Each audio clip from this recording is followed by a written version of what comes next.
I don't want to stream on my main channel. It's just polluting the thing all the time. Really painful. So now I'm streaming on Ellipse my third fucking channel. I'm curious about meta progression between different runs. No meta progression. No meta progression.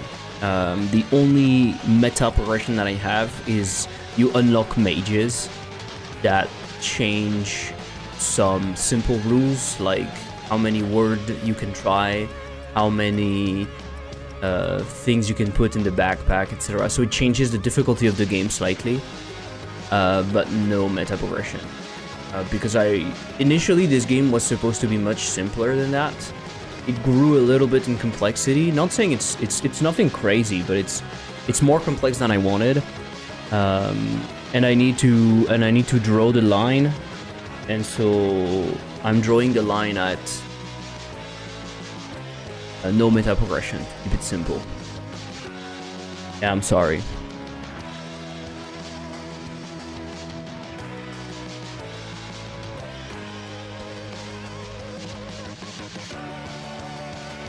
You don't even imagine how much I want to move to another project.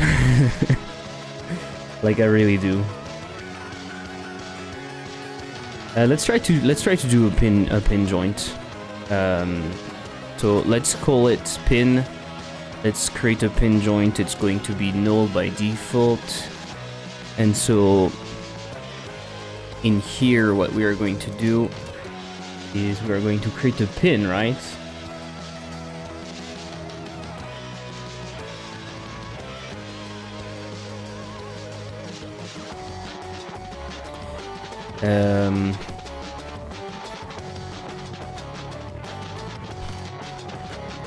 We can... Do we get the tree? Or do we get the parent? I think we get the tree, right? We get the tree, we add the child. It doesn't matter where it is. Do you have to get the tree current scene? Maybe. At least. I don't know. I want to add the pin. Do we need to have the thing in the tree? That's understood. Thank you. Pin node A. Let's say it's get path.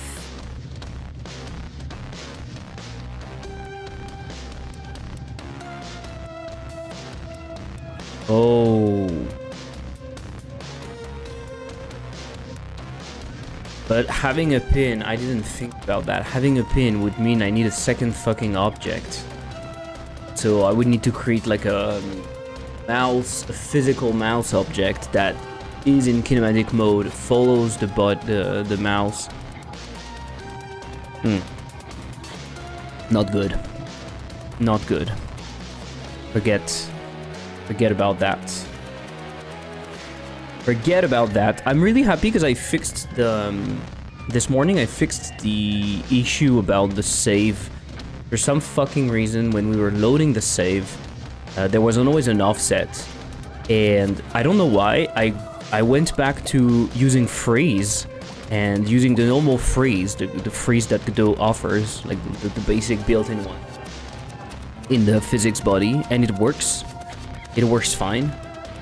And I don't know why it was not working before. I have no clue, but I've tested a bunch and it seems to be much more reliable. So I removed my custom freeze. I still don't really understand what exactly was happening, but what was very clear was that every time it would load, there would be a slight offset. So it's probably a question of transform. One day I need to dig in, like I need to understand exactly what's happening with the global and not global stuff in Godot. I have the impression that I was modifying the global transform maybe too early. I don't know. There was something about that, maybe, or about the code that I was doing all I can see now is that it works fine. So I don't know. Did you finish the Steam Deck verifications? I actually did.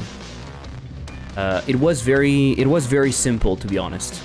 It was very, very simple. And so what you can see now is that I posted about it on here, Steam Deck verified, and it actually shows in here, Steam Deck verified. And there's also my developer post, but I will update this developer post to say that it's verified.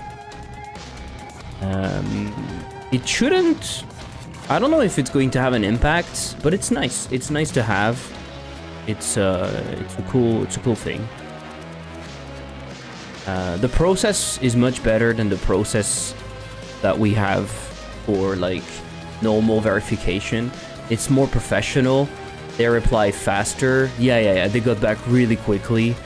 They were actually helpful, and they even provided like an input, like an idea.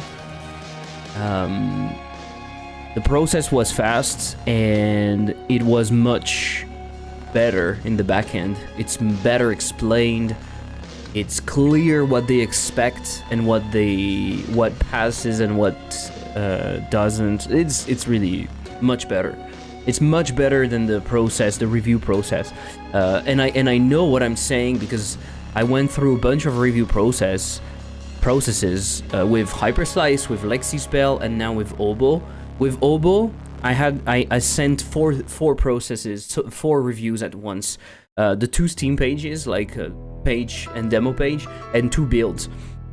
And I got different answers, even though they're the same. For example, in the demo build, the demo build was approved immediately.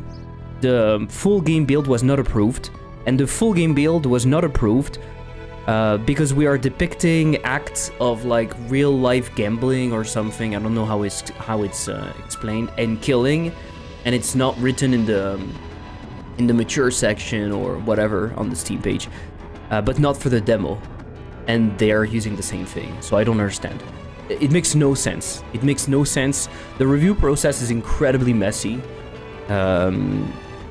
It seems to be highly dependent on the mood of the reviewer, and also I feel like they don't really go through stuff that much, or at a very high level, you know. They're like looking at it briefly, but and also it's mostly bullshit. But yeah, there's that. I had a problem this morning with the resources.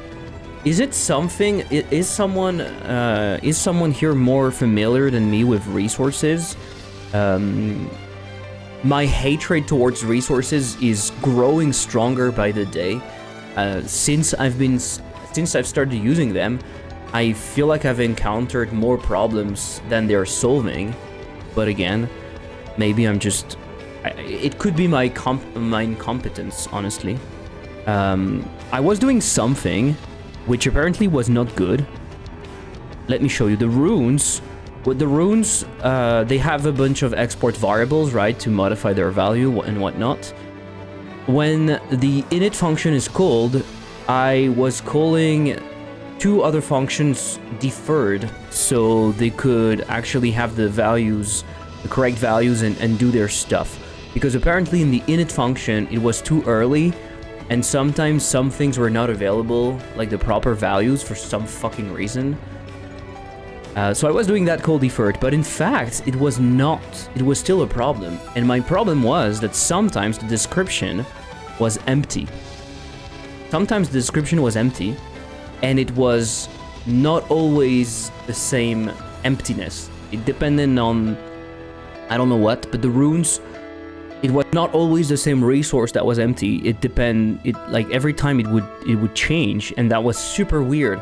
And it would only happen when I was launching the game from my quick launching here instead of launching the game normally, like going through the title screen and stuff. So I thought it was an issue with what I was doing and stuff. I don't know. I've looked online, some people were saying you should not do stuff in init, and it's better to just have a setup function separate. I don't understand why it would make a difference. I don't understand. I have a separate setup function that is being called after it's being loaded, and it seems to be working now. It makes no fucking sense. This seems to be unreliable for some reason. I don't understand. I don't understand. I didn't go deeper in like trying to understand what was happening and stuff. But if you often do that, if you work with resources and you load them and you need to initialize their value or do something with it, let me know how you do it. I'd love to know if there's something, a proper way or whatnot. Because I don't understand, and it made me lose a bunch of time for no real reason. But anyway, so the problem with this right now is that this is not scaled, right? This is not scaled, so we should have a bunch of stuff, I guess. Let's define export var, a max distance float. Let me check what should be the distance. Imagine you're here, this is full distance. But it shouldn't happen, right?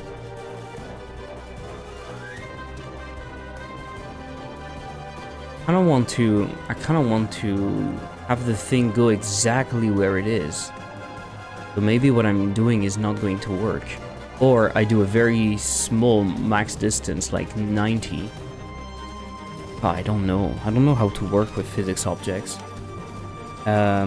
Export var max force. Let's do 2000. Okay. In here I want the distance, so target distance to, no, target global position. Sorry, global position distance to my target get global mouse position, right? So I have the distance in here.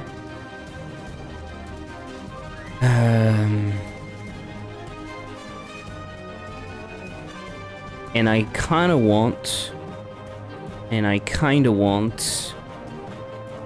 the force.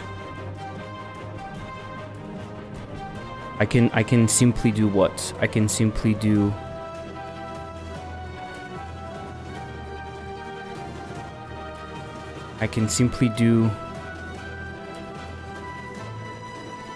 we have the distance.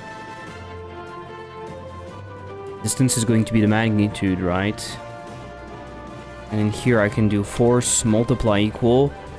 I want to lerp from 0 to max force. And the weight is going to be distance over max distance. Right? Distance over max distance. We should clamp that, otherwise it will be able to go above 1. Do we want it to go above 1? I don't think so. Okay. We lerp max force between that. This is a direction, this is the distance, and then we have the force. That seems good.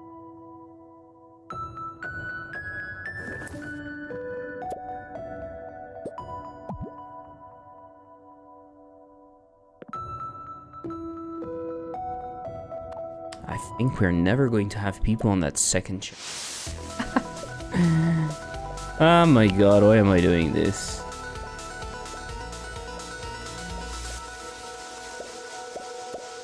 It's kind of slow.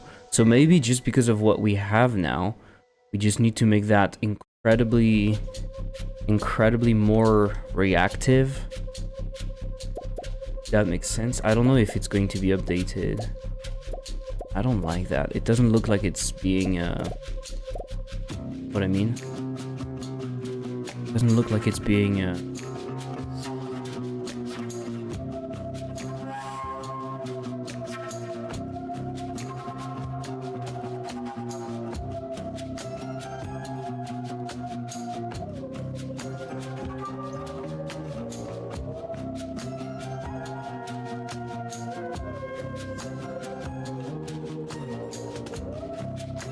Can you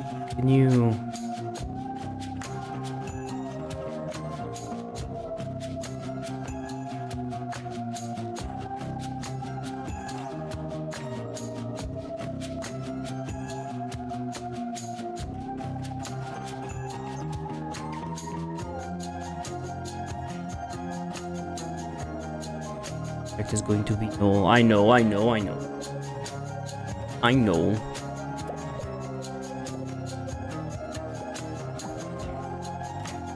Yeah, it's doing that.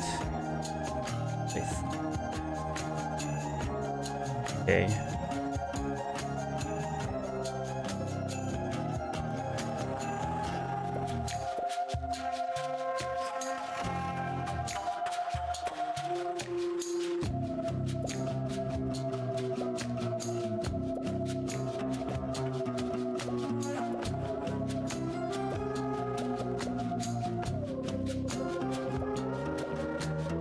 So either I do that, and the fact that you can grab it kind of makes sense, right? By the way, I could make that.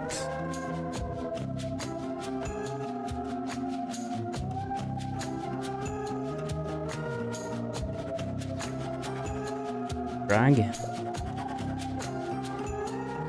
Or I change it when I drag it.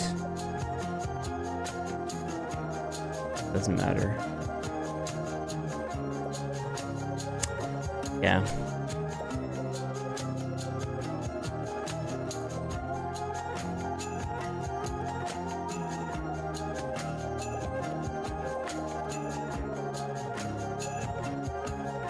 That doesn't really work the way I want.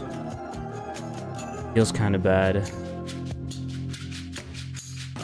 Feels kind of bad. Should I increase distance? I don't really know.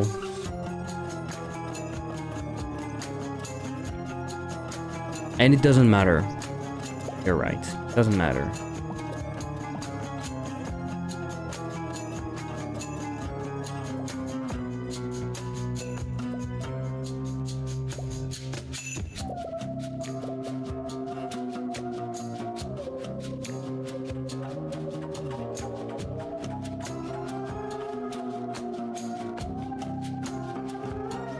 It doesn't matter.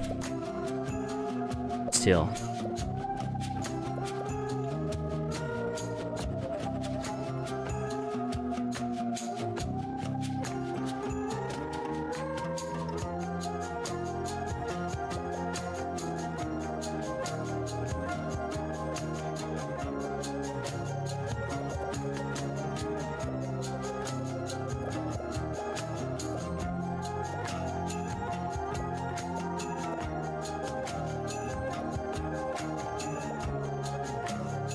That seems kind of difficult to make a proper interaction. I mean, games do that all the time, right? Games do that all the time when you simulate an object like a lever or something else. You do that all the time.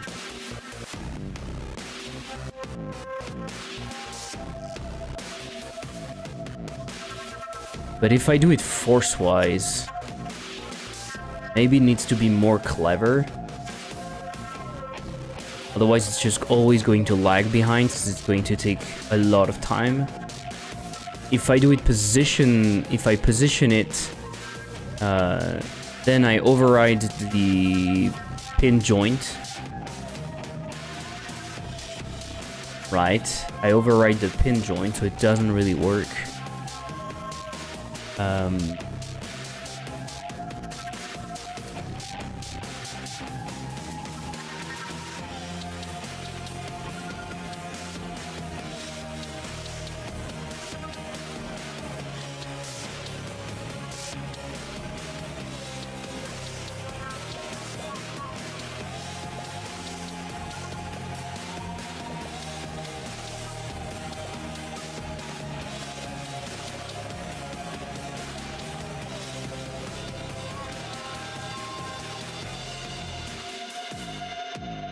Yeah, I don't know. I have 3 minutes left, so I'll put it on the side for now. At least there's an interaction. I just wanted those things to have a little interaction. I think it's important.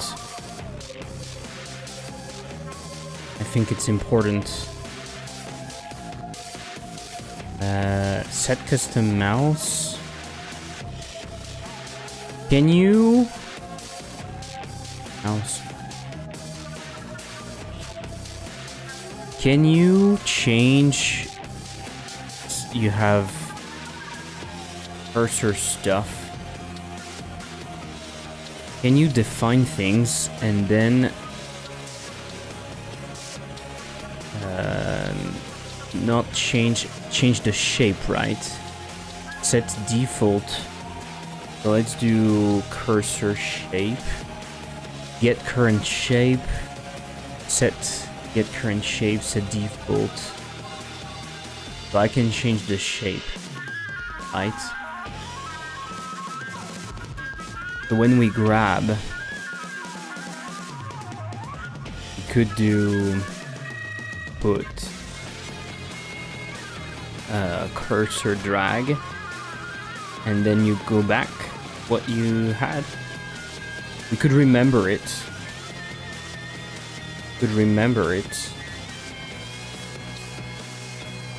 Arrow is the default one, I guess.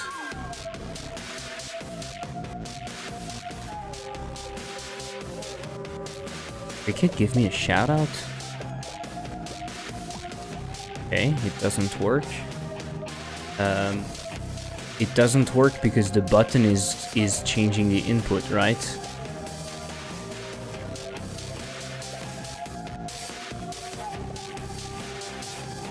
It doesn't work because the input is changed by that. Why is it changing? Can I make it even more simple then? I mean, I'm going to be more simple because it makes me modify something else. But I'm wondering if it works. How do I change that? Button, default cursor.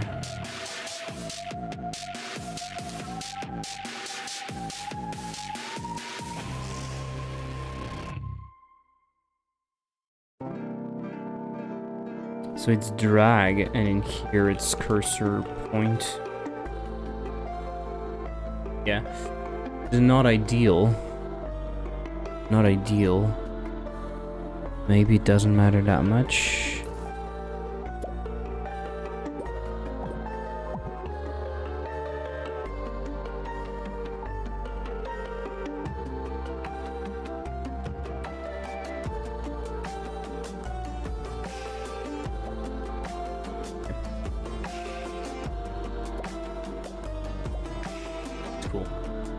So this interaction is shit. Interaction is shit, but it's okay. I have done my time on it. Good. Cleaner. Don't. Start. Did I change something in here? Oh yeah, I doubled the rare and special probability. Here, this is quite important. Room body, mouse interaction. This is physics interaction.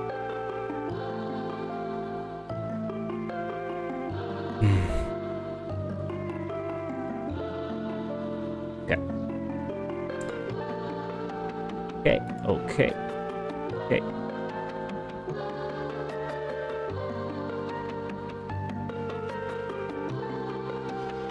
What do I have in stock? Yeah, I'll go. Tonight there's a new Android event, hearing what they're going to show. Hey, Herrick, how are you doing? How's life going? Score should have been saved to 0 if playing. I think it's always the case, right? Basically what's happening, you can see it in here. I launch from my save. You can see it in here. I launch from my save. Boom, they appear and then they start. As you can see, we have a score because this is the score of the previous chapter. So I guess what we can do is prevent that. And the way I was doing it was a bit messy because I was moving the score to 0 at a weird spot and stuff. I think we can simply override that. Kinda need to start finishing stuff, but otherwise the usual. Makes sense. I'm in the same spot. Okay, so let's work on that. Let's work on that. The way I'm going to do it, is it a bad idea to force the value before saving?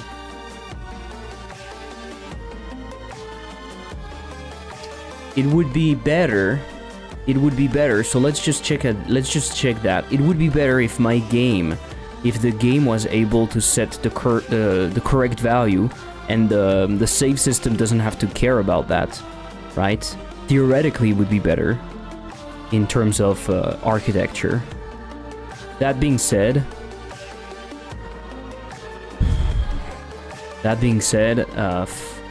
you know, the thing is, we need to finish this and move on. So when I'm processing the room, it's here, populating the next level, handle the next scene.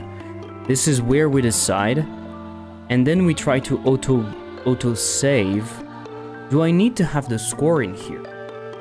Don't, right? I don't.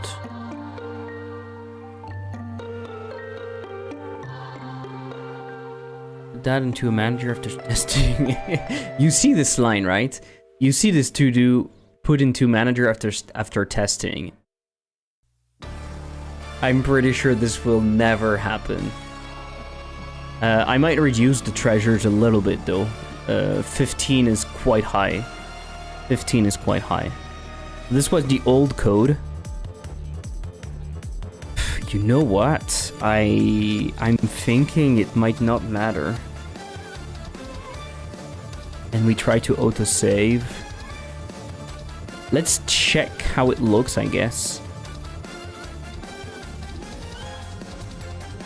So just before saving, what if we do globals, current game stat, score? Is that what I was doing? Do I have this somewhere where I set it to 0? I think I removed it entirely. What is the other current game stat that I would like to remove? The goal and the score. I mean, no. The goal is going to get overridden, right? Okay, why do I load with a bigger... Why do I load with a bigger score?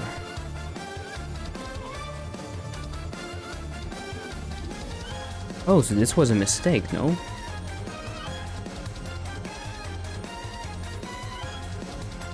I'm pretty sure I have a weird have a weird thing in here.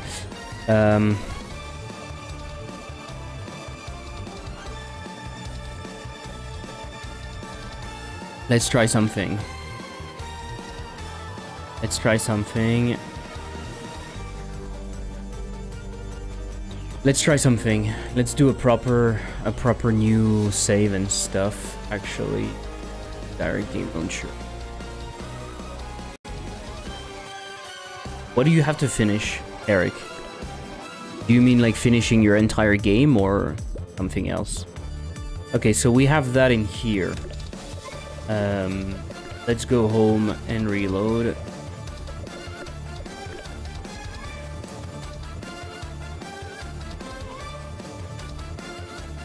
Okay, 1 out of 2, which seems to be okay. Let's do most.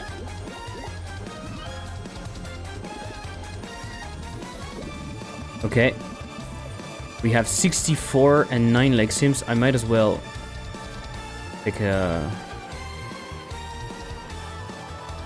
120. Let's fucking go. Big number. It is. It is a big number. I save around here. Yeah, the issue is always finding an idea to stick with. Yeah. Do you think you start working on your... I know one thing that didn't help in the past is that I would start on an idea really fast. And initially I would get carried by the excitement of the new project. But what I didn't realize is that the idea was lacking an actual spine, or I was not that interested in the idea. You know what I mean? So do you think you go a bit too fast on deciding which idea? Or maybe you're lacking, maybe you don't necessarily go too fast. The idea starts strong and ends stronger. The idea starts strong and ends stronger.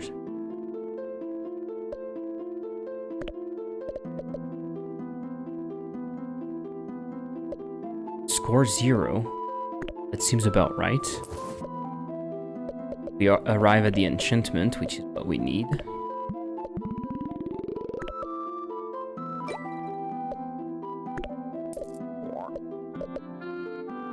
Have 9 by this and by this. Let's go.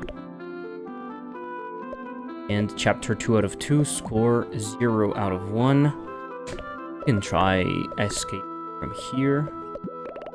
Okay. Boom. Motivation ends abruptly. I see.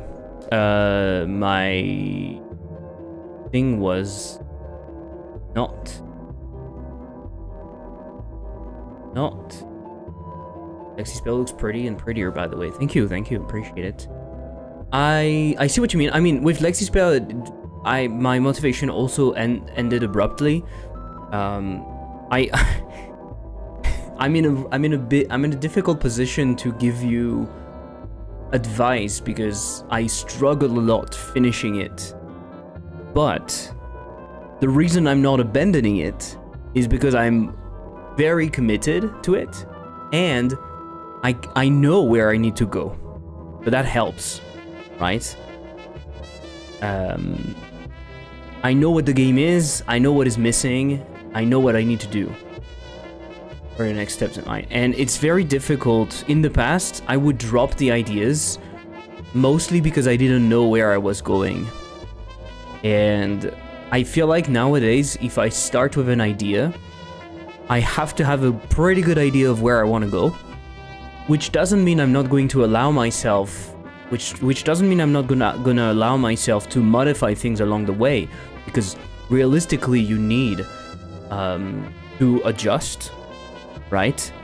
But I'm not going to go blind. I'm not going to go thinking I'll figure it out, right? I want to have a general idea of what the theme is, of what the different systems would look like.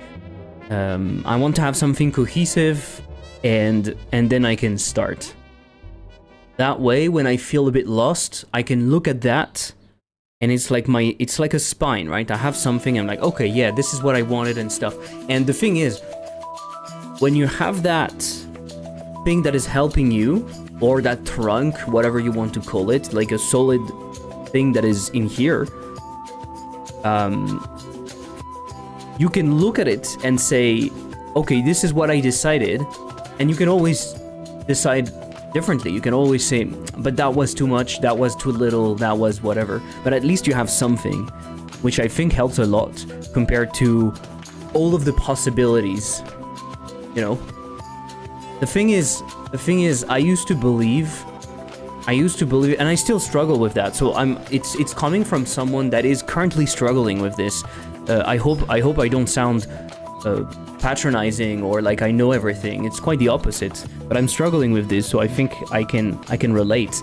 I used to think that freedom was being able to do everything. But this is not freedom. This is just a cell with invisible walls, right? You have the illusion of freedoms.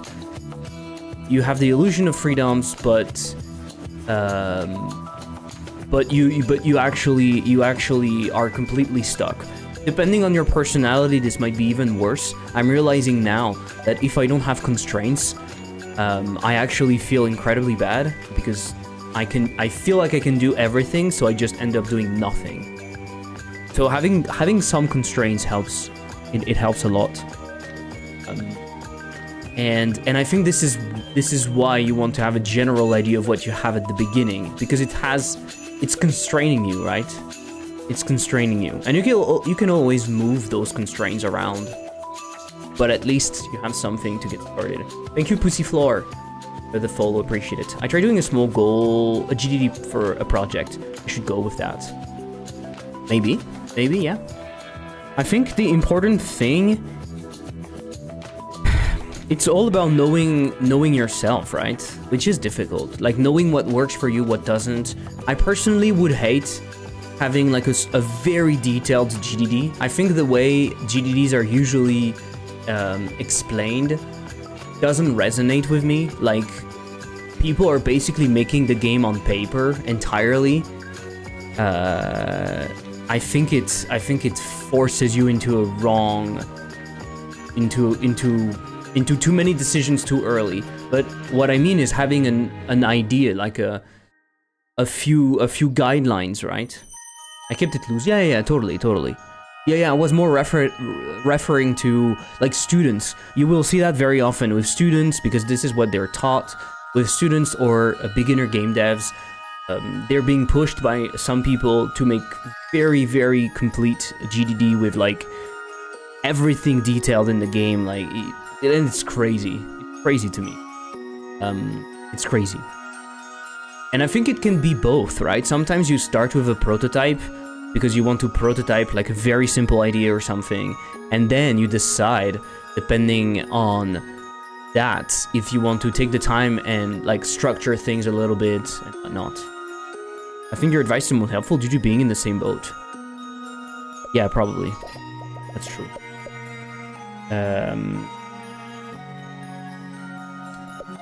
So the treasure was actually completely at the wrong spot, right?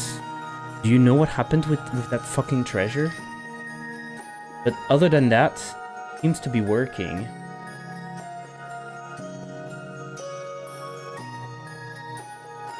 Treasure seems to be working. We need to figure out a few other things. I feel like the order is prototype then GDD to see if you can implement the baseline of the idea and see if it's fun. I actually like GDD in a way, but a very loose GDD first. What we did with the incremental when I was on Figma and I was prototyping the ideas on paper, I would call that a GDD in a way. It's some sort of GDD. I mean, it's exploration. It's not yet formalized, right? It's not yet formalized. It's more prototyping but on paper. I think this has a lot of benefits because you can try a bunch of stuff and still have visual ideas instead of having to put everything on text or having to actually prototype the things. Figma nuts, exactly. But yeah, prototyping, prototyping on paper seems like a good idea in my opinion. Right? I feel like it's a good idea. I want to prototype on paper more in the future, especially the way I did it with Figma, because I think it helps. I can see the difference compared to some other games. When I think, usually what I do when I have an idea is I write it down on Notion, but it's very limited what you can express in text, or it's not that it's limited, but it's difficult.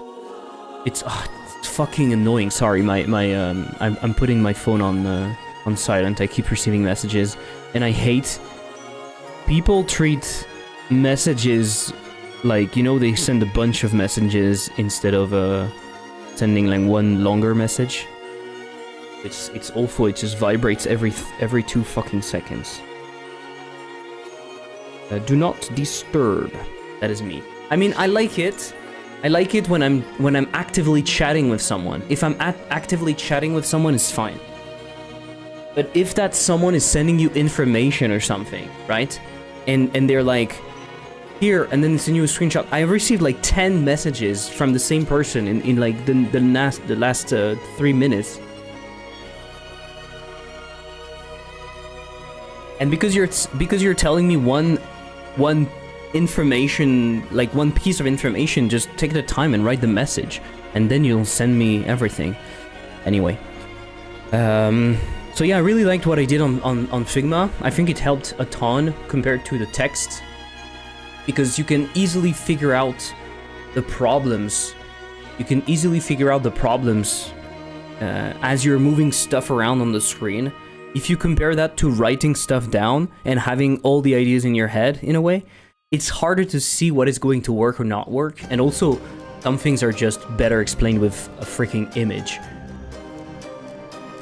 So there's that. So I'm using custom freeze in here, right? And it seems to not be working. Toggle custom freeze. Initial strength. So what if I don't do that at all? I freeze true. The initial transform, we don't care. Opening false. Custom freeze. I don't know why I applied it everywhere and it seems to not be working at all. It's kind of nuts, right?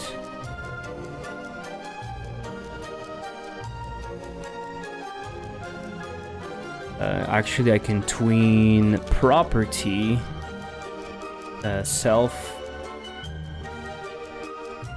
freeze, false, and I learned that you can do that to skip everything. What are you talking about exactly? This is horrible. And what you don't see is that with the chat system I'm using, when you're sending me a lot of messages, they're actually being grouped into one line. So in this case, I see what are you talking about.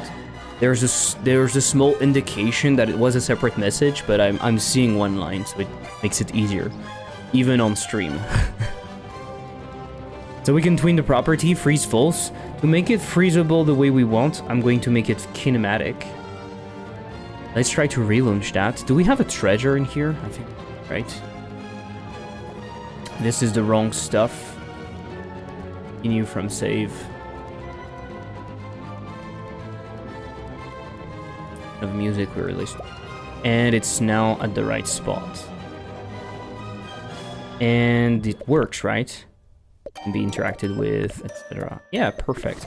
I don't know what happened. I don't know why I didn't use freeze before. Freeze works perfectly fine. My custom freeze seems to not be working.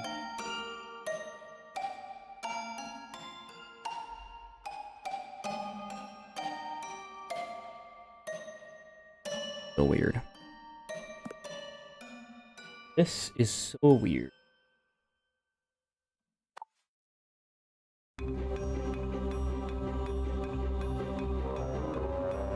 Hello? Yeah, working.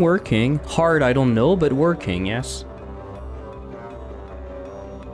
So reset score to 0 before saving in shop. And in here, we are switch from custom freeze.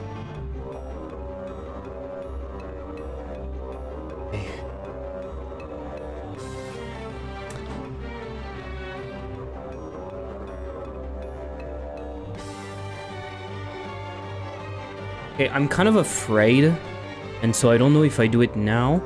Let me try to think about the priorities. I'm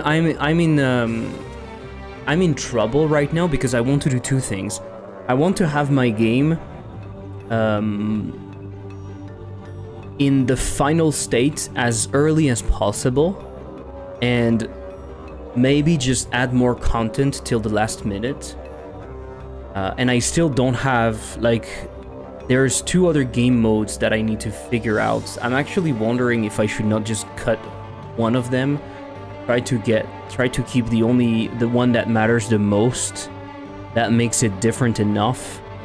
I regret having... I didn't try it before, that's fucking... But I think I need to try, like, one mode. The other one I can publish it after release. I have to jump into optimization. I don't want to, but I have to. Of course, on the web build, there is crash lags. I could reproduce. It will be a mess. I didn't have any problem with your game, if that can give you an indication, by the way.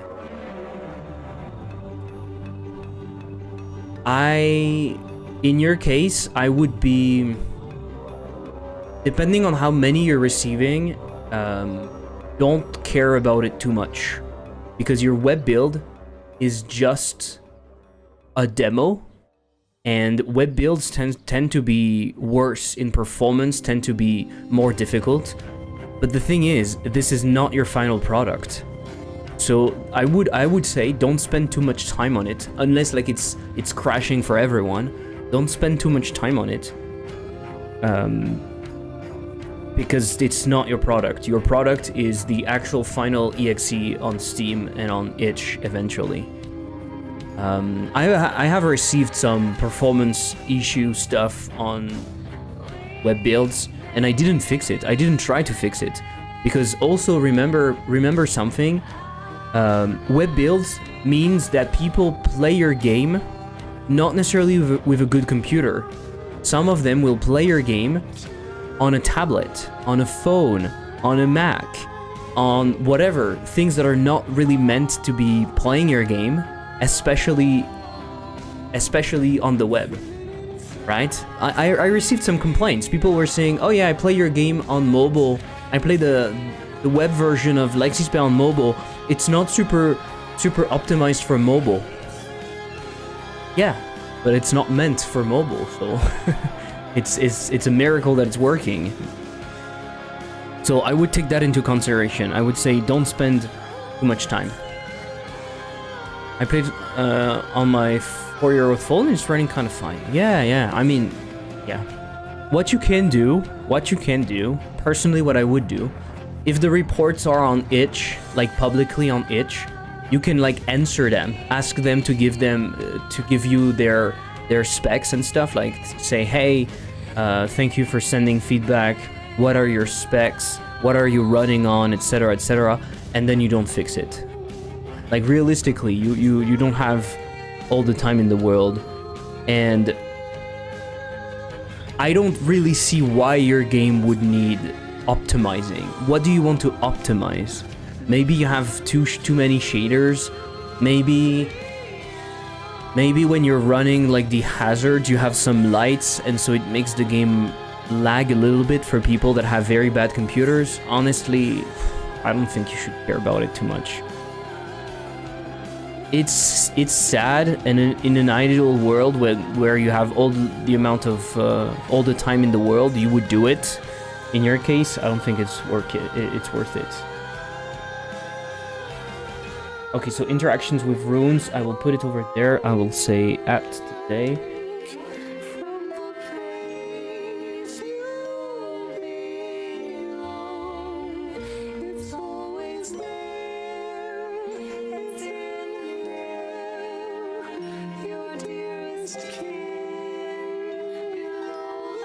My EXE is consuming way too much 700 to 800 megabytes RAMs. 20 to 30 of GPU on a 4070. Problematic. Interesting.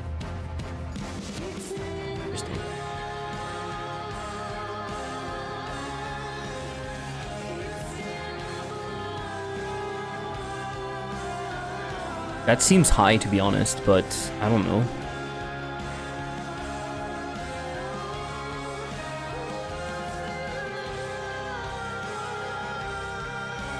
Shit. I want to run. I'm not on Windows. I guess I have some stuff that is not well done. I'm surprised because your game it's not like your game is doing something it's not like your game is doing crazy things, right? It's like a 2D game. Maybe you have very high textures, very high resolution textures. You have glow, right? Glow is a big culprit. I'm pretty sure if you remove glow on the web, it's gonna be better. You can remove glow. Are you using glow in the world environment? Am I correct for assuming that? Are you using glow in a world environment? What do I want? I never remember the fucking mission center. Isn't that stupid?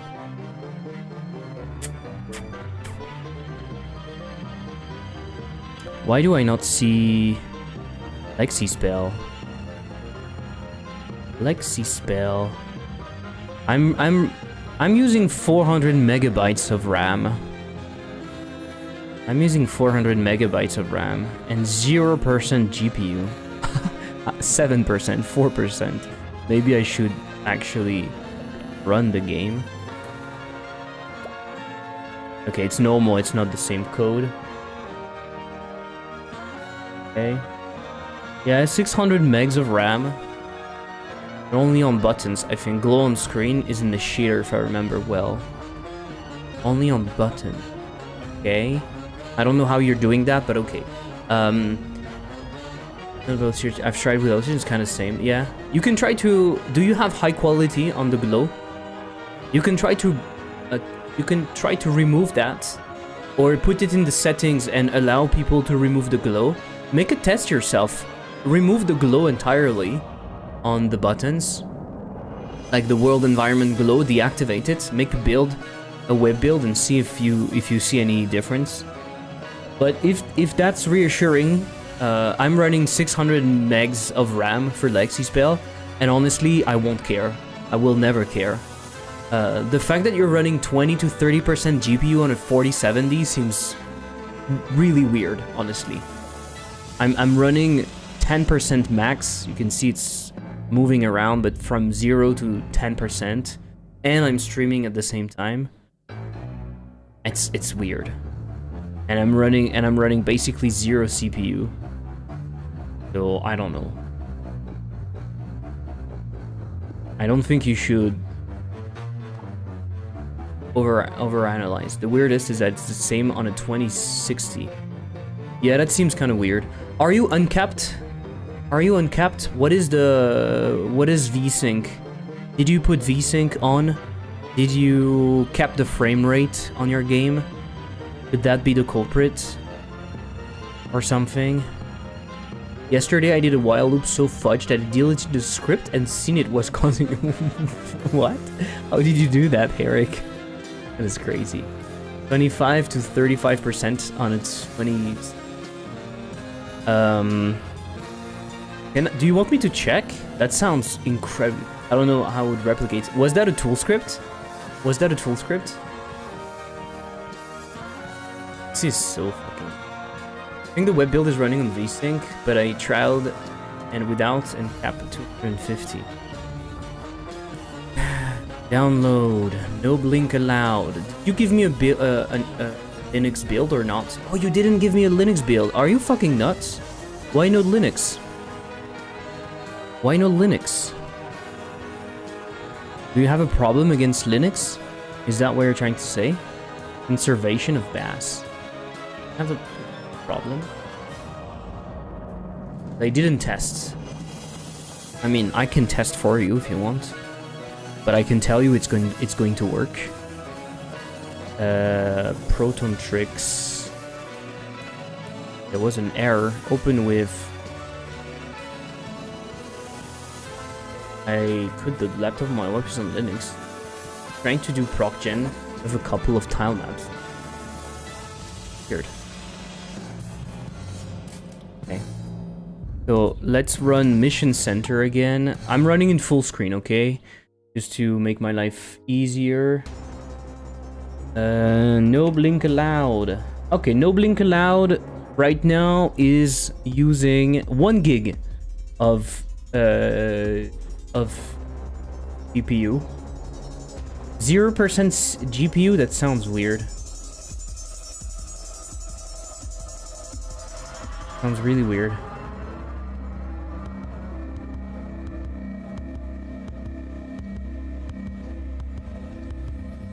Because maybe... Okay, that is shit. I'm gonna run H-top.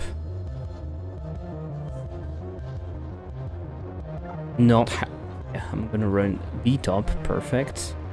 No blink allowed. Will I see the GPU on this shit? I won't.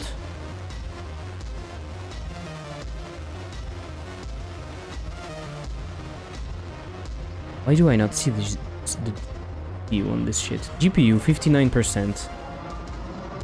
Oh yeah, but my total GPU is at 59, right? Let me exit that. You're right.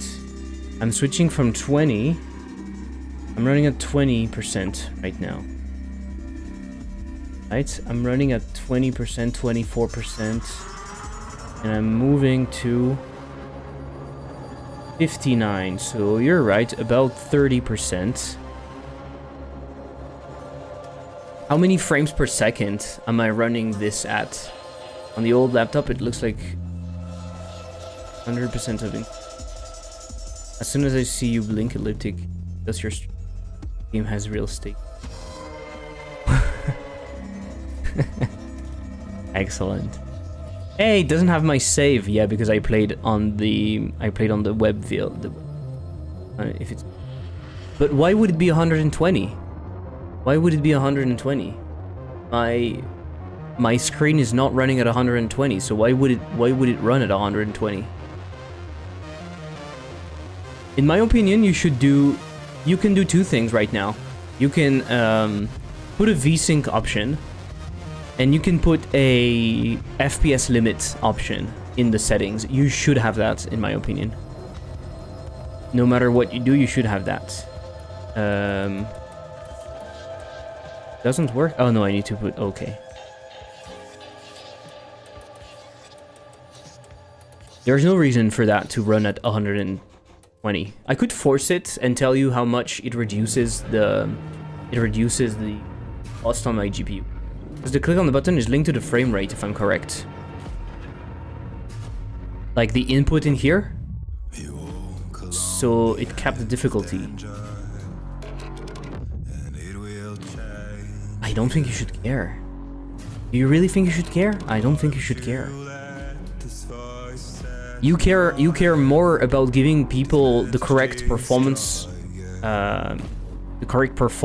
instead of caring about making the game run at 120 or something. I mean, that's my opinion. Do what you want. Yes. Do what you want with it.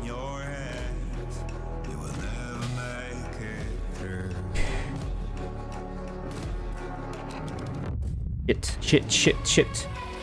Something I forgot to tell you is that I found the button placement a little bit weird, honestly. I found the button placement a little bit weird. So you don't see the entire game. I'm running in full screen right now. The fact that the option and exit button are at the top, the title screen is here. It's a little bit weird. What I would prefer, let me show you the full screen. So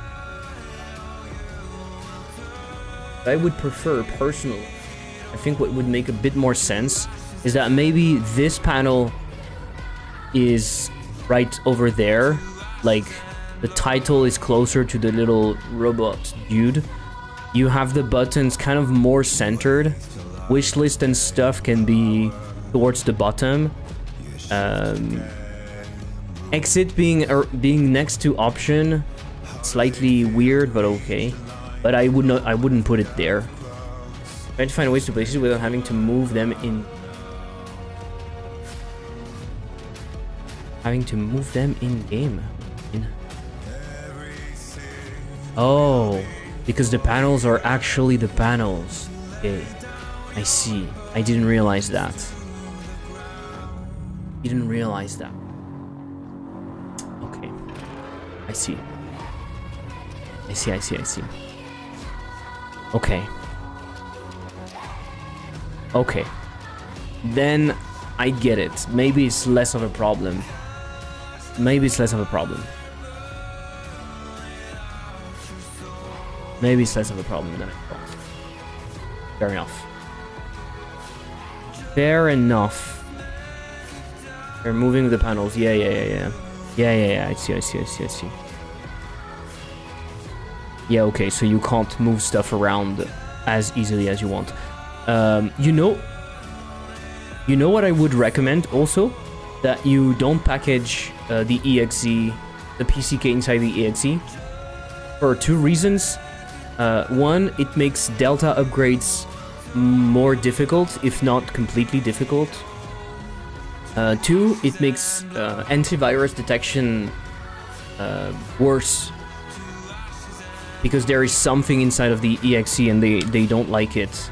So you should put the PCK out. Hey Ginger! More controller support stuff. Let's go. Were you working on controller support for your new game or for the past game? How is it going? Popping in to say hello. New game. Nice.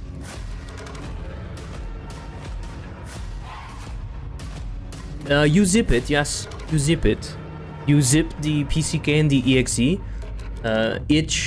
Each downloads and installs automatically when you're using the app, and Steam also upload in a zip, and then Steam does its specifically building UI controller support, building a framework between Unity and my architecture for more granular control. When I hear people talking about UI support for controllers, I'm always surprised. It seems so complicated, but I don't know. You know what? I will never touch Unity even with a stick. It makes me unhappy. I think I took the decision today to never touch it. I love Unity. Yeah. Please do. Please love it. But I will never touch it. Godot UI wins again. I think Godot UI is just above everything else. We hit 25k sales. Congrats. Still positive. Overwhelmingly positive. People are still happy. Congrats.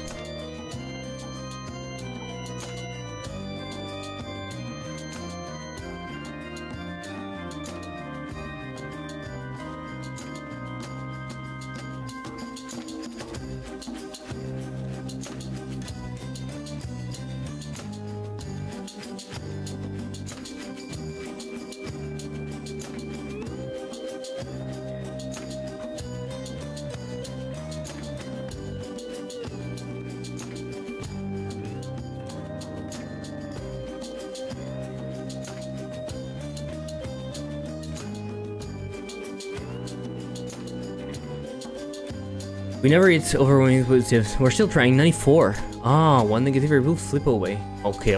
That's still very good. Very good. Very good. So interactions with runes I posted out on the side. Switch all resources to initialize using setup manually when loading. I'll do that outside of the stream. Enchanted letters trigger multiple times. We should try that. Do I have enchanted letters right now?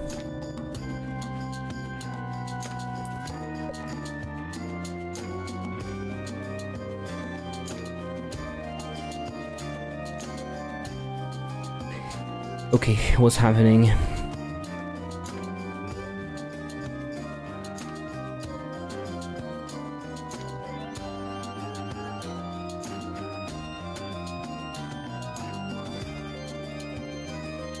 because I launched the game outside of there, and it had the wrong stuff, I guess.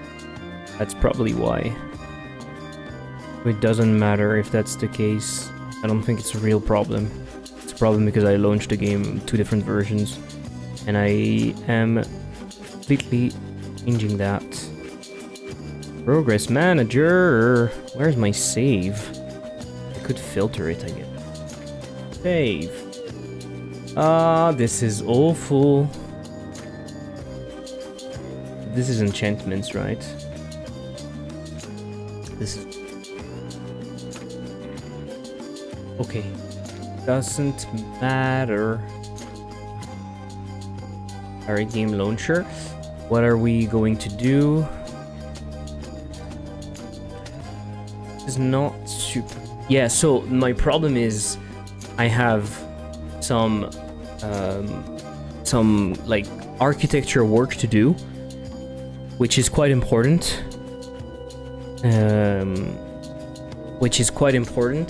But oh shit, still running.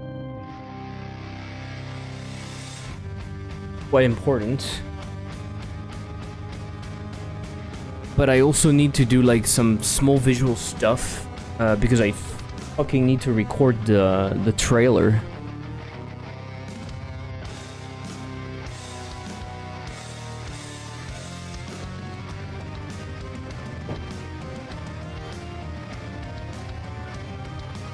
The fact that I still don't have my trailer is nuts. Hello, Seshmara. I saw you posted something about center container, but I didn't really check. Load serialized data. One argument from array to dictionary. Okay. Ah, maybe my save default is false, right? Enchantment. No, this is okay, right?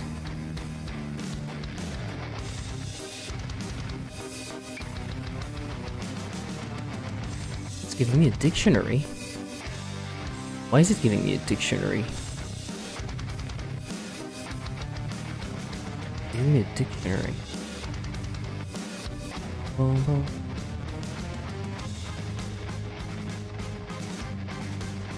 It's giving me a dictionary, so why is it not a dictionary in the save then?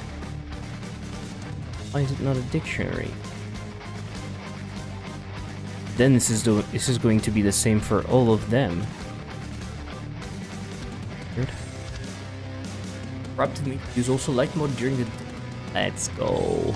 This is the way to go. This is the way to go.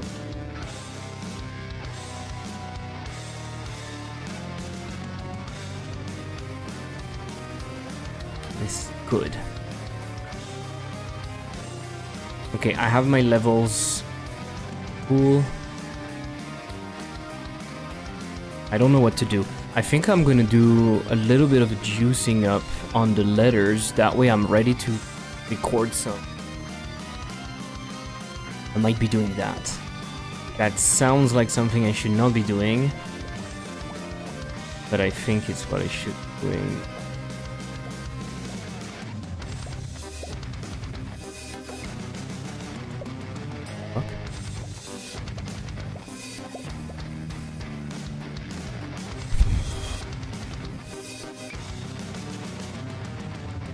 Oh, I know. Oh, I know. I know what's happening. Oh.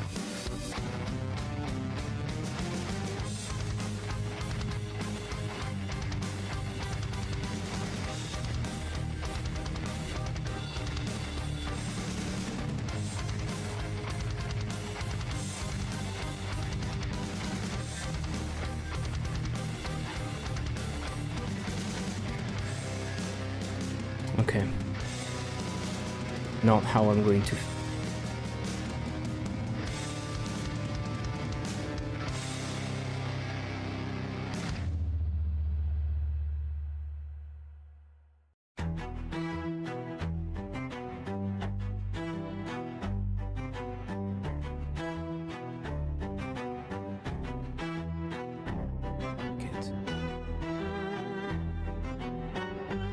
was causing the problem.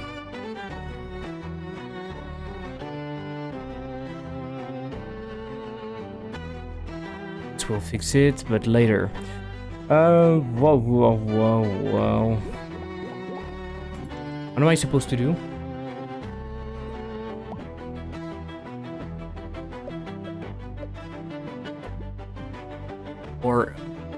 Or bosses.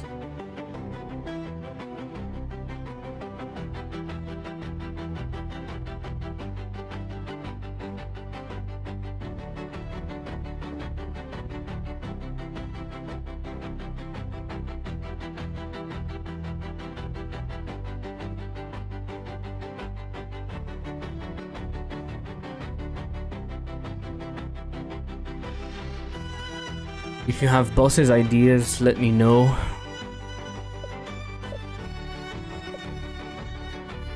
Okay, so I want to check my enchanted letters.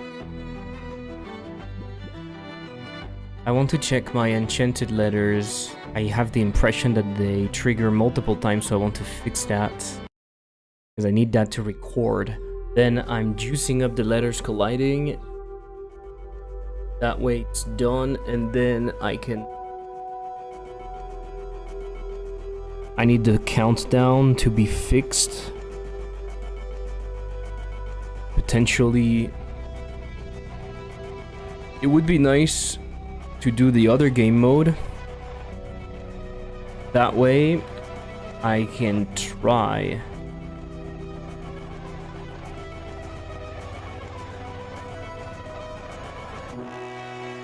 If you already done it, reproduce the speed mode. Like, no,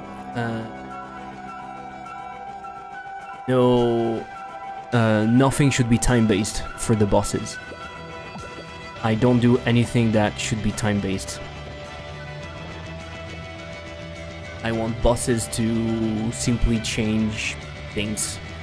But it could be bigger stones. Bigger stones could be fun, maybe. Bigger or more stones could be fun. I mean, fun. I don't know if fun is the... I mean, it could.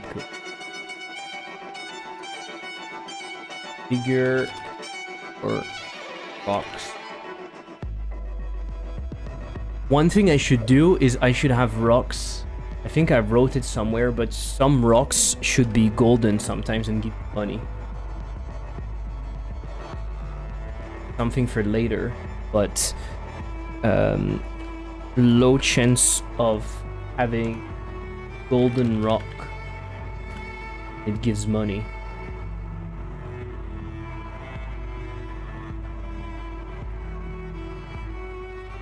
Gives money when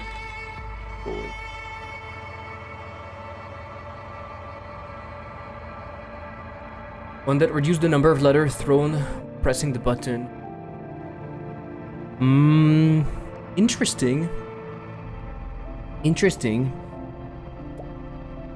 Giving you less things. Why not? Less letters. Up request.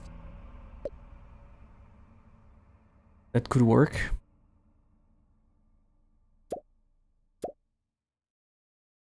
Best. Right, yeah. Yeah, you have to start with strong stuff because then you get less letters, true.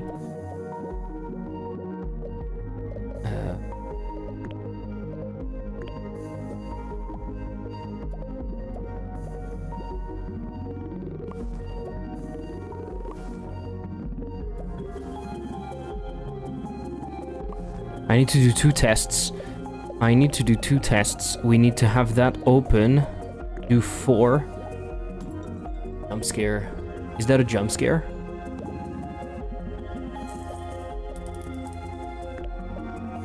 Okay, let's do it on the E. That way we can trigger that very easily.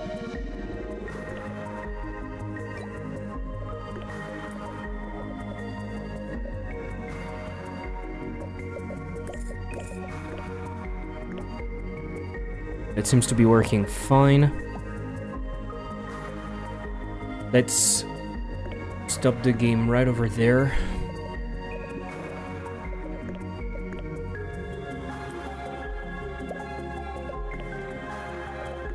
Working. And letters fuse in the bag. Not anymore. Not anymore. Because it was difficult to manage. It was difficult to... People, like, it's useful, but the problem is they grow bigger. So then they would grow too big and they would go out of the... They would go out of the bag, so then I had to arbitrarily fix a new limit for how big they could grow inside the bag and stuff, and that was a pain. Oversized letters and you make the bag explode. Everything explodes. Managed to incipient more.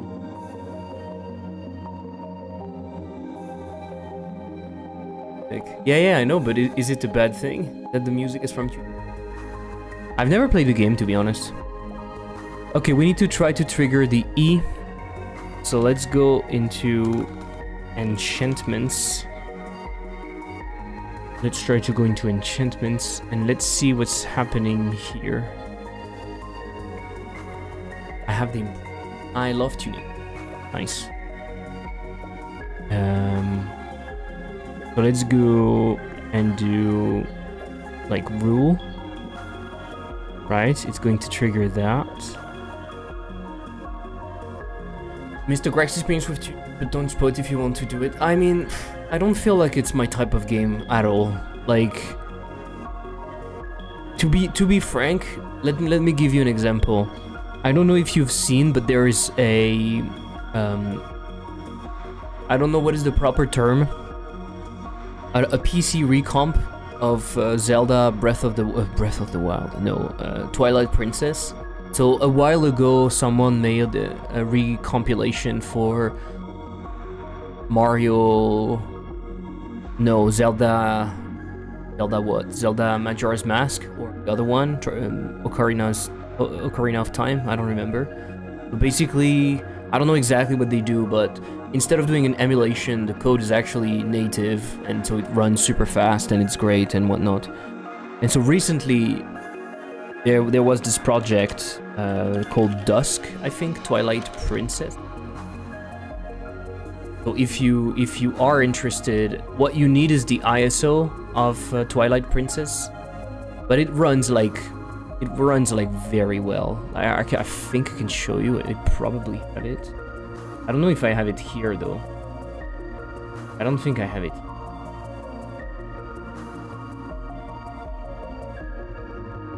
Oh, I don't have it. But let me show you. That, depending on who you are, like,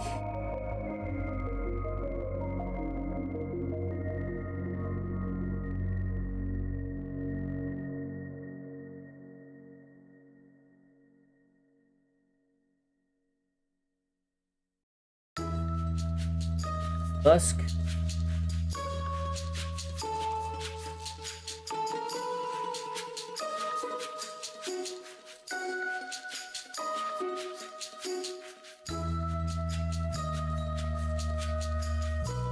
This is Twilight Princess. This is not emulation. Not emulation. A recomp, a reimplementation. It's using the ISO. I don't know why. Maybe for the assets and stuff like that. Yeah, exactly. So why do I want to talk about this? Well, because I have played Twilight Princess when I was little. I enjoyed it. I never finished it. I was stuck somewhere, and at the time it was difficult to get explanations and guides and whatnot. And I started playing a little bit. The other day, and I was like, you know what? I'm not sure I'm ready for the older Zelda experience. Now that I have experienced Breath of the Wild and Tears of the Kingdom, I am not sure I'm ready for the old experience of going back and forth a lot. because this is what you do, right? And Zelda it's not even like, usually those games are not super hard, but still, sometimes you'll be stuck, you'll do a lot of back and forth. All of that to say, Tunic, games like that, I feel like you spend a lot of time not knowing, and I don't know. There's something, it doesn't excite me at all. The same thing is true with Blueprints, for example. People were like saying, oh my god, it's game of the year and stuff. I tried, it wasn't the Game Pass, I tried. I think I did one run and I was like, meh, that's not for me. I really don't like that sort of puzzly thing, adventure puzzly. I don't like it. I hate Blueprints, really. I mean, I'm comparing it to Blueprints, even though it's totally different because it's not like randomized and what. But I don't know. The music is great, the puzzles are really good, too bad the fighting sucks. So if, like me, you grew playing games in English while not understanding the language and still somehow pulling through, you would love Tunic. I don't know. Tunic is really cool though, there's back and forth, but every time you find a new secret passage, it's super well made because of that. Okay. Okay. You might be convincing me, I don't know. I need to try maybe one day, right? It doesn't appeal to me, but again, I've been misled by myself so many times. I thought that Elden Ring was not for me and I enjoyed it. I used to think that incrementals were not for me and now I enjoy them, so I don't know. Maybe I just don't know. The most overrated game ever. I mean, there's a lot to uncover, maybe. I don't know. I don't know what is the deal with Blueprints, to be honest. I think also the novelty of like having kind of a puzzly roguelike experience is something so new that it has to be kind of good, right? But yeah. In Blueprints, I saw a few puzzles. I did a few puzzles and they were like very, very basic puzzles. I don't know. Combat is rough at the beginning though. Okay. Elden Ring, more like Elden Bore for me. Really? You didn't like Elden Ring? Elden Ring was great. Elden Ring was great. I loved it. I loved it. I didn't mind getting like a bit lost in the world because there was always something to do. I preferred the Dark Souls 1. I never played Dark Souls. And you know why I never played Dark Souls? Because everyone kept saying that those were difficult games. And I'm sure they're not easy, but I'm also sure they're not that difficult, and people are just kind of like masturbating themselves over the fact that they're difficult, so they can say, oh yeah, I'm a real gamer. Some of the puzzles of Blueprints are good, but the randomness just fucking you over, makes you waste your time, is so infuriating. Yeah. I've heard that complaint a lot. And that's something that is, in general, frustrating when you're playing a puzzle game, right? Usually when I play a puzzle game, for example, I can think of Limbo was a light puzzle game. It's like an atmospheric platformer, but you have a bunch of puzzles. Because the game is kind of slow, the moment you understand what you need to do with the puzzles, but you have to painfully get there and do the stuff and move over and stuff, it's just frustrating. And this is what I usually don't like in puzzles. Moving around is not fun, and so the puzzles themselves are not super fun because figuring out the puzzle is the fun part, so then doing the actual puzzle is not fun. So I can see how in Blueprints it can be frustrating because the moment you understand what you need to do and then you're stuck because the RNG is not giving you the things that you need, that must be super frustrating because it's not only that you are slow or you are limited by the speed, but you're also limited by the fucking RNG. So that sounds bad. I need to play Bloodborne emulator now that I said everything correct. Yeah.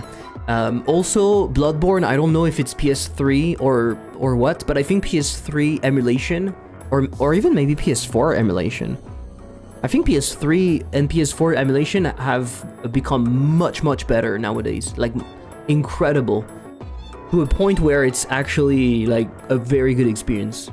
I fear a bit that on my DC crawler, tile-based idea. It's based on Blueprint's core concept, even if I didn't play it yet.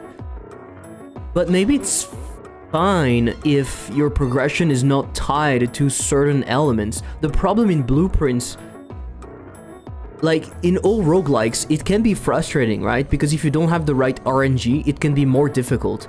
The problem in Blueprints is that theoretically, knowledge is supposed to be your limit.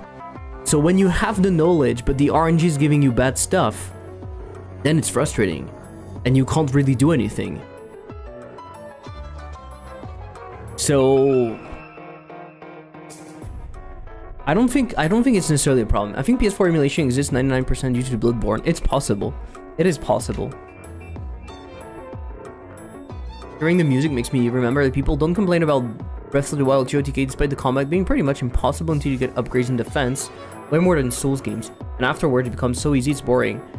Yeah, especially in Breath of the Wild, it was a real pain. I think I dropped the game partly because of the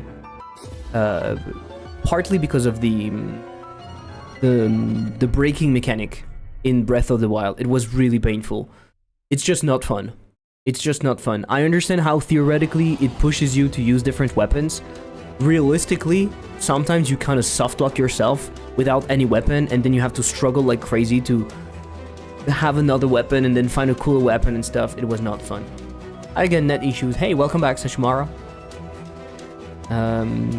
Yeah, I was asking you.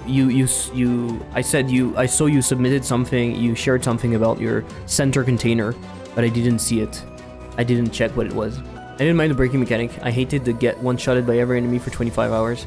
I don't remember that, to be honest. I don't remember that. Maybe depends where you go. I guess it's also the problem of having an open world like that is people can make the game much harder for themselves. Like for example, in Elden Ring, if you go to Caelid at the very beginning and you're not prepared and you stubbornly try to stay there, you might have a very bad time because it's difficult, because everything is trying to kill you and whatnot. But if you understand that it's not something, it's not a place where you should be at low level, maybe it's fine. So maybe something like that happened to you? I don't remember. I don't remember that being a problem, to be honest.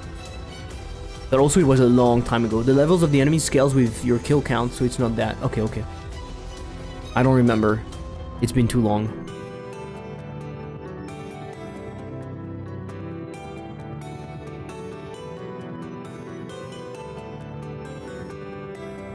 Okay, but that doesn't matter. That doesn't matter. I'll do it later. What matters is that I should have multiple of the same letter. Okay, no problem. It's a center container that instead of using minimum size is hard-coded pixels, uses percentage of container space. Might be stupid existing. I don't know. I'm new at UI. I needed it and made it. I don't think it's stupid. At least it doesn't sound stupid when you're saying it like that. That being said,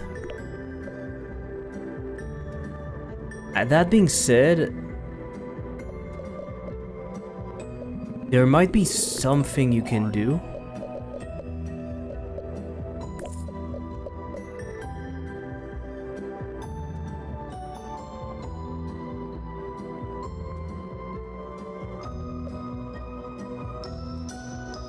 There might be something you can do.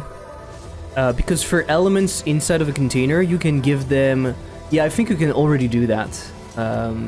You use the size ratio. How is it called? I'm showing you that in just a sec. I think you can already do what you did. Let me show you. I'm just fixing this. There's a bug in here. It should not show you molt.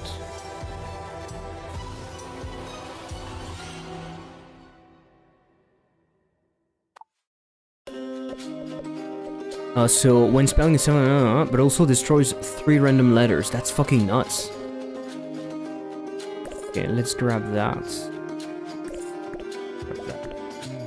Seems right.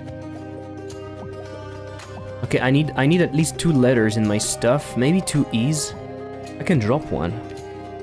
I have the free will of being able to drop my own stuff, right? Letters, such as real.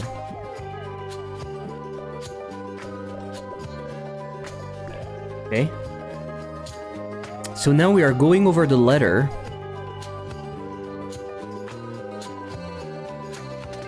Can I check the enchantment manager? Can I check the enchantments manager? Can I change the enchantment active on the A and on the E?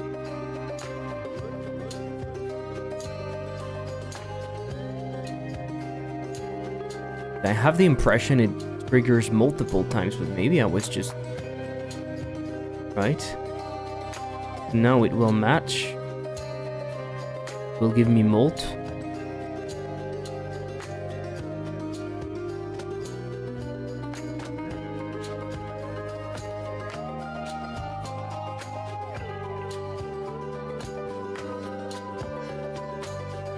Oh, that's the problem, no?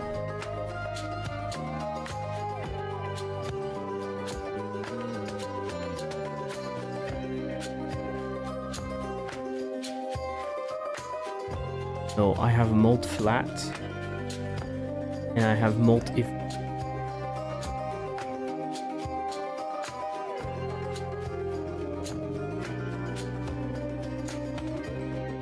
Trigger twice.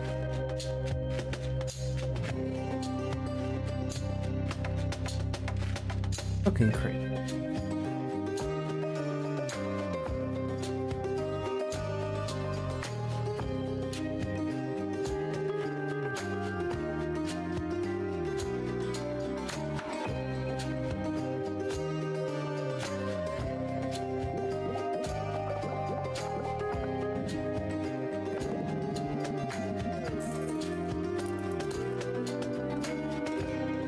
Ah, we can't set 0 right now, otherwise we don't see. That was the issue. I think most people don't realize because they avoid combat. Really? I don't know, honestly. I don't remember. I'm gonna skip that.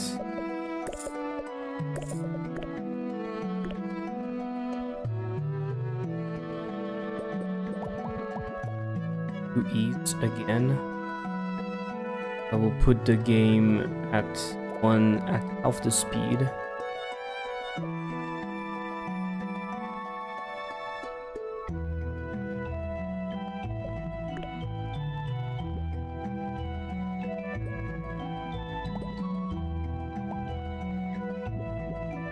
Not a word. Not a word. Elite.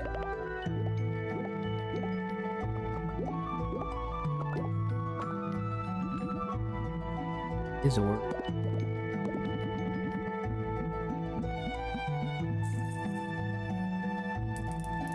Works fine.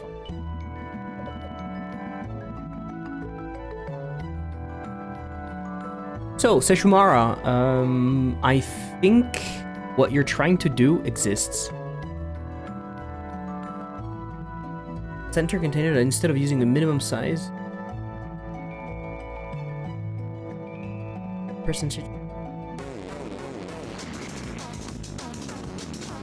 So what do you mean? You're making a center container. You're putting things inside. And what you're saying, or you want the center container itself to do stuff.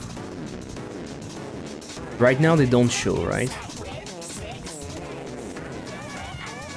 What is this music? Oh, night. But right now they don't show because they need to at least take some space or what? Oh, it doesn't work like that. I never use center containers, to be honest. I don't like them. I don't really see why people use them.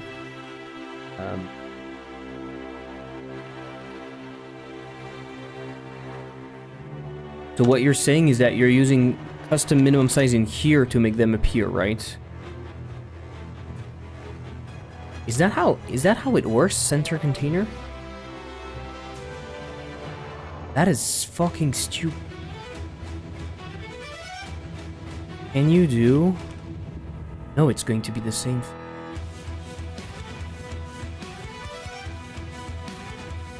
But I think you're right. You can't do what I thought. So the other things I wanted to show you, just in case you don't know, when you have an HBox or any other normal container that actually behaves correctly, center container is so fucking stupid.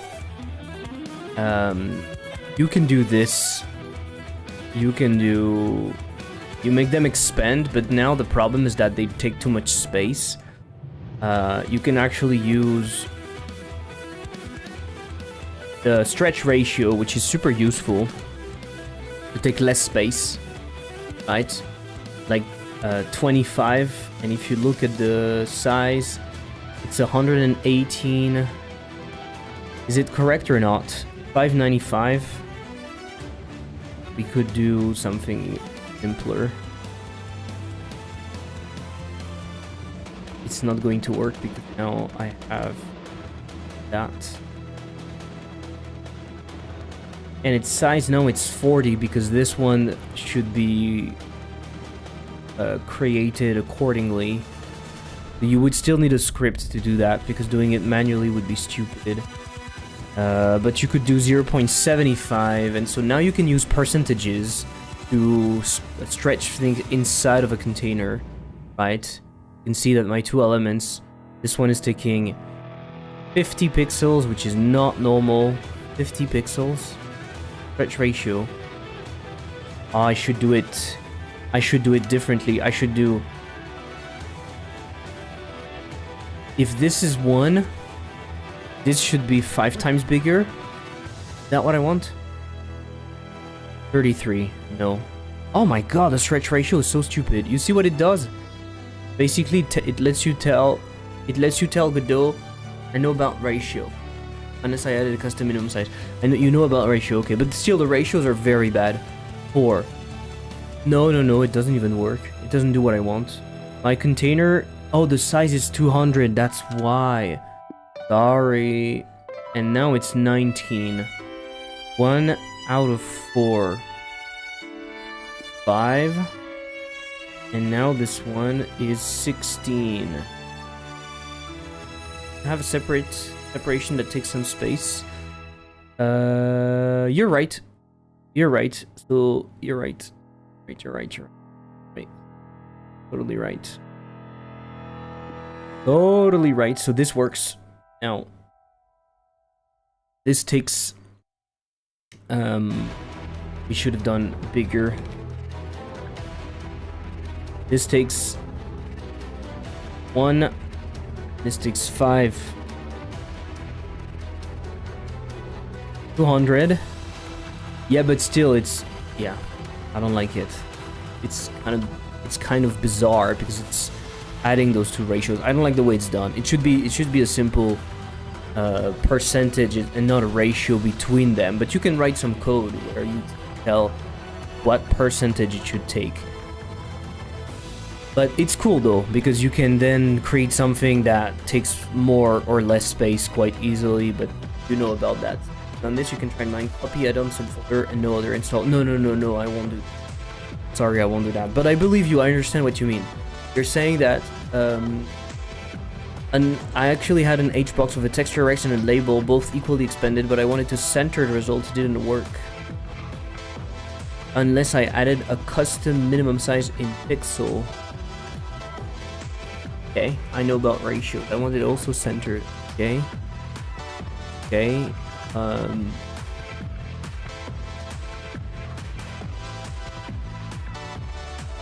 I'm not exactly sure what you wanted to do. I feel like there's other ways to do it, but yeah, okay.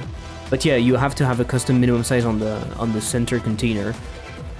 And so you said you put something where you just put an actual percentage, which makes so much more sense. To be honest, it would be nice if the containers had some way of handling stuff with percentages, the same way we do it with the anchors and stuff, with the offset. There are images.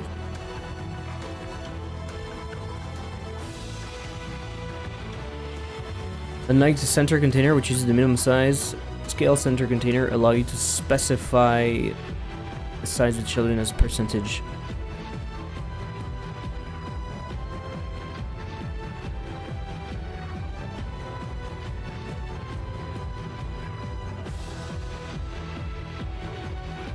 person to margin. Yeah, scale size. Yeah, yeah, it makes sense.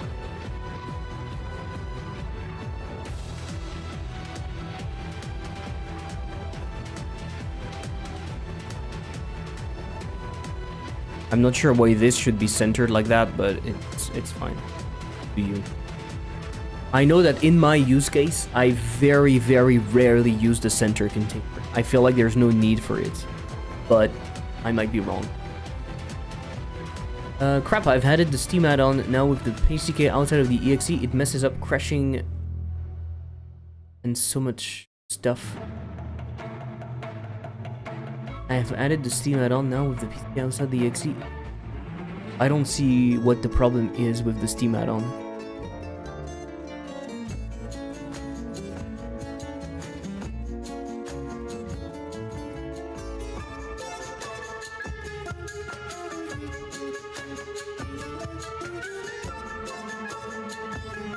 Okay, so I feel like the letter enchantment stuff is correct for now.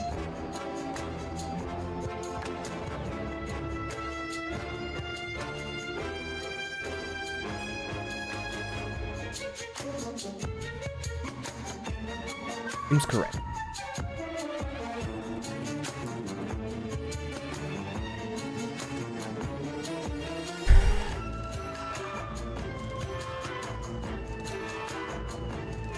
The only issue, I'm doing the enchantment first. It's kind of weird that we are not doing the points first, but because the enchantments could actually modify the value itself, maybe. Lots. I didn't add it to the store as I was afraid it's outright stupid and there was something out of the box already. I mean, even if there was something out of the box, sometimes it's a bit convoluted, so I guess having simpler ways of doing it is always good. And you have something that is percentage based, so just that makes it easier, right? Okay, so I think this is okay. I think this is totally okay. It shouldn't trigger more. We are looking at the enchantment that targets this letter. And then we do stuff. Okay. So when we put this handle next scene, in here we put the score to 0, we can't do that.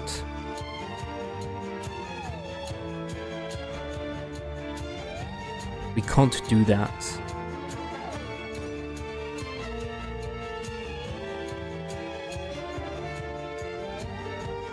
But we need to save in here.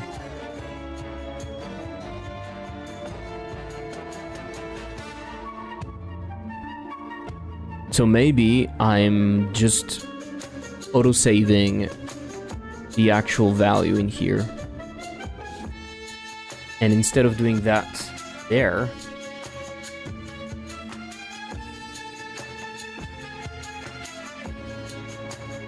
wondering if I'm going to regret it.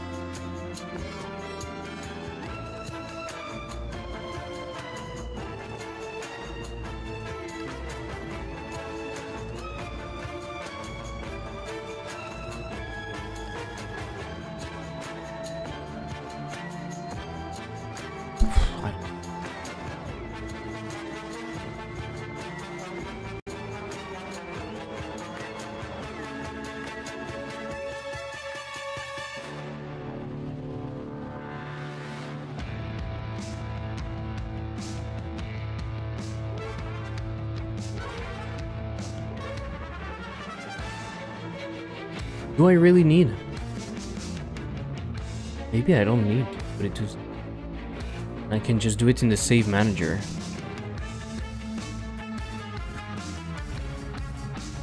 Right? Let's try.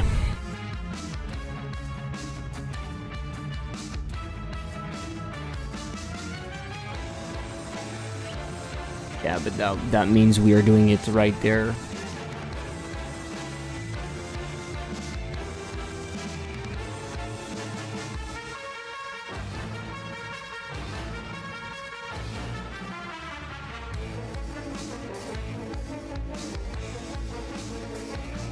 Let me think.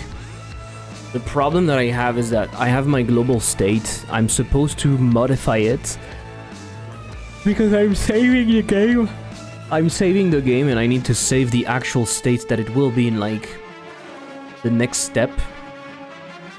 But this still needs the actual value. So I could take a snapshot and use that snapshot instead. Instead of using the global values, I could take a snapshot of what we have at the end and pass that to the value. This end screen manager show that.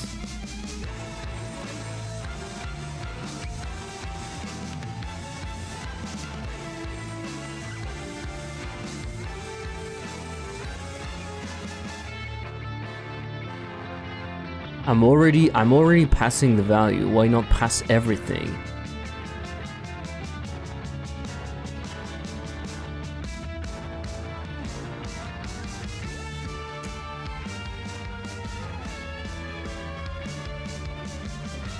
Could do that. Could do that.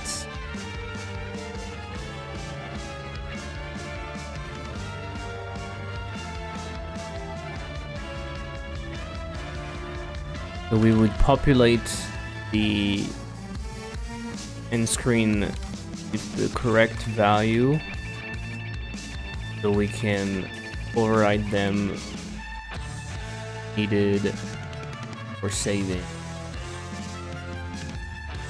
For example, and saving in shop enchantment.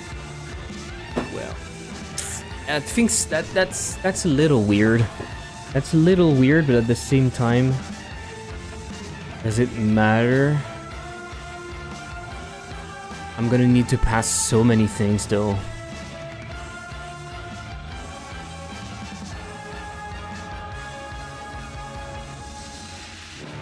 You know what I could do instead?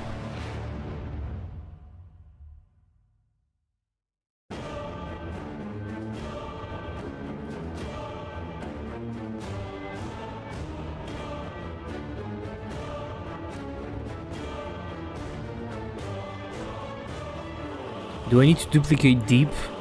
The stats are just numbers, right? Yeah. You just duplicate game stats. So here I have a dictionary, just the game stats, and somewhere in here, instead of using global current game stats,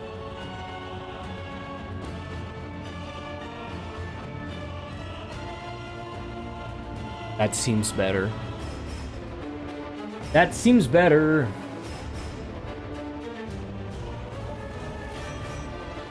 Seems better.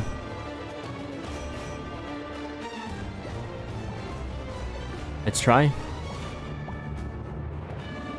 Grab that for later. Let's grab that for later. Do these.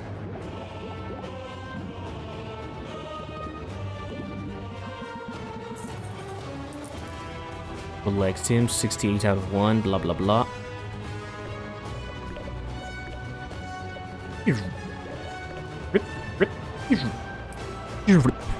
And we arrive at the enchantment. Oh, those enchantments are shit. Those enchantments are shit. Enchanted letters score an additional 10 points. Those enchantments are not that shit. We need to think about that. Placing an enchantment is always a good idea. And the score is the correct value. This is not okay. What we can do in here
I had an issue with I have a fucking issue when we are so if we save, if we exit when we have the this is something I don't know what to do about it. If we exit when we are showing the treasure,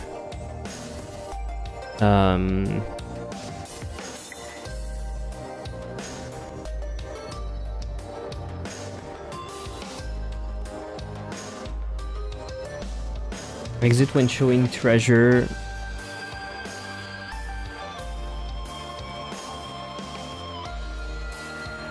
Will not save the consumable correctly. 2020. Thank you. I have a video coming out on Sunday about the UI. It's already on Patreon, by the way. Coming on my second channel on Sunday.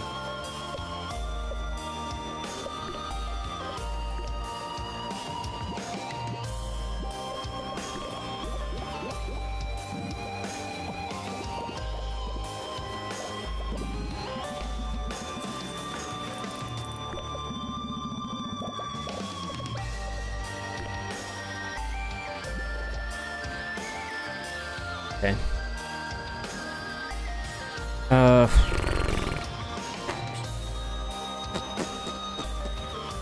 This is kind of a pain. I'm gonna put it on the side for now. I want to change. I want to say. I want to do something. Oh, this is not normal.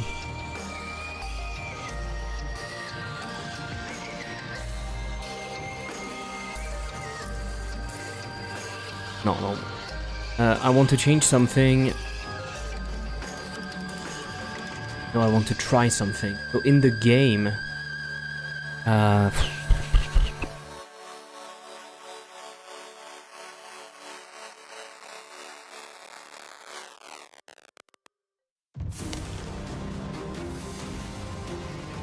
points value.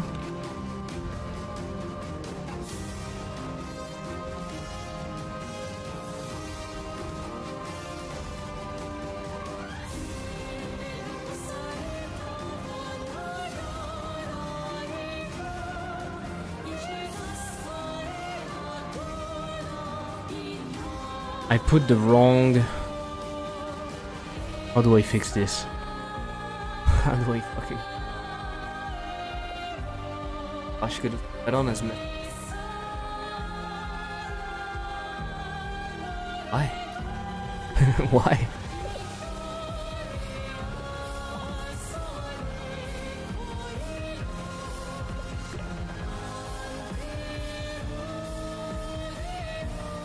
Have you done the trick where you have where you don't call directly Godot Steam? Is it only when exporting, when you don't have Steam? Like when you export the itch version?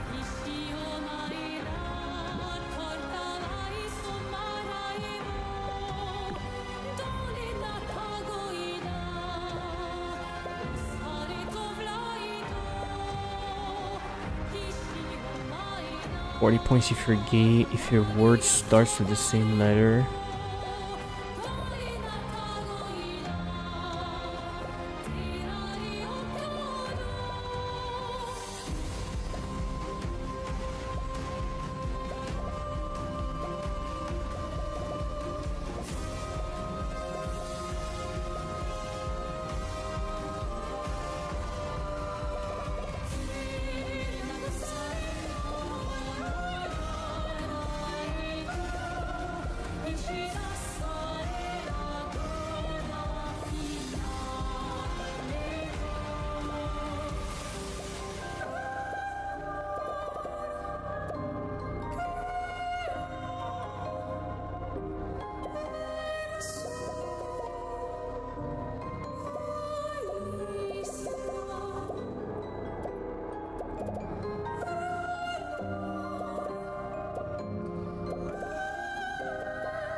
Maybe.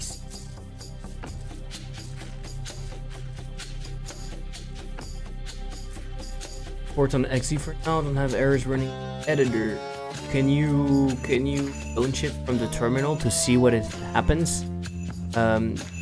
If you're running the exe without a Steam app ID, Steamworks doesn't launch, right? You know that. If you want to run your Steam version,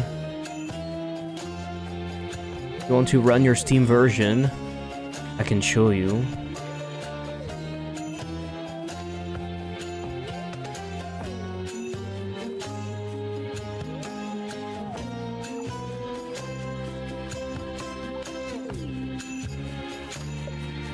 Steam is not enabled, right? You can see in here, Steam not initialized. Okay, Steam API init, no app ID found. So I don't know why it would break, your camera, but make sure that you are running the Steam app ID with the Steam app ID. Second thing, I don't know how you're integrating Steamworks. I recommend looking at the docs. Somewhere they have an explanation on how to export without Steamworks if you haven't done it yet. It explode on attempt to open script autoloads camera.gd result file not found.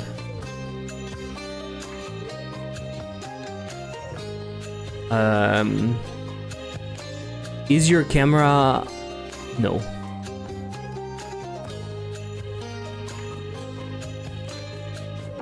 What have you done? Since you added the Steamworks API? Have you excluded a folder in your exports? Are you sure that it's still available in the autoloads? Are you sure it's the same name? That the case is the same also? Because Windows is case sensitive, I think. That would explain why it doesn't work. Make sure that it's the same case. Maybe look at your camera script. If there's an error or something. I don't think it's Steamworks. It works fine the editor with any error. Yeah, but the editor is not the source of truth. Because Godot does something weird with the editor. It allows stuff that would not work on an exported build.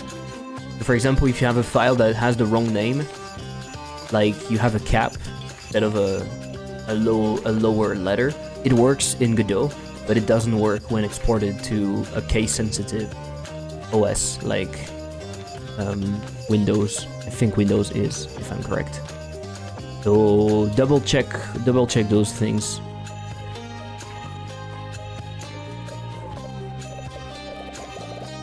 Okay, so I checked that.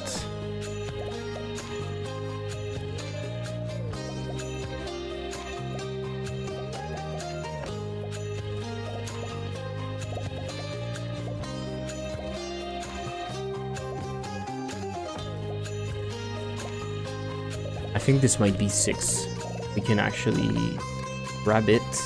Oh, I have twice.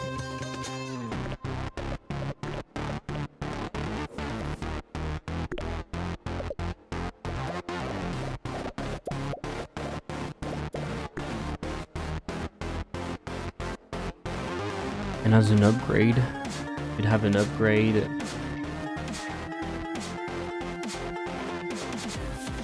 Malt based on exits.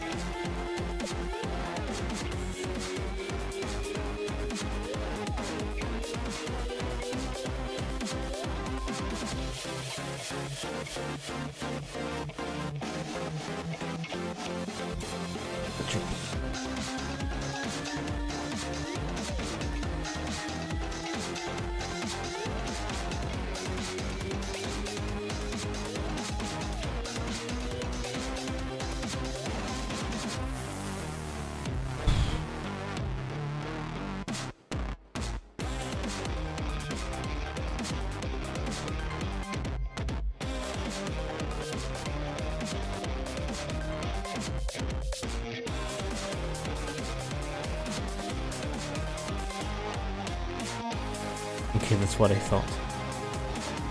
Probably.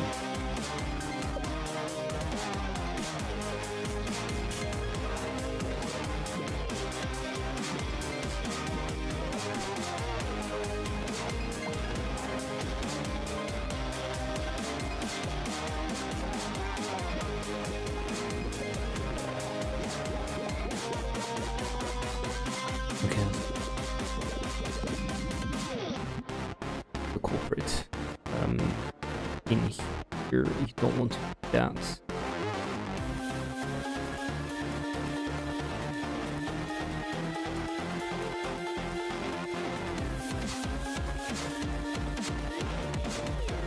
I don't know. Quick break. Dupe.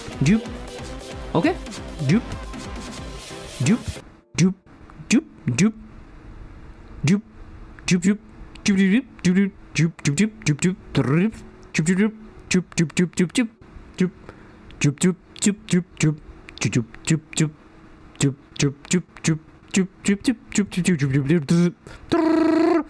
Okay.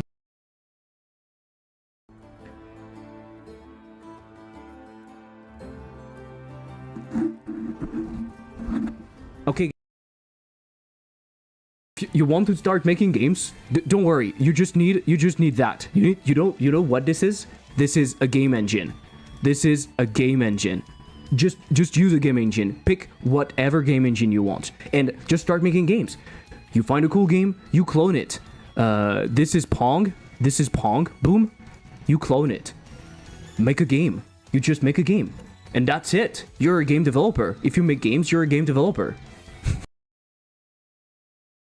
We want a polygon to have a look, and we want a label to have what? The letter. Exactly.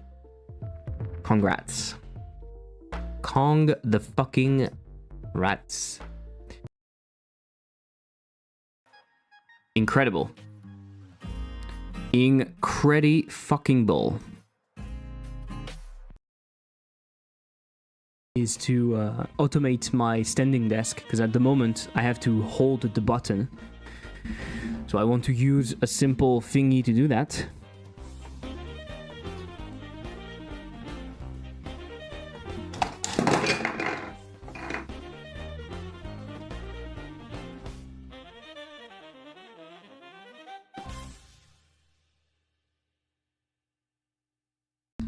Fuck, my light fell.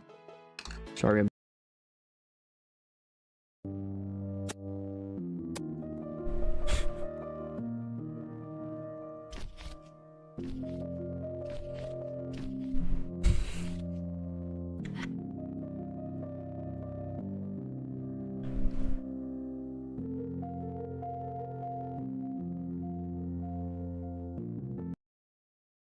Stuff. How do you call it when it's your first time? Un baptême? Sleep in the mountains. Nature will take care of you. Unfortunately, I think it's starting to become like losing your virginity. No. You can do the bullety bullet.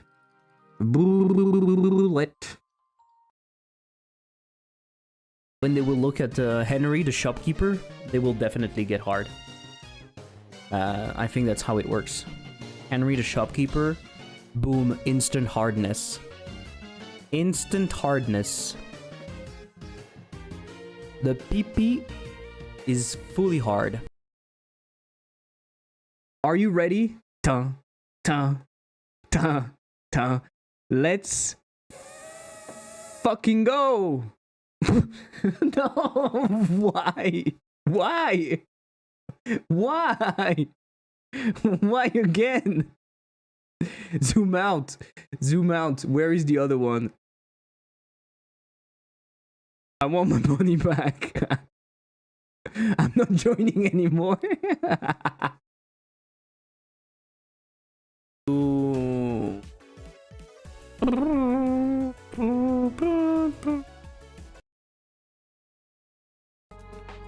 Alternative control. Alternative control. I'm going to take that player control and I'm going to put it right there in the fucking middle. Right? Right there in the fucking middle. Boom. I put it right there. And every time you're checking the button,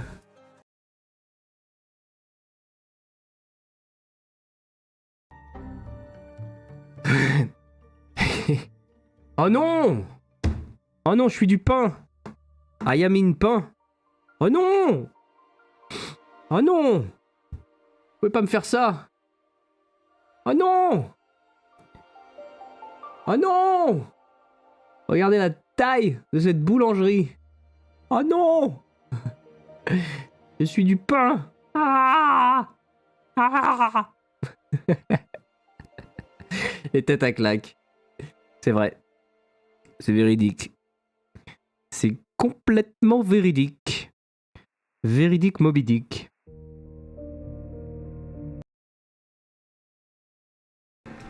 But don't worry, everything is fine. I know exactly what I'm doing because I'm a professional. I'm a professional game dev. Look at that.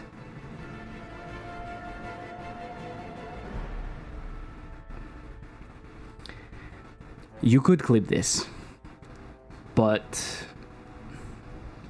would that be kind?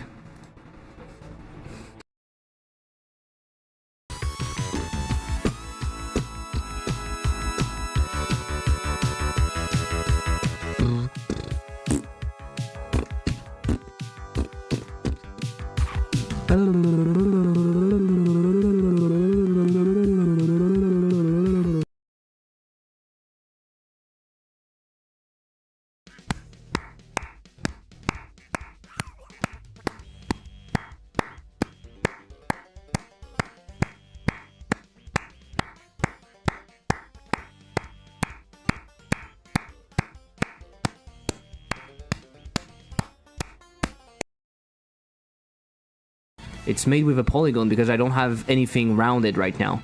I could be not a fucker and create a sprite and then go in here and then create a gradient texture 2D and then use fill radial and then put that in here in the middle and then go in here, put it to white and then go in here and put it to alpha and then go in here and put it to full white and then put it to here and this would be my anti-aliasing, and now I have created a bow. I could do that, but do I want to? Well, I guess I did it now, so maybe I want to.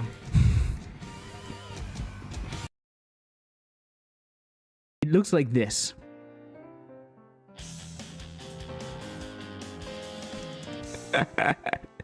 So the billbuck,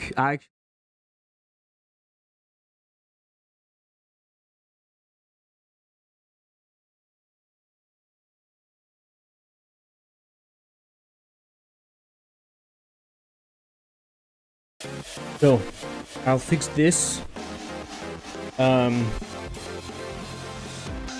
So what is the value of the sixth one?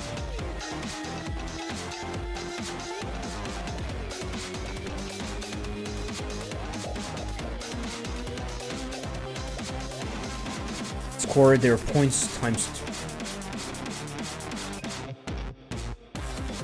So we add their points. We don't add the thing, we add the value. Where is 6?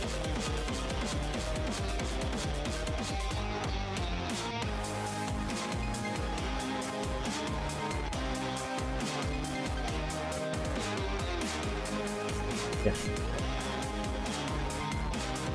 Okay, that's true.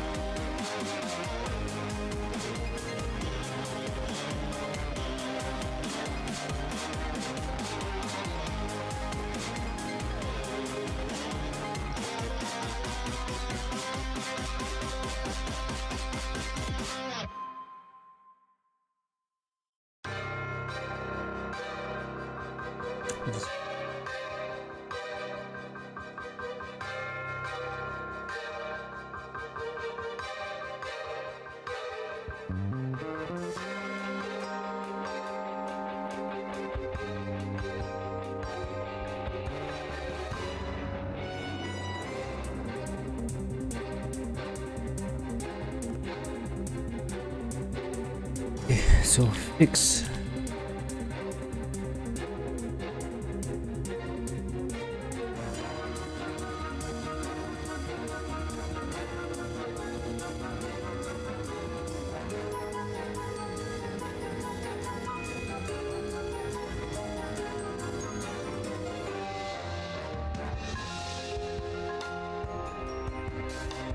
Okay.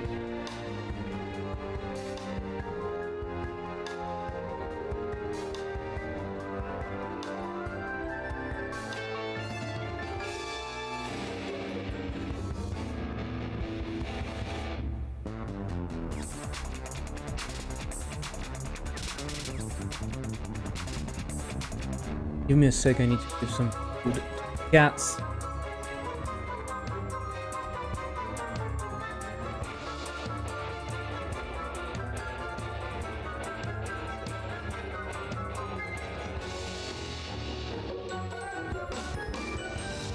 Okay. So, this was fixed. Nice. That over here.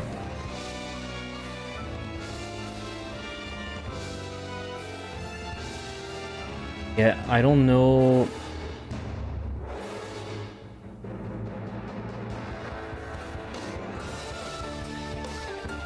I don't know what I'm going to do.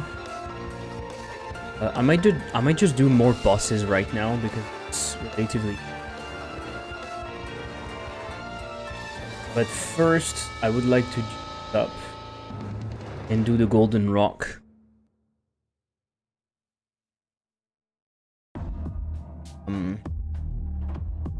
It's 480.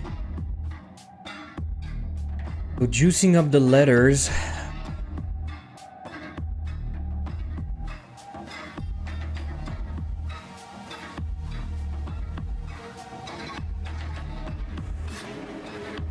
I think I basically die.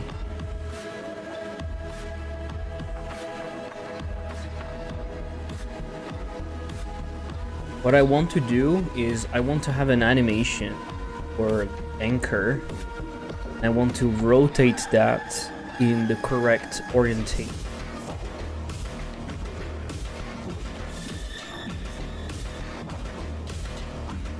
I don't know how I'm going to do that easily.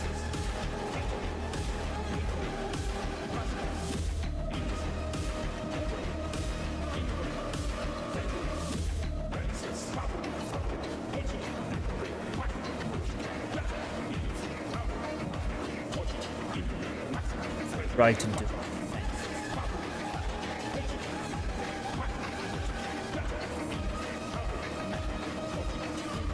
Because if I rotate, it's not going to work. The idea is, what I want to scale, I want to scale the X and Y,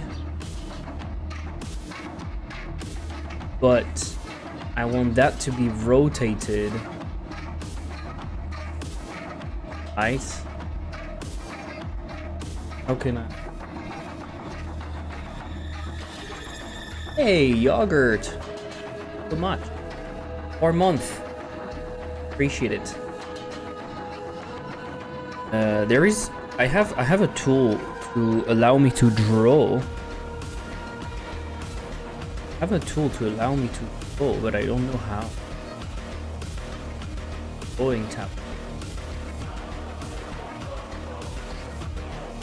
I know there is a shortcut. Trigger a weird drawing. Oh, where is shortcut? First thing. I think there is drawing here. Accessibility.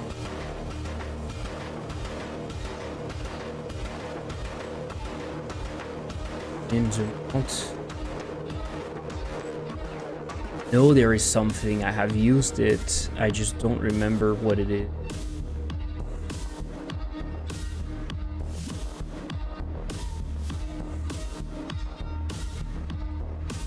Doesn't matter.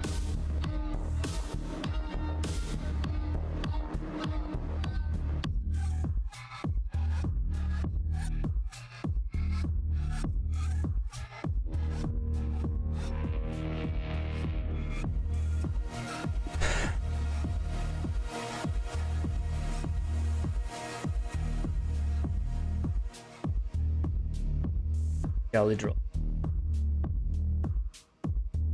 Let me think. I do. So imagine if there is a floor like that and my ball hits the floor, it is very easy to say that the animation is... Now, the problem is that whenever you're colliding with something else at an angle, right? You're colliding with something else at an angle.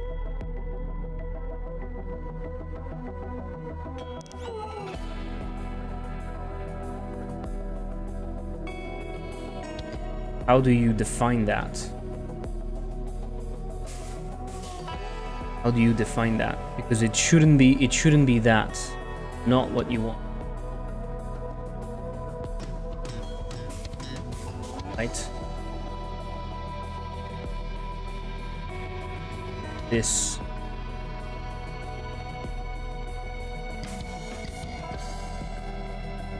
So the idea is right there, the depends on the collision. Oh, go fuck yourself.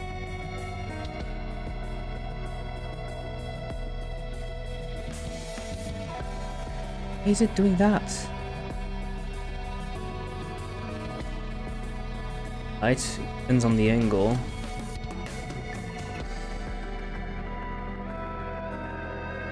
Why is it using this? Why is it using this fucking cursor? All the time, it drives me crazy. But if you imagine the collision point being here, collision point is here. Here, the collision. This is wrong, and in here you have that. So basically, instead, want something like that, right? So you want to transform that vector from this to this.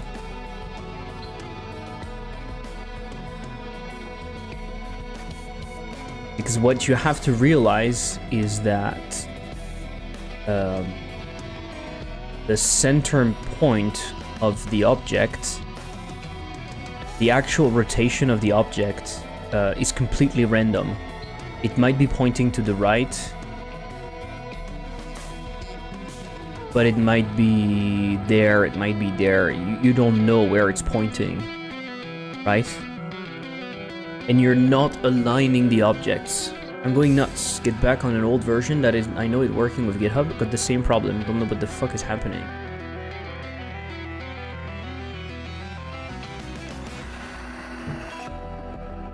I mean, did you check your camera? Did you check the camera stuff?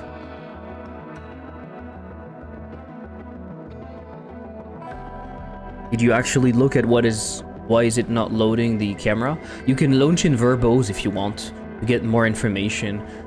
You can launch your stuff and pass verbose, and it gives you more output that might help you understand what's happening.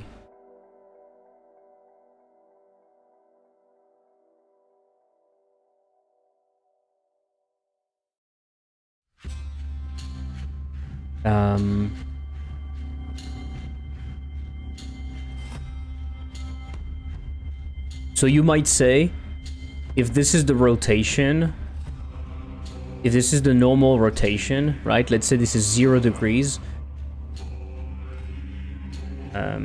So if our object is like this and this is 0 degrees, you might just rotate that vector. That doesn't work, in fact. I've not changed it. And getting back to the version we're using where there should have no issue, I'll try the verbose though.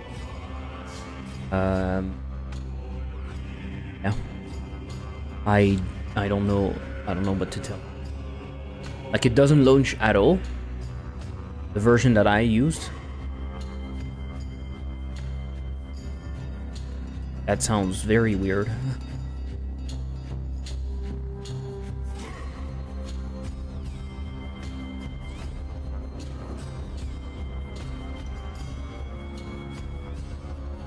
I feel like I have done that in the past. The problem if I simply rotate, take into account the orientation of the, like the distance, the normal collision point. If I rotate, this can actually be negative, right? Imagine this. If you imagine this is the scale aspect that you want. You might want a small x and a big y. If you rotate it too much, so it's not the correct stuff. I don't know how to approach that. I'm completely lost here. If I rotate it, I will have stuff that is negative, and I could limit the angles, because realistically what's happening is that we don't care about all angles, we care about only that part, right? We care only about that part, right?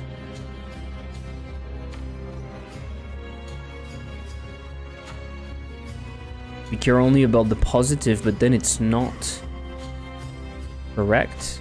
No, it is. Because if you... Yeah, we care only about that part of the angle.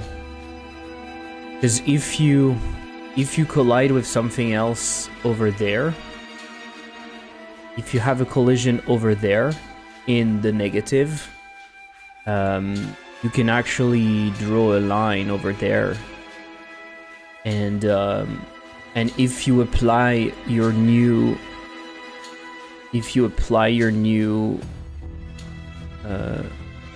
thing like that instead, it is the same as applying it like this. And I could do that, right? It's the same as this in terms of scaling. What I represent here is my new up. You can imagine this as a new up, and so the scale would happen that way, right? Would happen like this, and like this, and you can see that it's the exact same thing no matter where. So we only care about the positive aspect.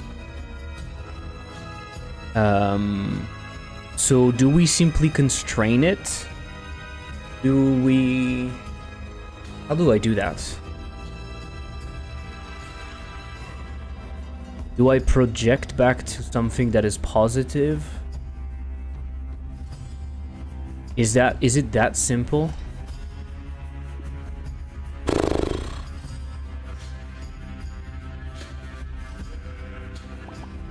Used.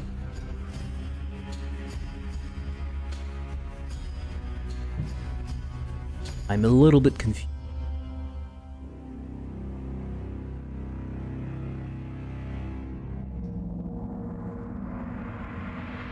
This is shit.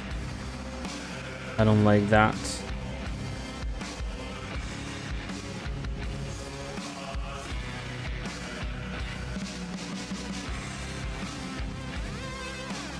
I didn't catch all of that. Some specific kind of scaling. Check. I want my scale. Basically, I want to reproduce this squash and stretch effect in the rotation that I want. Does that make sense? I know this is a good use case for like a base, right? This would be a better use case for a base, I guess. Maybe I should just do that. A basis? Do I create a basis and then I use the basis to transform the actual vector that I want? What do you mean rotation?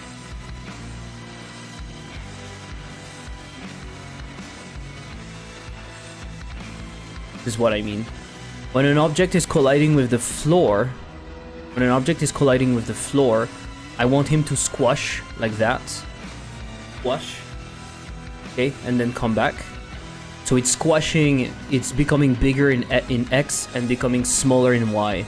And what I want is that when it's happening with another object, like this, it should not happen like that, but it should do this, right? The thing is, I don't control the rotation of my object. I can't like take this object and say, oh, it's simple. I'm going to rotate it and apply the scale where I want. I don't want to do that because they rotate freely. You can most likely use the same basis with a different origin. I don't think I want a different origin.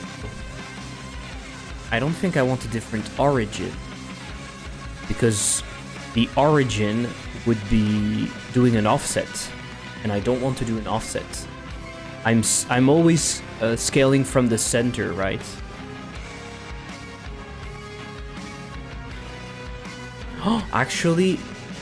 Actually, you're right. On top of scaling in the right orientation, I should also offset so it scales at the right spot.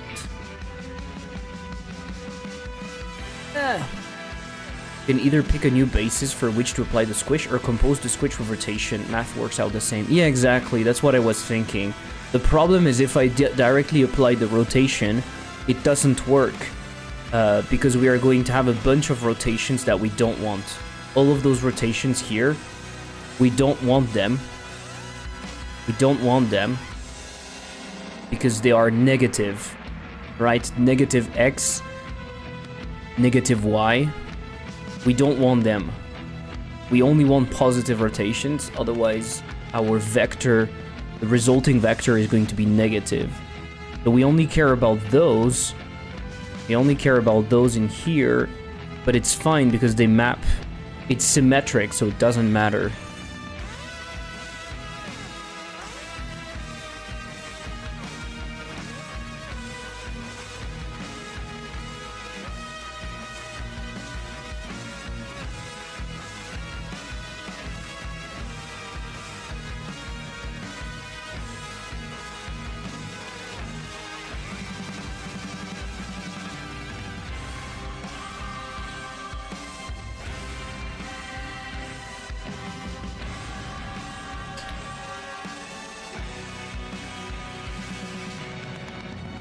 But I'm also going to have to move it, to move the thing to where I want. Still going to have that problem. So it would be much simpler for me to rotate, to be honest. Oh, you know what I could do? You know what I could do? I'm afraid that this is going to be messy. To make my life super simple, I can when there's a collision, I can rotate the entire thing to look at the collision, and then I can compensate on the anchor grow. No, it doesn't. What? Because those labels are also not rotated. I could rotate the entire label too. I could compensate that way. Every time I could do that. I could rotate and compensate.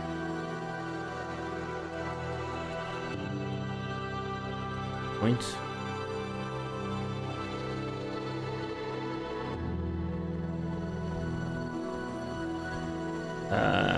Sure. Sure.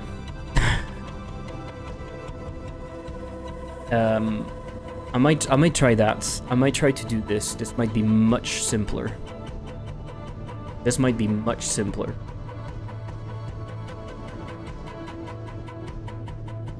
And I do that only for the duration of the squish. Would that work?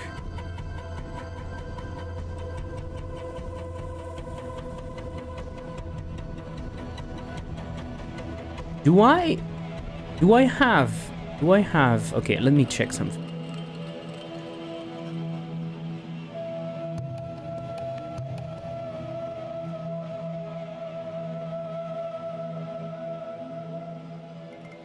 Can you do absolute on this? What does that do? What does that do? Then there's going to be another problem that we need to fix. They should only do that if they have enough force. Yeah, it doesn't matter, right? Doesn't matter because it's not going to... I don't know. But what I could do...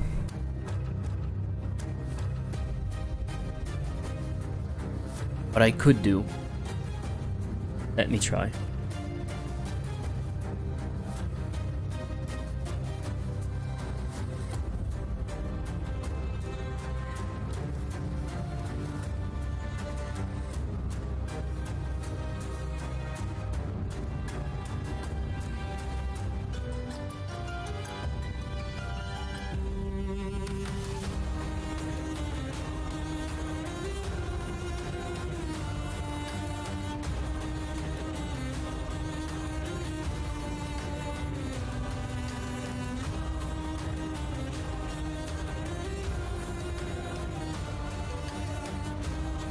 Let me try to do that.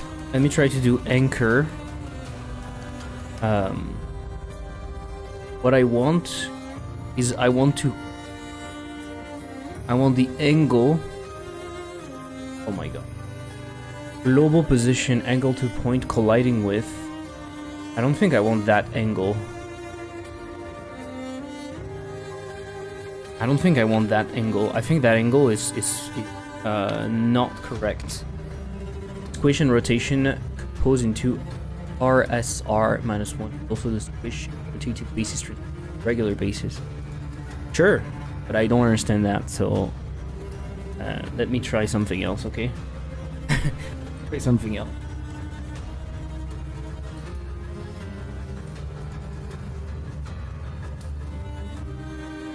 But it should be, it would be cool at some point to use more bases and stuff, but for now I don't need that. What I want is the angle to point, I think, right? Angle to point. Yeah, this is what I want. I want the angle to point, but I want the opposite, in fact.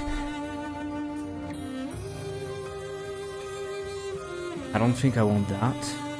I want the angle. Colliding with, angle to point, myself. Global position.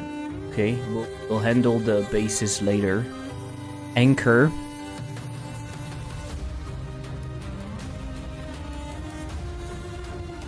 I want to use that angle. And then I want anchor grow to... What is an anchor control? Tooltip container. Yeah, it doesn't matter, I think. I want that rotation.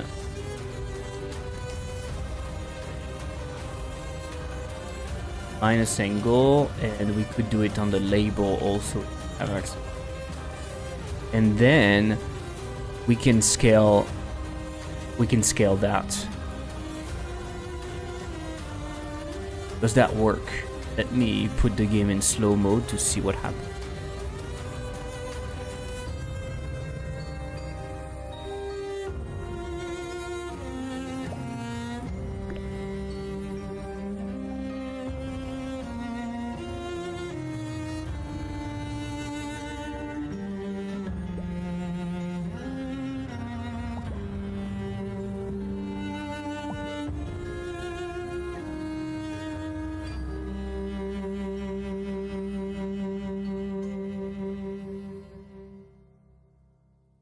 One thing I forgot, that after we have finished this, pull back. This is shit. I should not do this. It seems to be off by a quarter turn or so. Here's what I'm seeing. That doesn't surprise me. That doesn't surprise me.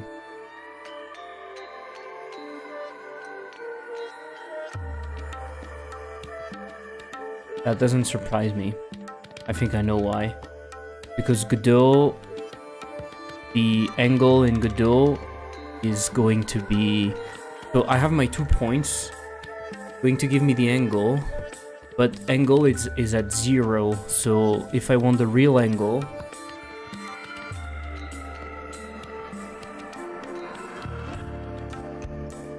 I add or remove... my brain doesn't function to add or remove pi divided, because 0 angle is not upright, it's pointed to the right. What I mean? 1/4. So our button is at the correct ooh. No, it doesn't work.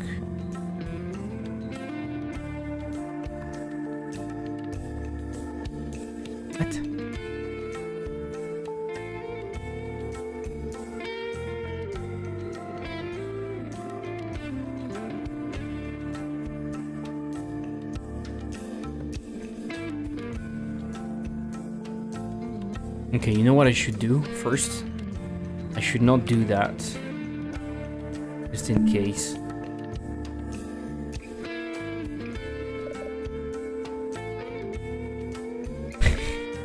And it triggers all of them.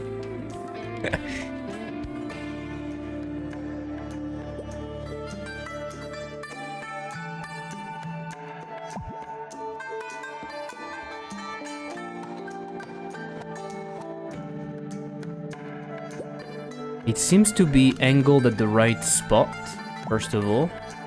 Not here, though.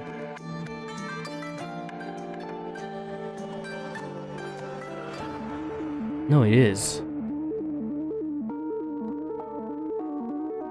Is the right angle.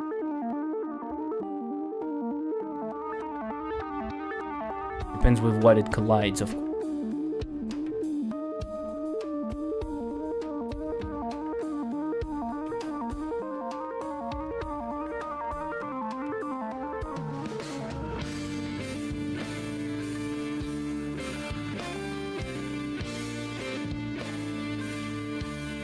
And we want to compensate, but minus angle...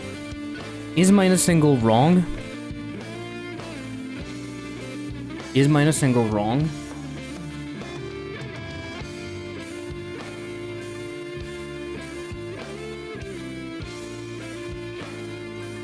Minus angle.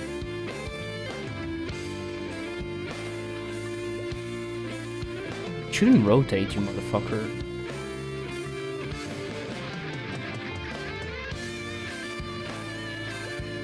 Rotate.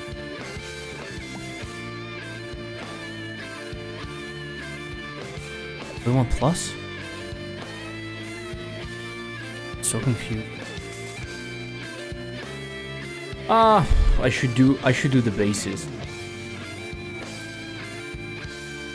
There's reason. Life collisions. Yeah, but I can fix that. That's not a problem.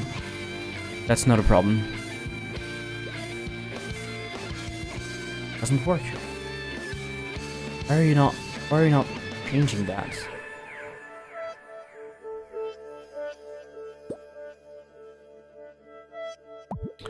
I could force the global rotation. That would do the same thing, right? The global rotation could be forced at 0.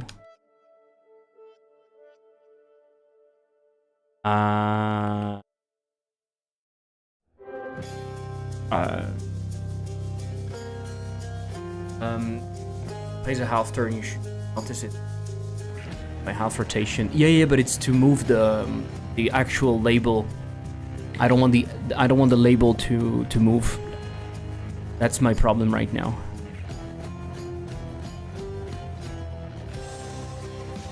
Rich text label doesn't have global rotation.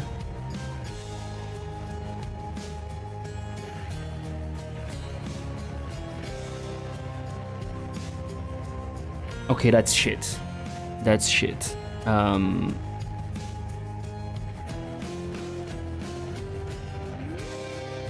The simple fix is to say objects squish if they have enough energy.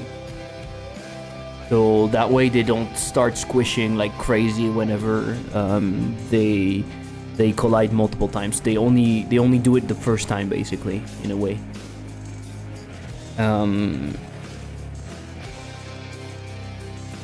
You don't want the label to rotate? You want it? Yes. It's going to be squished at the same time. It's going to be squished at the same time. It's fine. Like that. It's going to get transformed at the same time.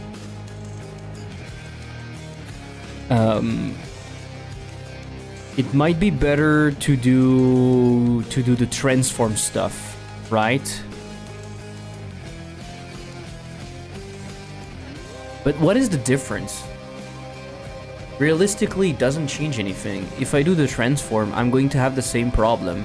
I'm going to align my transform the way I want, which is basically going to apply a rotation, and I'm still going to have to fix it.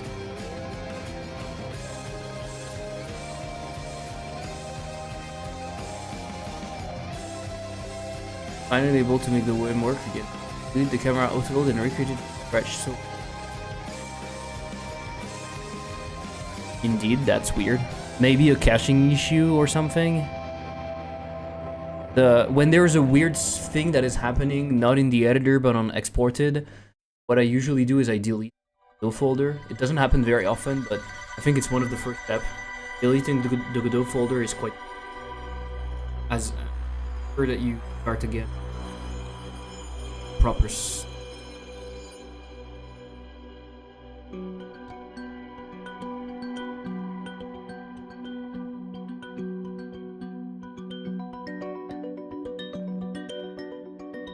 Transit Traveler.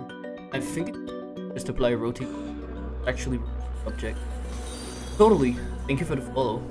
Totally, totally check. Totally. It's totally true.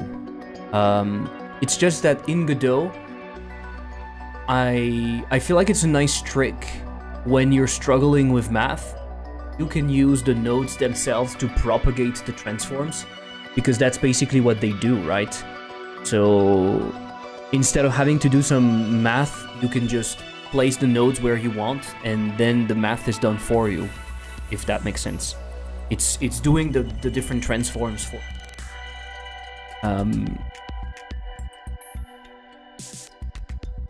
So what I want to change is my bump vector, right? Right now, my bump vector, we can see it as pointing upward. So this is for angle 0. Seems that UID messed up or something like that on the cam script. Yeah.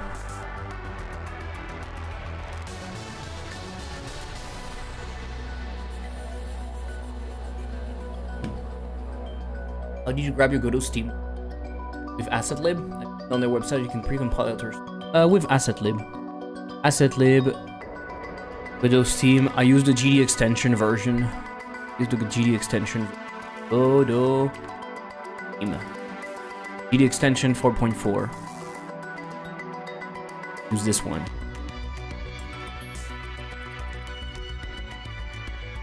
Uh, 4.18 actually. Maybe I should update at some point. What is my version?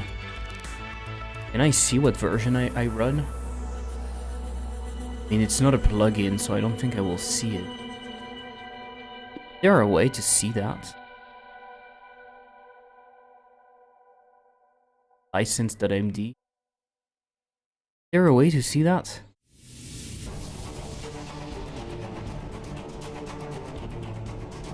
Have to launch. You mean it's typing the number when you launch? Launch of Godot. Not sure what you're saying.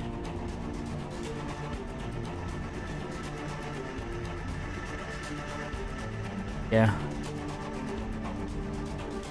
Do you have to put do you have to do it manually?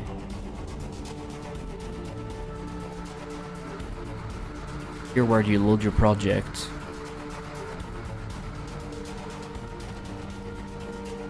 Not sure what you're saying. Why didn't? I'm not sure what you're saying. Huh?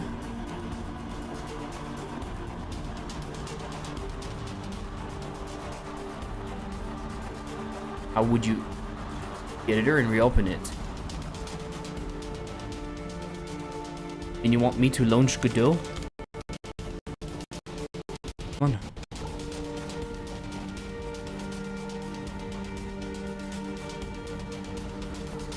Shit.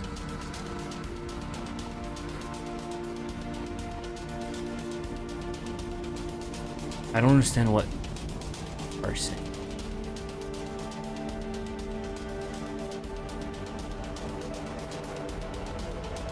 I don't think we were talking about the same. You know what? It doesn't matter. I don't want to update their Steam, their Godot Steam. I need to update the SDK at some point. I think I'm using an old SDK. Let me check what SDK I run.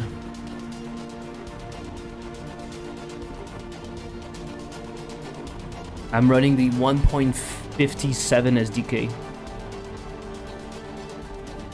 Your projects on the first launch, it shows inversion and so. Ah, you're right. No, you're not right. I don't see it. I don't see it. Console plugin, new customer launcher, could not find a... I don't see it. I didn't...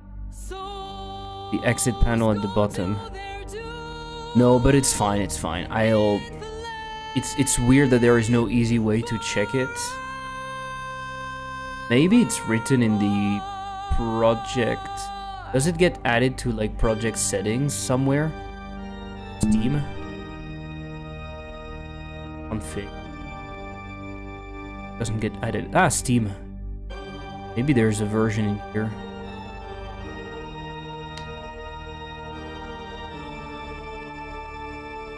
Where's it? It was here like a second ago. I don't care. I really don't care. Doesn't matter. But I will update it. Now the case is probably best to compose the rotation push like in change of bases. The counter pose with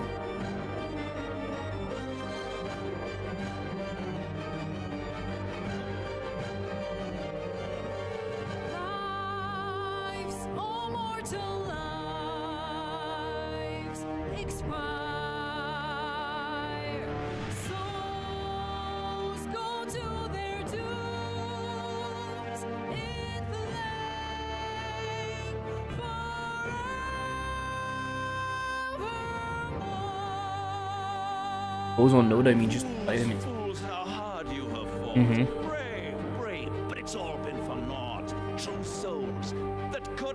The thing that frustrates me that I'm pretty sure I've done that. I've done that in the past.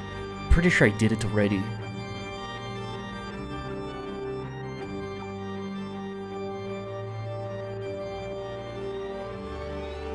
No more deals, it's over. The final act, you're doomed. No more grace, it's over. This house of hope.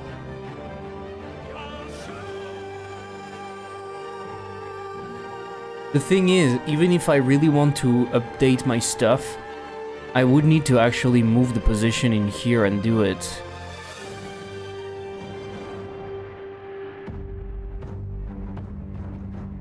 I would need to fake it to do that, you know what I mean? I would need to do like this. And then do this. So it's back at the center. And then I can squish from the actual position that I want. Oops. Or I don't care. Maybe it doesn't matter. It's not even sure it's going to look great. Not even sure it's going to look great. I think I wanted to do it because I've been thinking about it for a while. I never did it. And look, they're doing it in here, and it looks good, right? They are not doing the rotation. They are not offsetting at all, though. As you can see, they're not doing the offset.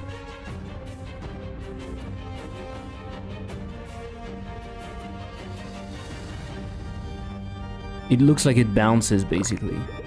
That's fine.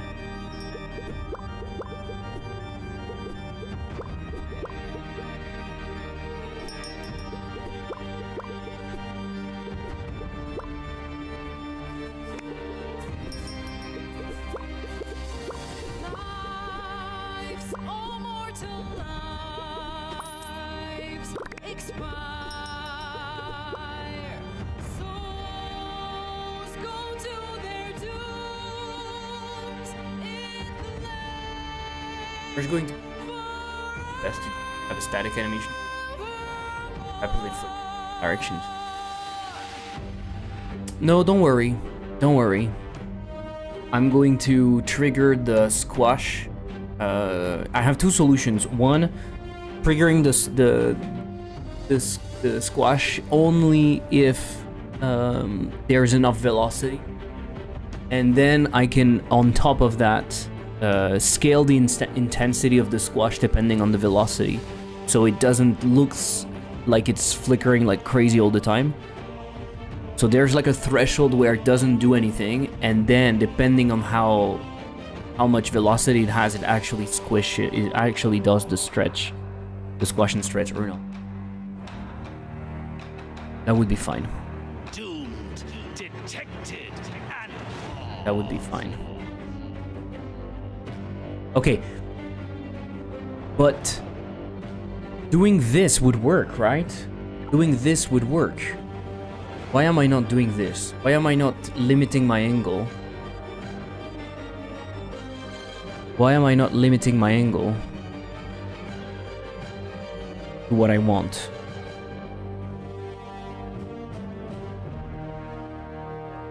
In Godot, it's between 0 and minus 90, right?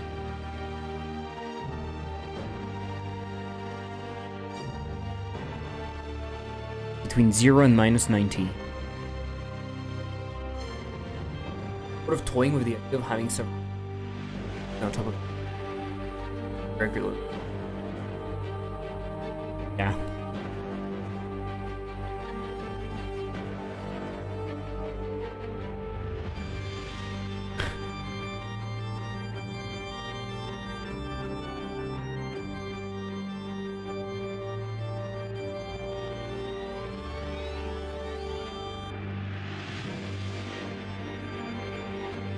I think I'll do something else. When I have this, I'll do something else on top of that. I'll make my merge squishier. And so the reason I'm doing that right now, even though I should be working on content, is because I want to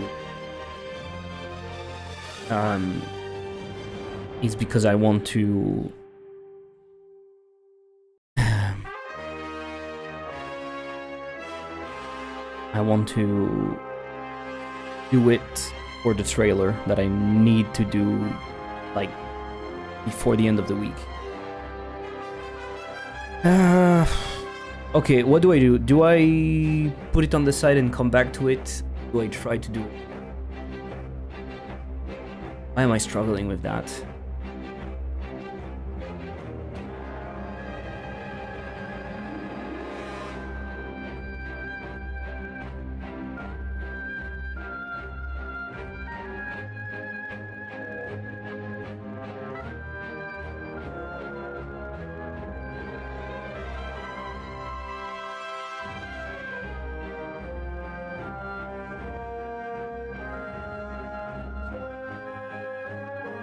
Do I modulo it?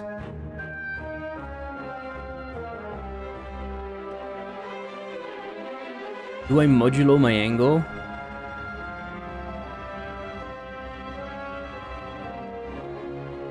Why? I think I'm moving on to something else, and I might come back to it.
Yeah, I don't see it. I don't see it clearly.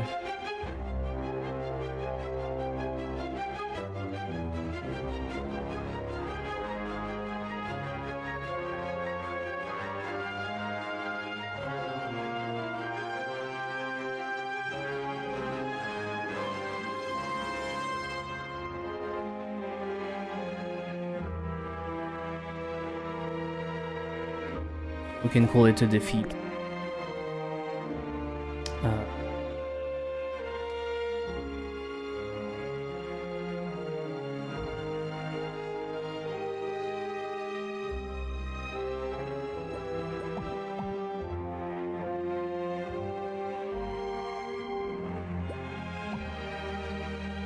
Okay.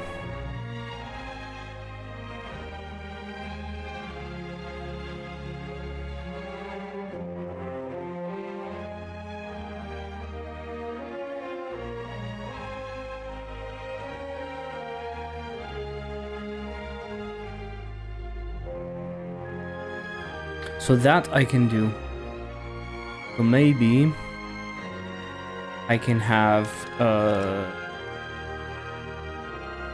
Wish VFX at the end.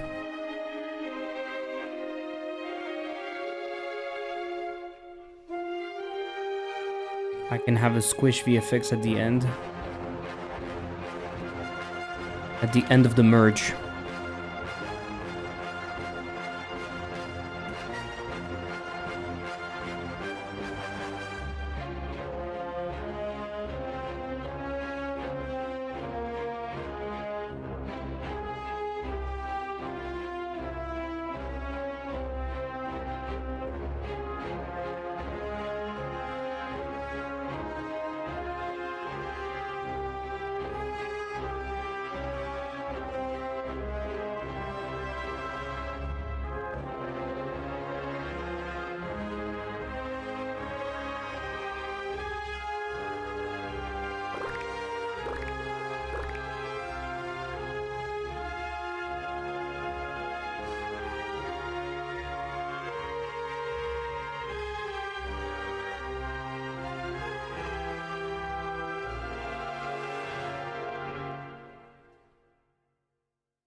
I think back is not going to be enough.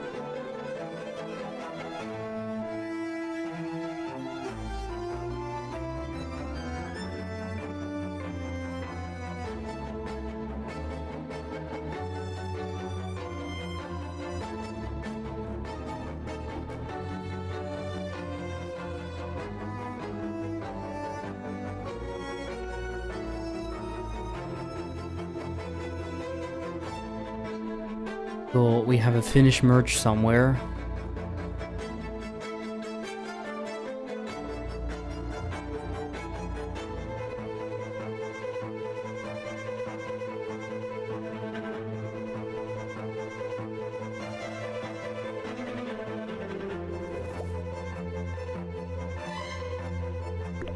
And then I'm doing some... Okay. Bad. I might want that to be more... That makes it a bit more alive. I don't know why I didn't do it earlier. Makes so much sense. Makes so much sense.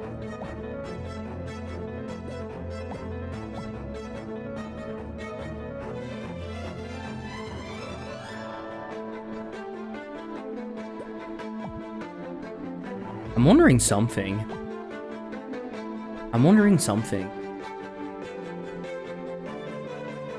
Because the letter appears to be always upright, in this particular case, we might want to do the opposite of what we were trying to do with the bump. Does that make sense? Like, if you imagine those two colliding, the plane is right there, so you kind of want the squish, the normal would be going that way. You kind of want the squish to be big, like to grow in X, so in that direction, and to squish in Y. In the case of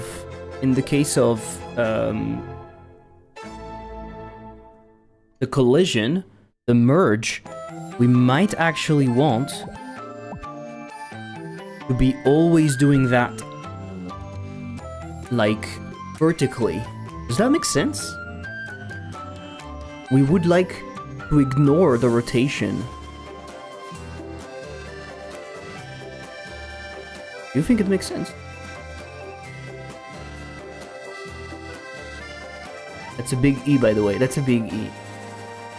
VSync is destroying my process time in the profiler. Without the process time is 1.2 1.10. When enabled, it explodes to 17 milliseconds. Isn't that normal? It just waits. It just waits for the next frame. Isn't that how it's supposed to work? Your frame is just always taking the amount of time. If you're running at 60... I mean, 17 is quite high, no? No, 17 is 60 frames per second, right? 16.6 is 60 frames per second, I guess. I think it's how it works. If you look at the frame and how it's going to do, there's just going to be a lot of idle times.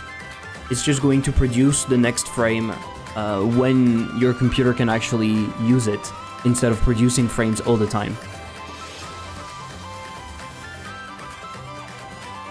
I think it forces the game to run in synchronization with the monitor. I think that's how it's supposed to work.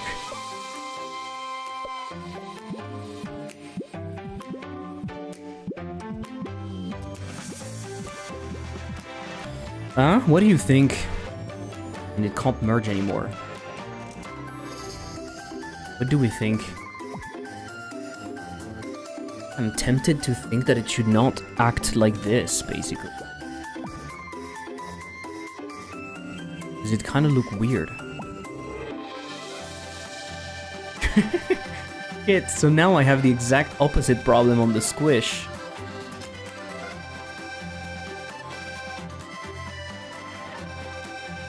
Also, should we ease spring or elastic?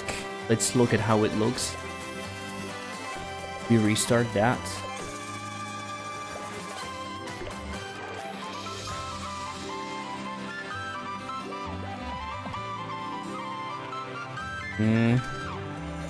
I don't know if it's a... Shit, I need to fix this.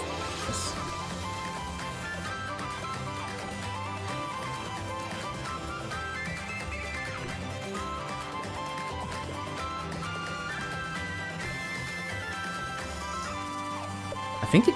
Whoa! I think it might be too fast.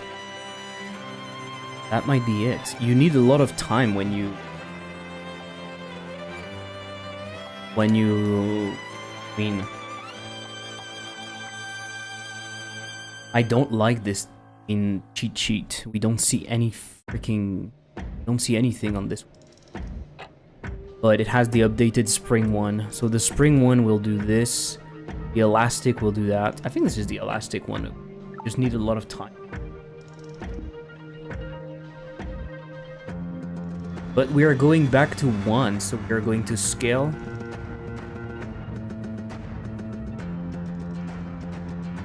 So maybe I could get away with...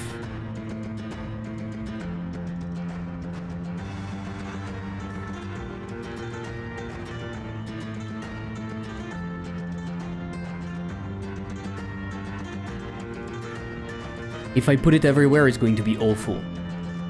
Right? It's going to be awful because we are going... We don't have time to read.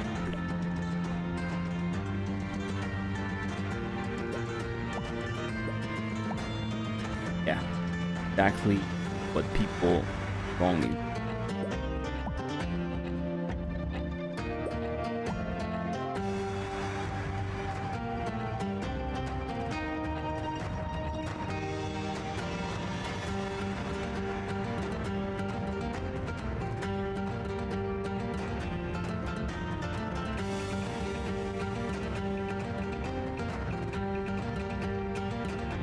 Should I?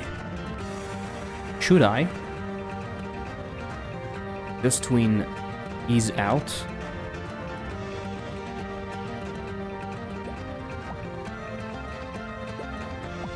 It should overshoot, but it doesn't. Right?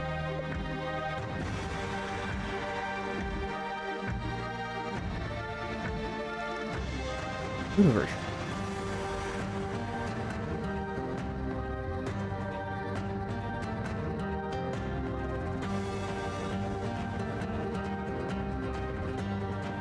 There's no spring, but spring is not that interesting. Elastic, but a bit less strong. Maybe we want spring. Maybe spring on this one would look okay.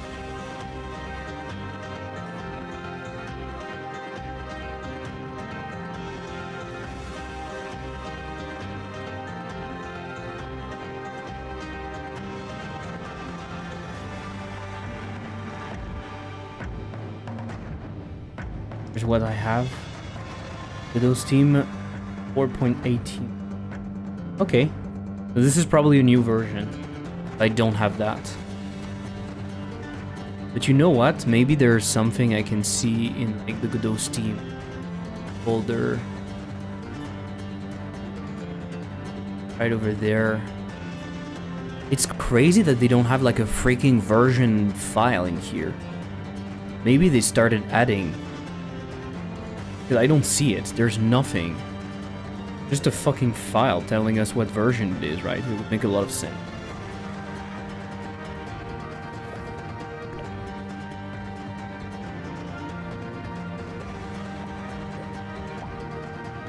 I mean, it's not too bad.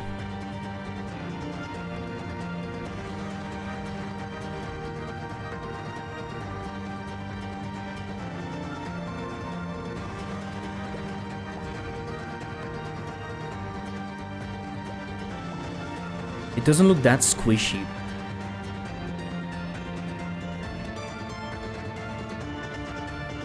Oh, those fucking robocalls. I don't know what happened.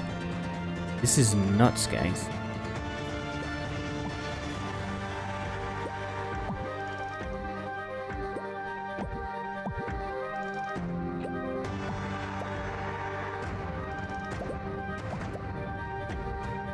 Yeah, okay.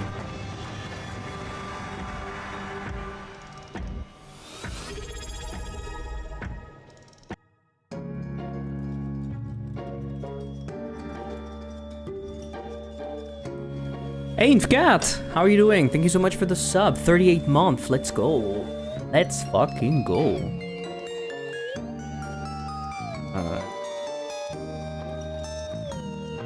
Maybe this one can be elastic. The others, I kept them spring. Maybe I can also give myself a little bit more time. I know I tend to be too fast with maybe. Move to Vienna complete. Awesome. How is it? How is it? 3 years and 2 months subscribers. That is fucking nuts. Okay. It is a bit more squishy. Takes a bit more time. Which I think is fine because it's only happening... I think it's definitely fine. It's only happening on the...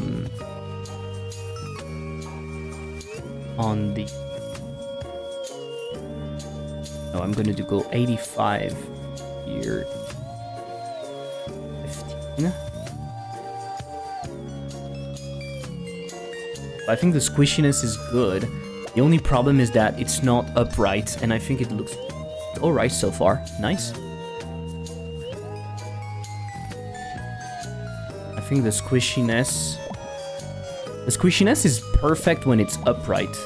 This is what I want. But it's weird when it's rotated. So the problem is also present in here. Yeah.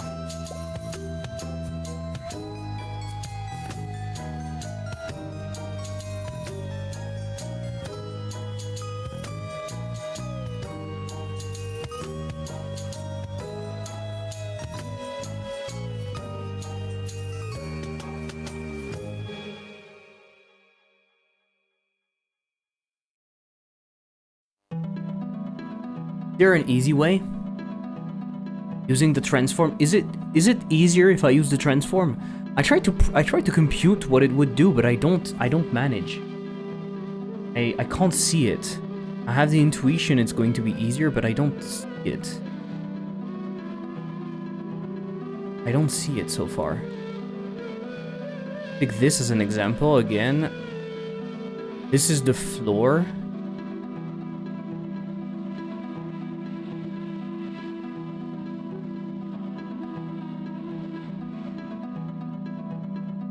Right, and this is my transform.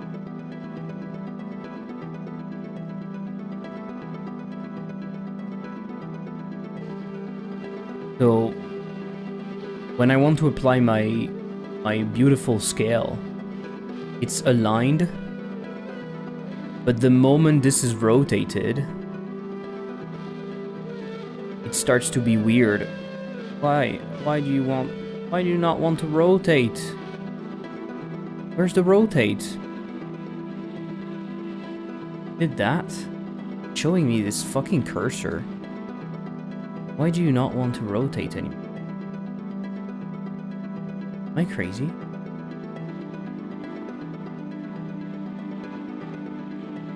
Well, you get the point. Oh, it doesn't show me rotation. Imagine it's this. The problem is that my letter always appears. My letter always appears. Correct. Like that. It always appears upright. Right? But now the squash is happening in here, so it feels weird. The squash and stretch is happening here. It feels weird. So what we want is we want to say, oh, don't we have like global scale? Something? Don't we have like fucking global scale? No, we don't. A shame. So what do I do? What do I do? I need to take this. Right? Ideally, I can take this.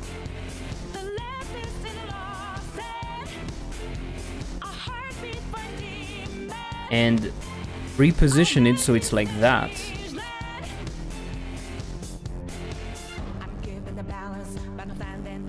Okay, so I can transform this blue thing to be this blue thing.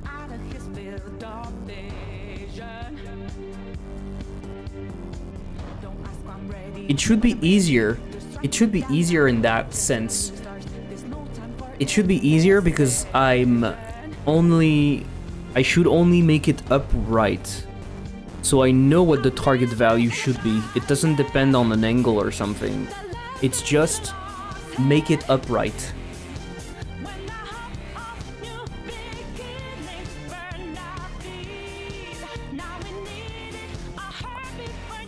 Do I untransform? Do I just take the transform in red and multiply it by my stuff and it moves it? Can I just not do that? See what I mean? Am I confused? Can I not apply the inverse transform and it's going to make it upright? Because this vector is pointing right. This vector is actually like this. It's pointing right in this basis, right? In this transform. And what I want is to point right. Just point right, the actual right. So I need to untransform. Is that it? How do you untransform? Transform inverse doesn't exist anymore, right?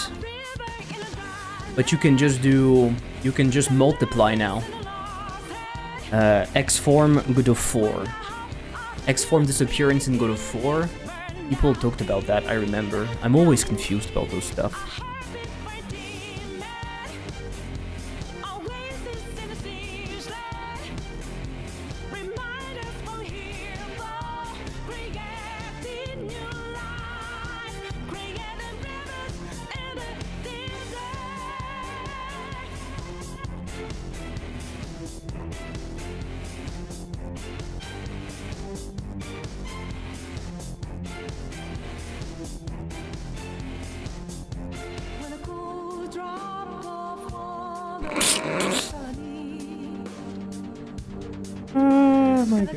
Always the same fucking guy. Always the same fucking guy. You should be able to just write floor normal fix up multiplied by that. They added matrix times vector multiplication operation directly. Vector 3 times basis.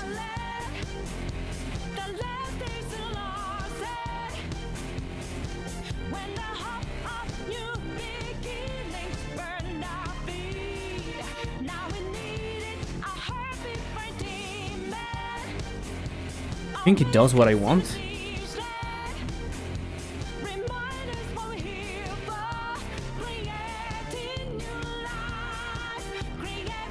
Do I want my global transform or just my transform?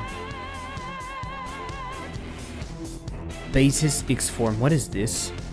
Isn't that what I want? Returns a copy of the vectors V transform multiplied by the transform's basis matrix. Unlike the multiplication operator, this method ignores the origin. Returns a copy of the vector V transform multiplied by the inverse transform. This method ignores the origin. This method assumes this transform's basis is orthonormal. I don't know. Do I want the inverse?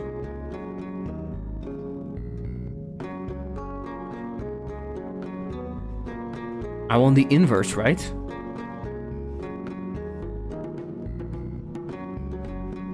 Help me. Help me. You have the right to backsit me if you know, guys. You can backsit me. Because I don't.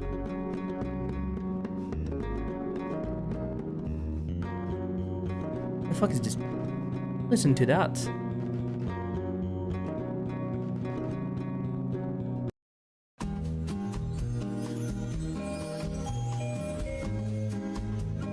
Oops.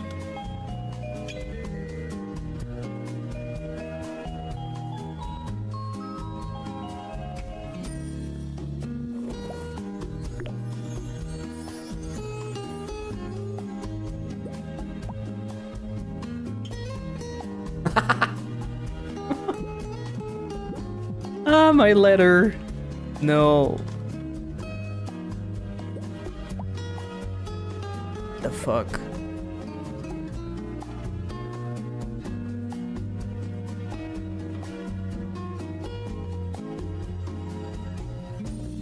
I don't understand.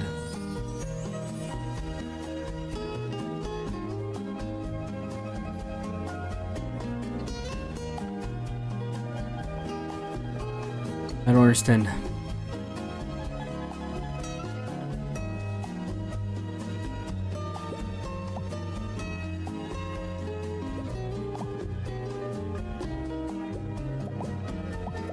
So here it works because it was.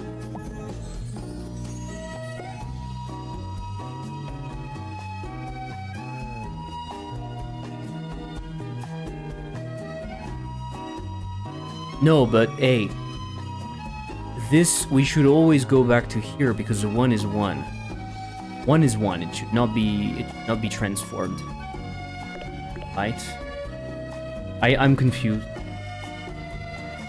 I'm really confused.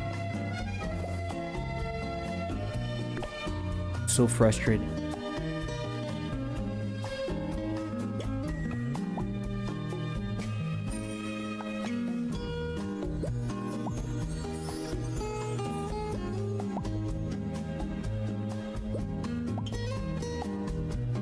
Bit.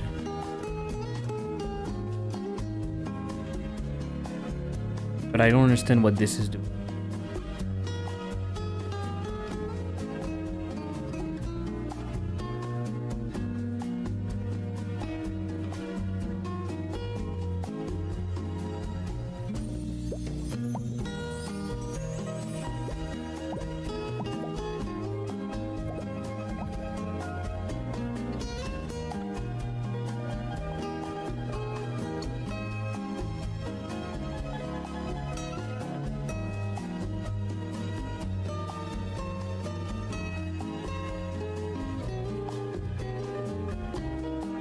I feel like it should be simpler than that.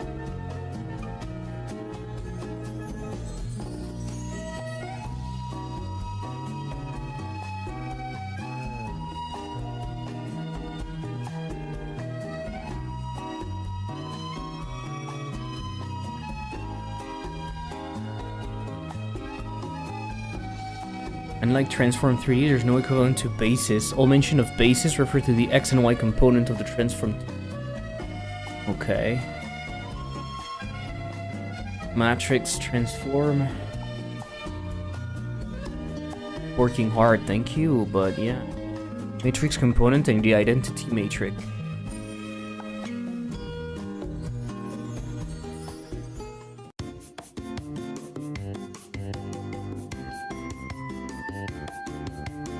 Matrix have rows. Scaling the matrix scales everything. In actual projects, you can use the scaled method to perform scaling. Rotating the transform.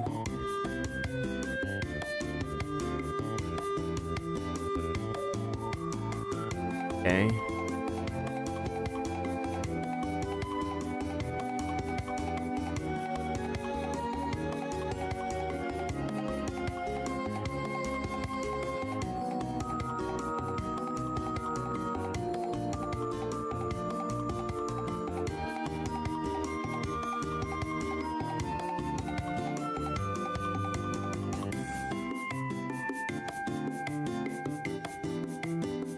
Probably gonna have been working X and Y vector first represent.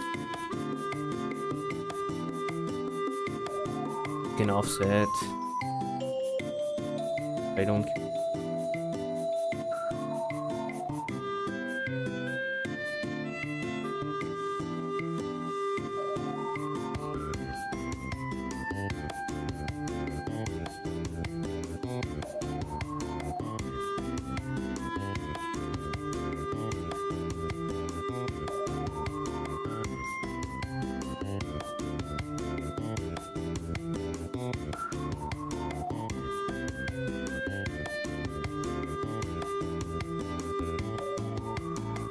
Converting positions between transforms.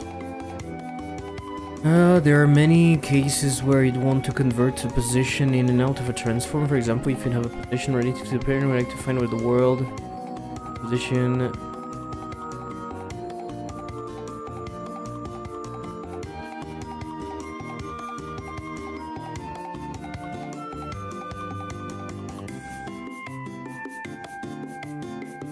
Multiply by the transform.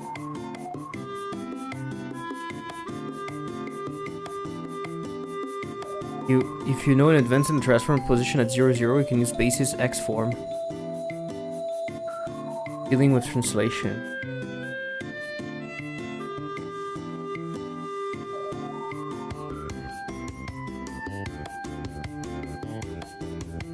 Inverting a transformation matrix. The affine inverse function returns a transform that undoes the previous transformation. It can be useful in some situations. Let's take a look at a few examples. Multiplying an inverse transform by the normal transform undoes all transformation. Ah! Is that what I want? Ti times transform. The transform is the identity transform.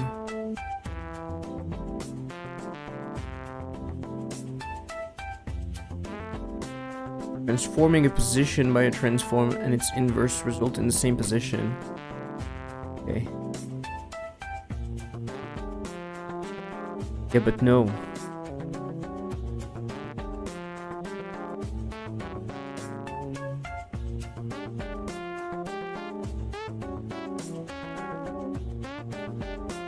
Shouldn't I receive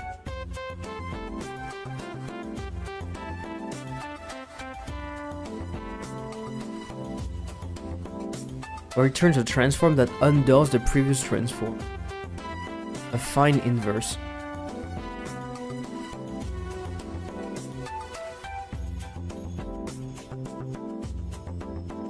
Returns the inverted version of this transforms. Unlike inverse, this method works with almost any basis, including non-uniform ones, but is slower.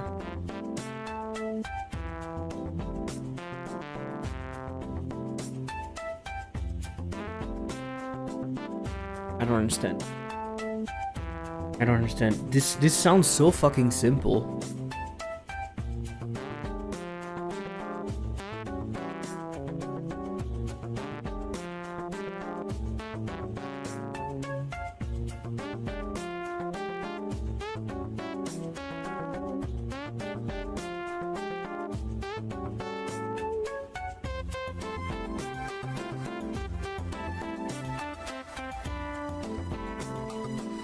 This sounds so fucking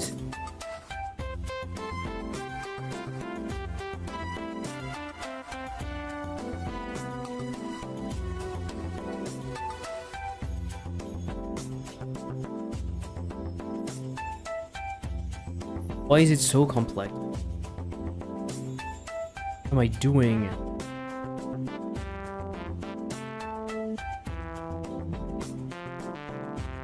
If I rotate that by the rotation, the problem is that it's going to be negative sometimes.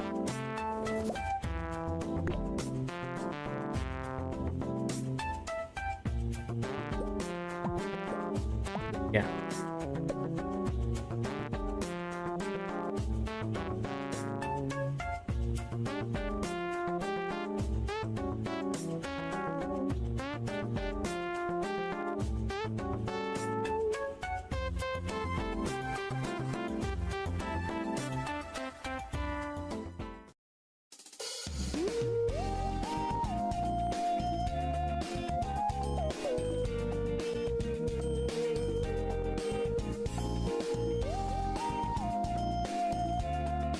Do that.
Was it because I was using the... But the global transform is the same, no? You're suggesting basics form? We already did that. I feel like I've already done that, but I was just not using the basis. I was just using the transform and not the global transform. Ah, kill me. It's very hard to stop doing to start doing that and do something else, because theoretically it sounds simple and I'm not too far.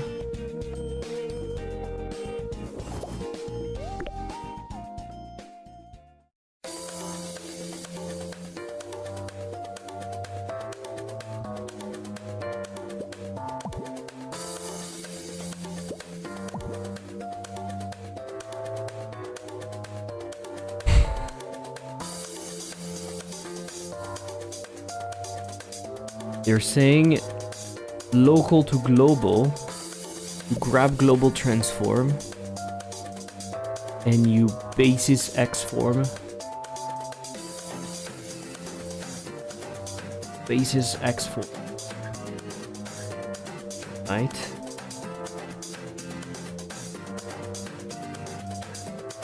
Global to local. I know, global to local. You're taking the affine inverse of that shit. But I guess it's the same thing as doing basis x form. It's the same thing as doing inverse in here. Yes.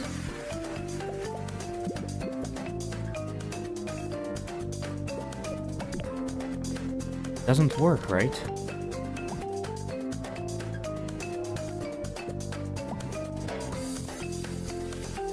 It does something super weird.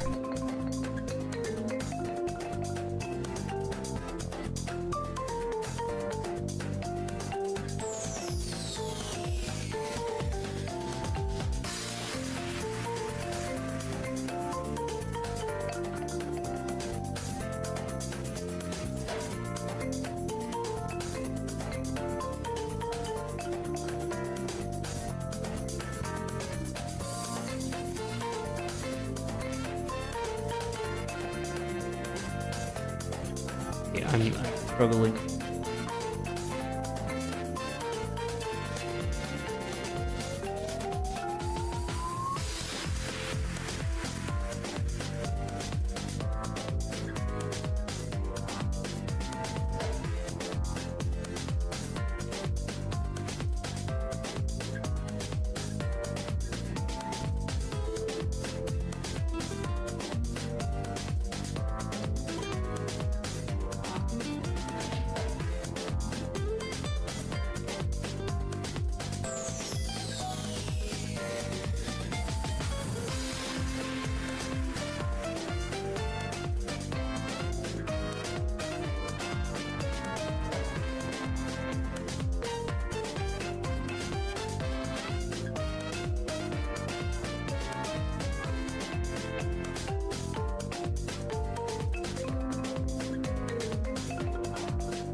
If anyone is familiar with transform state, otherwise I might call it a day for, and do what I was supposed to do instead.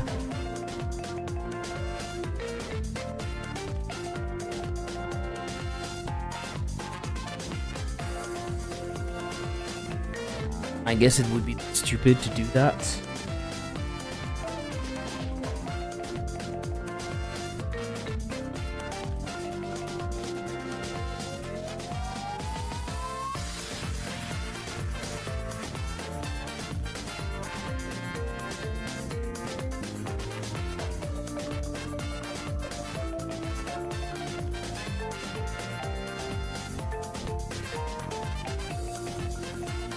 Hey, you know what I was doing at some point?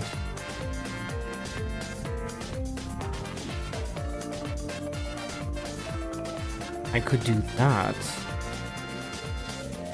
Right? I could rotate in the actual rotation, not cancelling the rotation. No, that's not what I want. That's the opposite. Huh?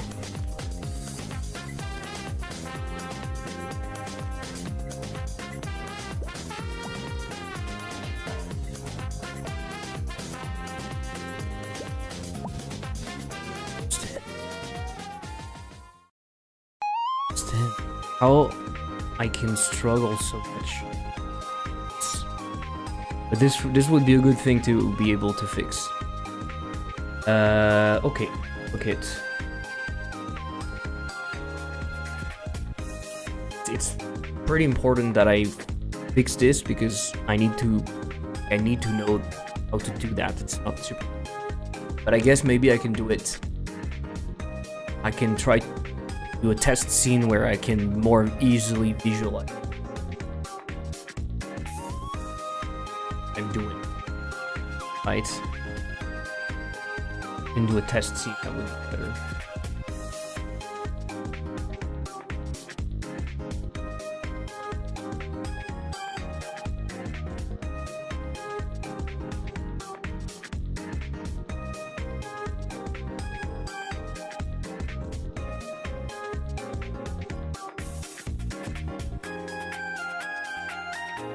It sounds so simple.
In here we can do a funk.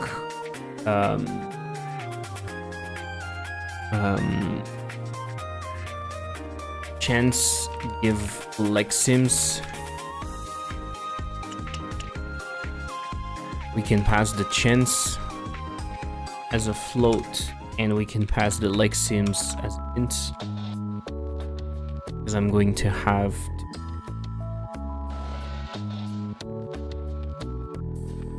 let's give Lexims.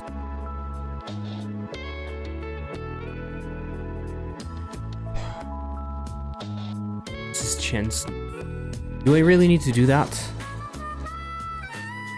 Not really. That was kind of...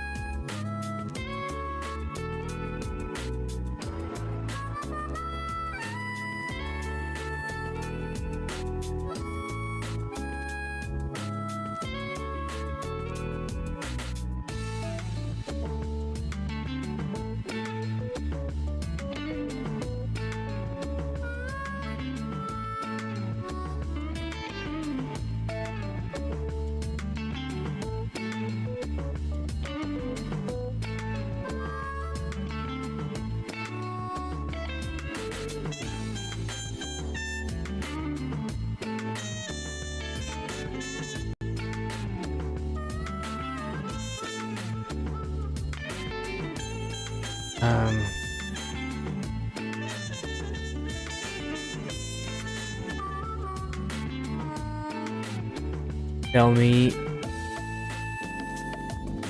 define those colors. Let's define the colors.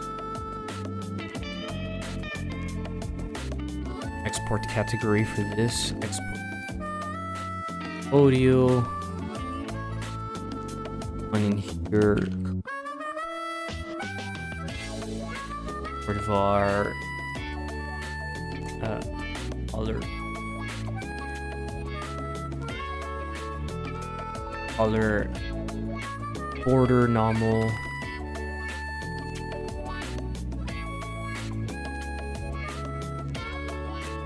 color, gold. Should we,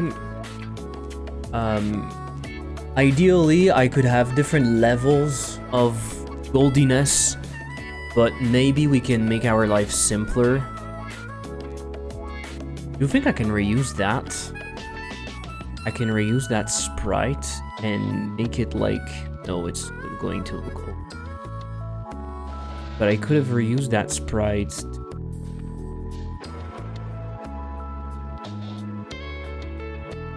That sounds complex. Make it like... Ah, why do I not have gold?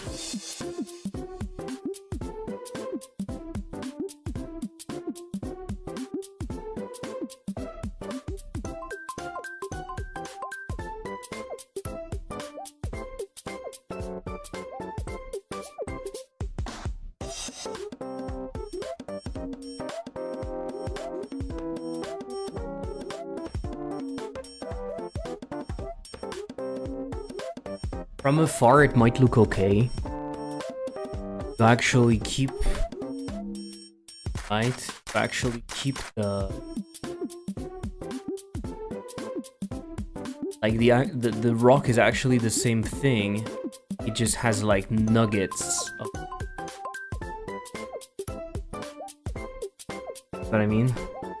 Might have nuggets.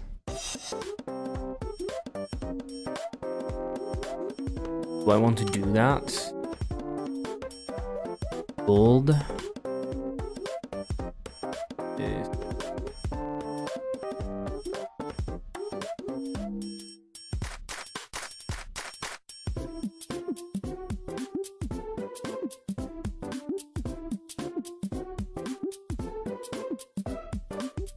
I rotate them.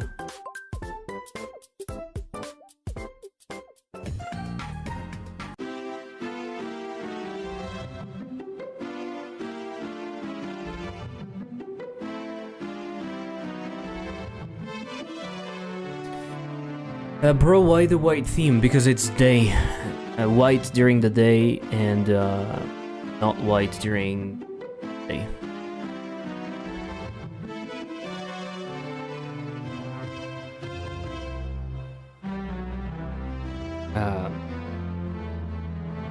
What do you think? What do you prefer?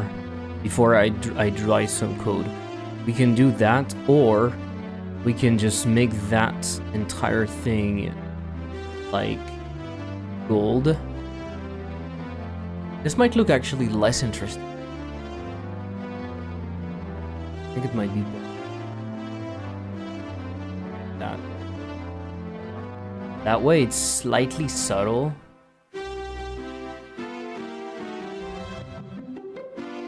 Yeah. That.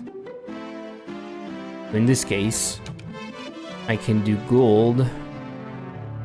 In here, what we can do is we can do for C going to be a sprite, gold, get children.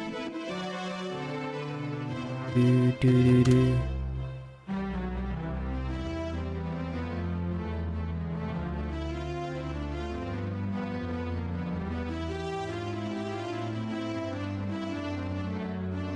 Sprite 2D.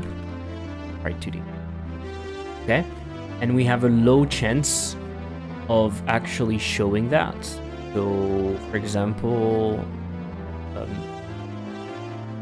if you can do a rand f, globals, rock, chance, like Sims.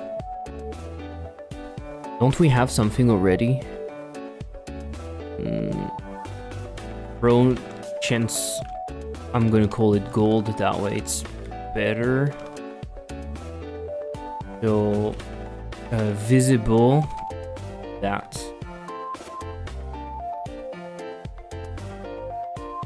You know what?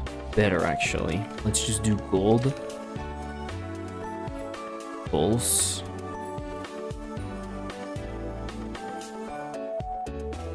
Let's call that gold container instead. So in here we say gold, say visible equal to gold. I will define that chance.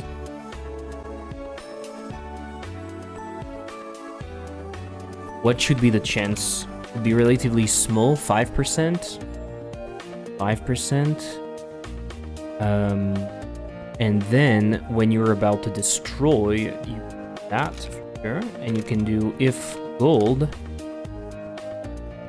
You're giving out an amount. Giving out an amount. How many? That's something that is fixed. It gives you like 3 Lexims.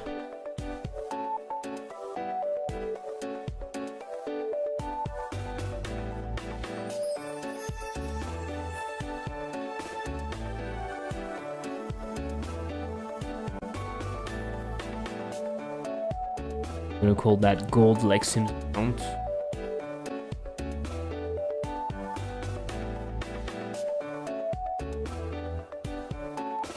Let's say 3. That could be cool. I think that's cool. That is a cool feature. Do not parse rock. What is happening? Of the var. Yeah.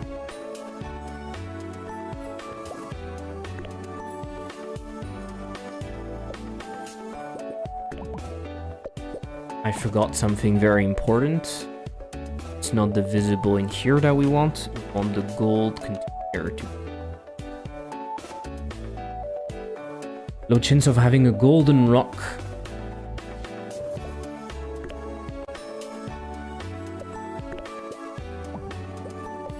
We have the scale that is.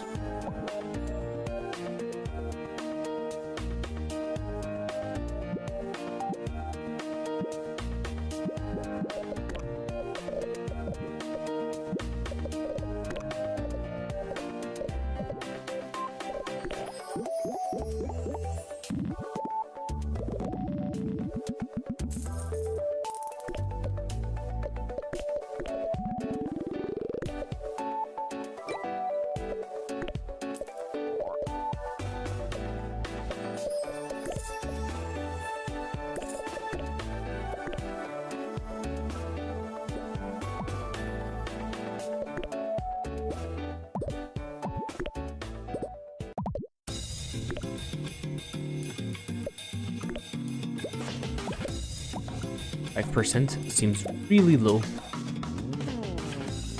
Can I make it bigger? E? Can I multiply by 5 just to try?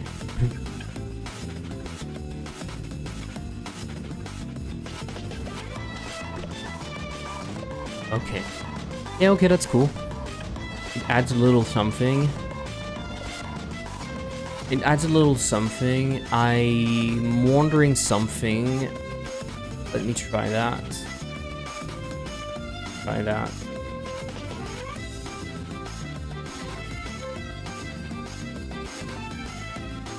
We want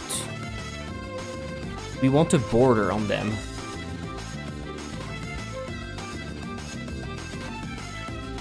We want a border, sort of.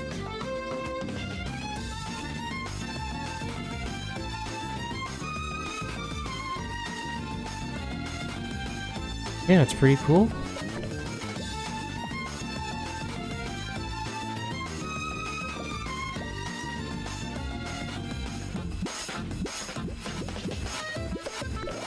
What happens?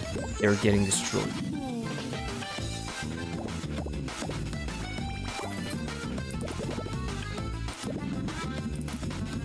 Hey. I feel like it gave way too many. Way too many.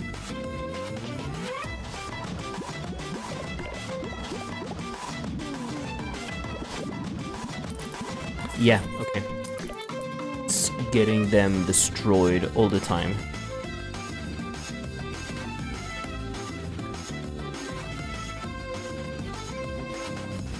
So, they should only get destroyed if they're getting destroyed manually. You see what I mean? If they're getting destroyed, not manually, but...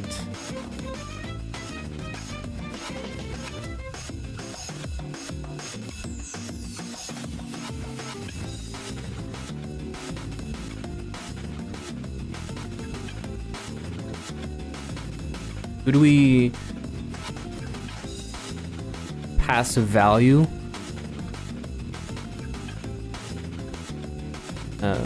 What should be the thing? I want to say it's being destroyed by something, not by the end of the game. It's like an active destroy. Weird way to say it. It's destroyed by the player.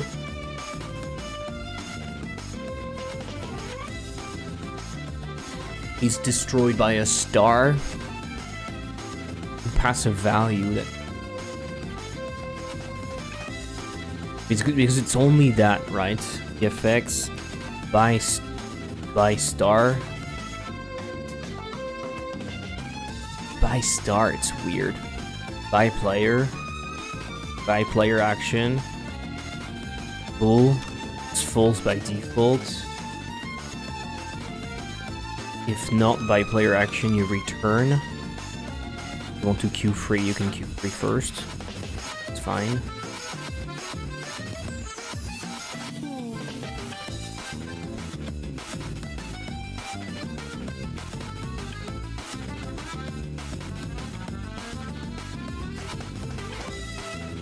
I mean, visually, I don't like that. Visually, I don't like that, so let's do it that way. By player action, and here, the R saying effects. Let's see. It's giving us too many. No? 3 gold?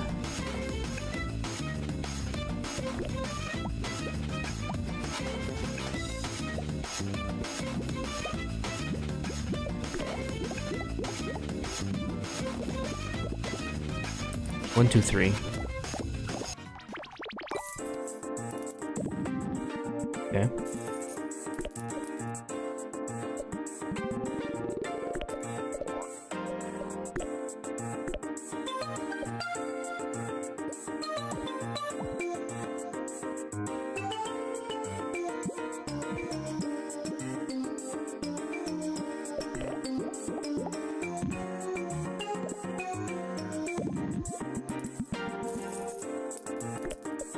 Okay.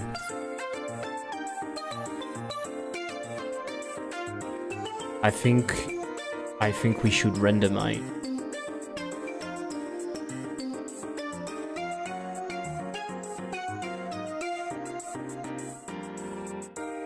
I think we should randomize, that way it doesn't give too much.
Okay, it's picking with a random choice.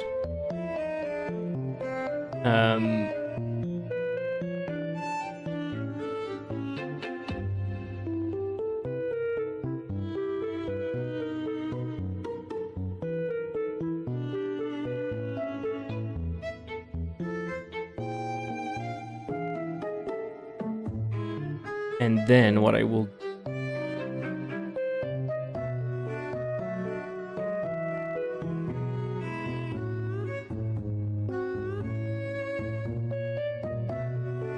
grab an index.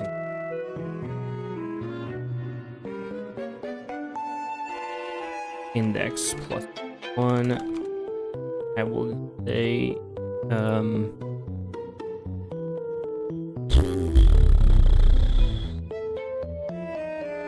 gonna say what? I'm gonna say visible, the C.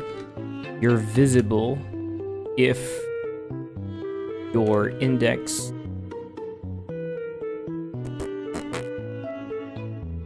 plus 1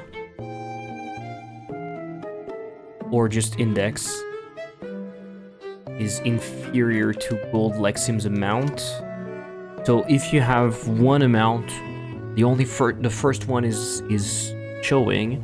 If you have 2 and if you have 3, you have index of 2 maximum and you have index of 3.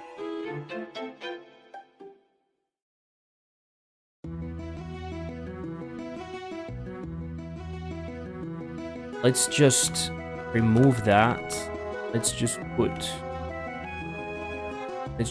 inferior to 1 so and check what it looks like.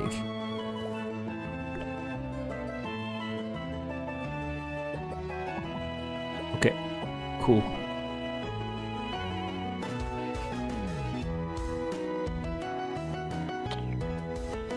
Should we have the first nugget be the biggest?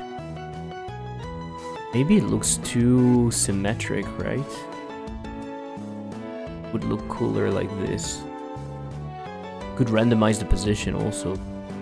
I feel like we should have the biggest nugget be the first one. Second one would be this, and then the third one.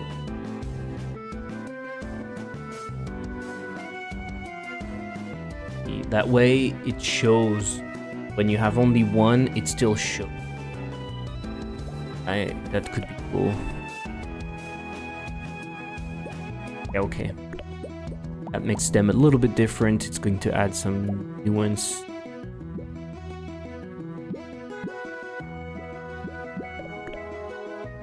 You give me an M. Stadium. Stadia, does that mean anything? Probably.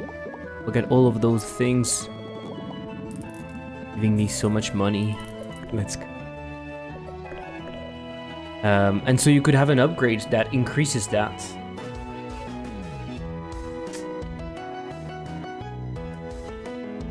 Upgrade increases reward or chance of Lexim's rock.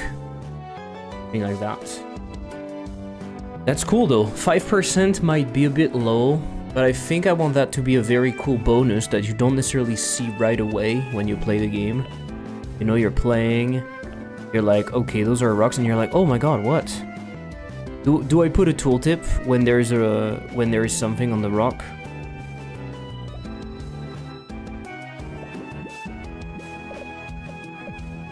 Not sure.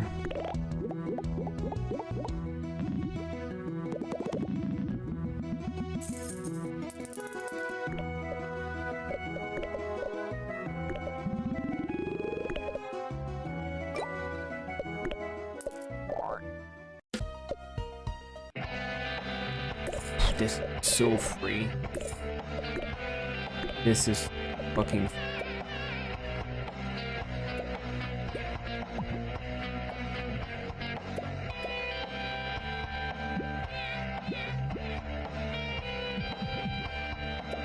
Beginning.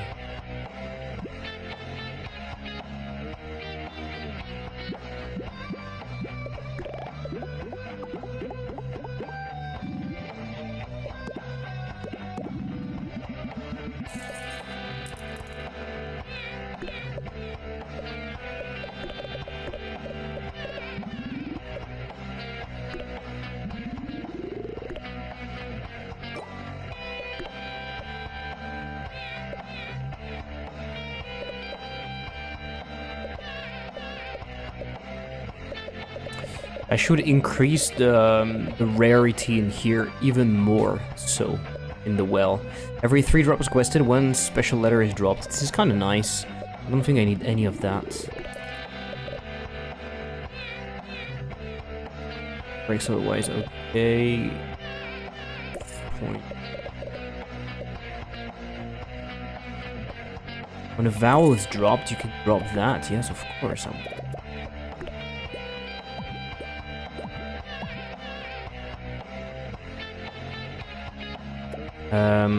I will keep this. I don't need any score right now. I need to start or end with that, right? Such as rurality. We have a T? We have a T? I mean, there's a T in here, no? No. Have a T? So many R's. Give me that. A T? No. Oh.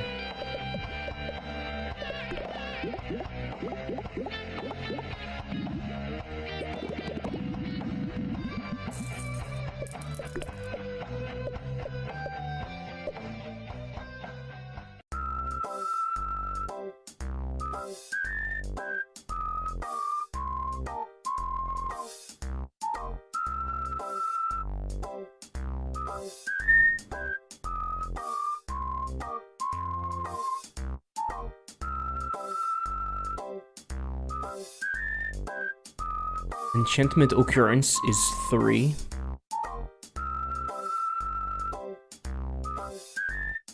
So the low chance of having gold rock is pretty cool.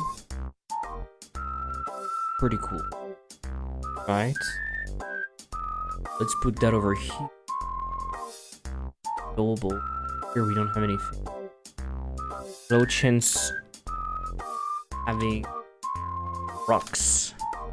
Letter. We bind true. Ah, that was the thing. Alright. Commit. Last commit.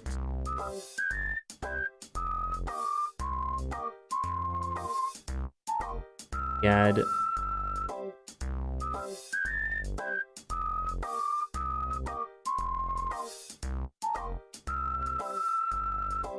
logic. Okay, you know what I should do? It's getting late. I want to do some stuff. I think I'm gonna do a boss or two because they're relatively easy to... I'm gonna do a boss or two. That way I have more content, because the goal is to do more content every day.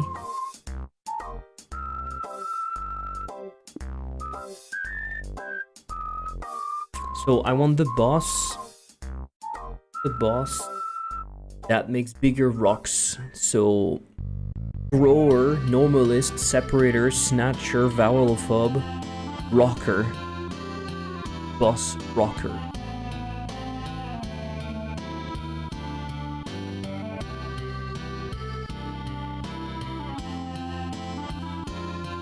Rocker.name and then here rocker description icon. Ah, do I make separate icons? I don't think I will. Do I have a boss enum somewhere?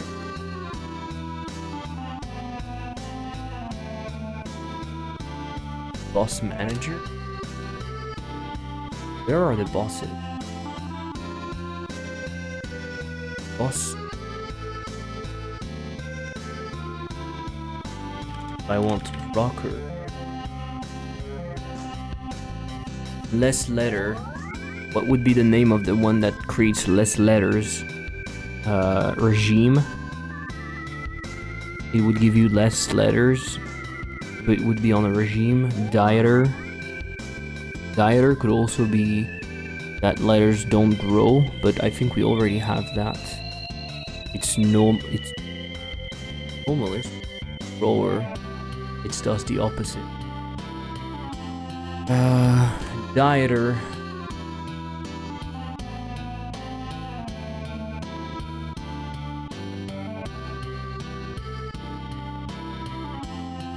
Boss dieter. I don't even remember how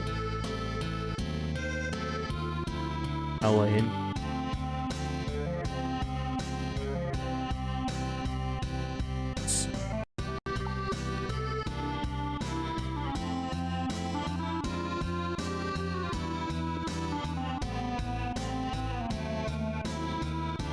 I don't have anything. Oh, dieter. Rocker.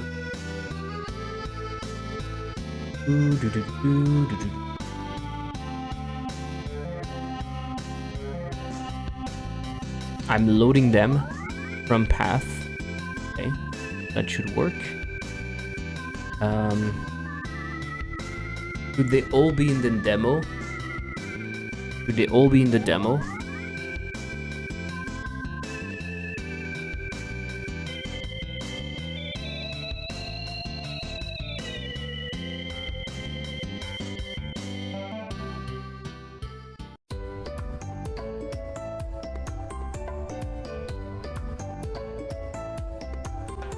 I don't think so.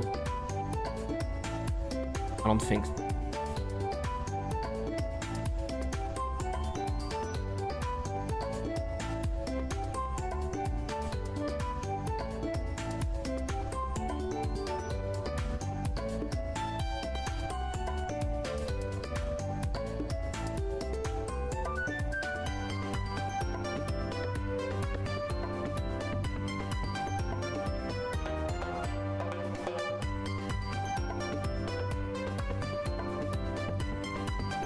I think I should do a demo and a full.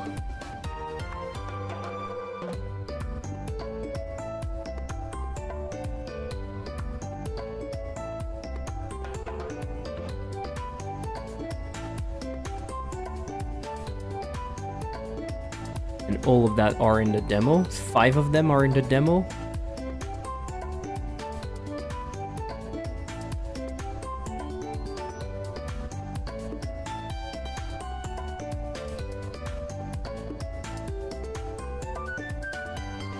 Separator. I don't know what separator does. I don't know what letters can't merge. Parallelophob is kind of a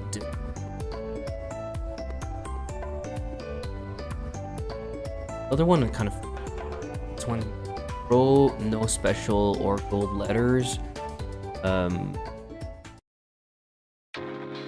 No confuse, and this one it's grabbing one. I think we can do it that way. Okay, I need to look at the upgrade manager. I see.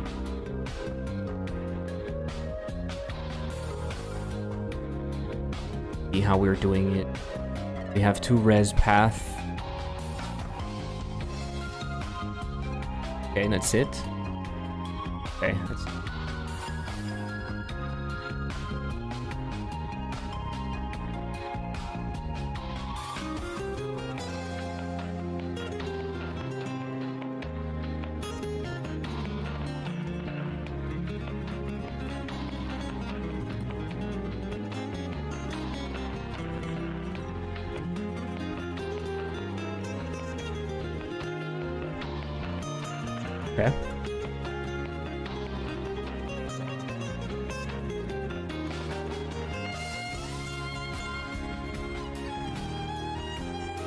And I think we are going to fit the rest. Otherwise, I'm getting stuff in the demo. Still want to update the demo soonish. We'll do that. Okay, so let's try to implement those two. Try to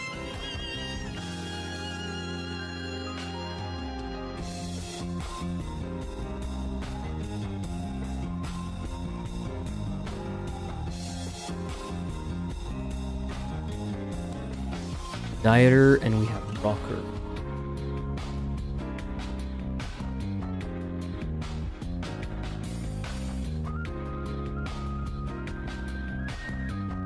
So dieter, the rocker.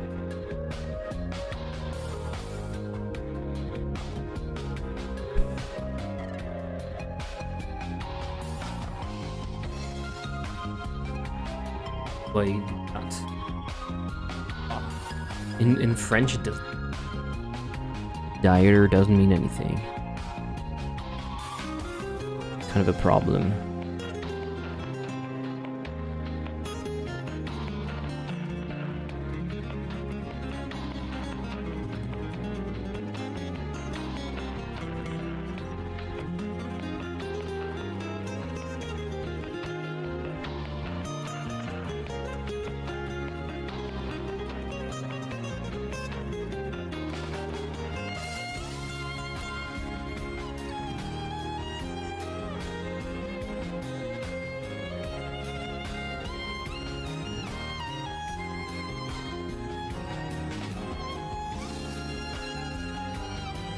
French, it works.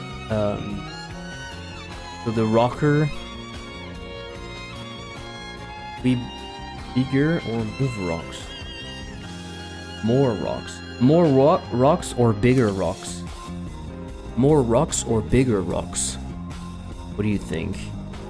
What is going to be more interesting? Visually, bigger rocks are interesting. Technically, it kind of does the same, but not exactly. There's two things to consider. More rocks is going to potentially give you more benefits, because there are upgrades that give you more points depending on the amount of rocks that you have in the jar. And potentially you also saw that some rocks can actually give you money. So it could be a drawback that becomes a benefit, which I find interesting. But of course, you have more rocks, so you have less space for your actual objects, for your actual letters. The other thing is, Bigger rocks are more visually interesting, I would say, because they change, not drastically, but they change slightly how the game looks. That's pretty cool. So maybe we do both. I think it has benefit. I think it has benefits. Drops more and bigger rocks.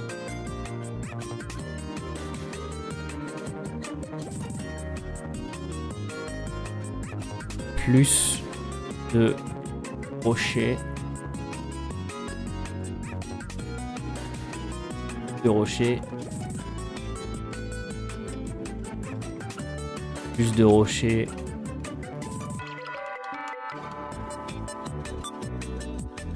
Bigger or more rocks, less okay. Less letters.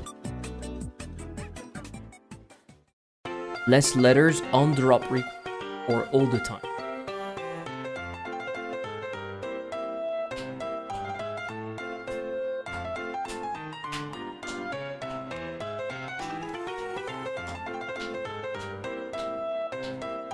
I think less letters overall.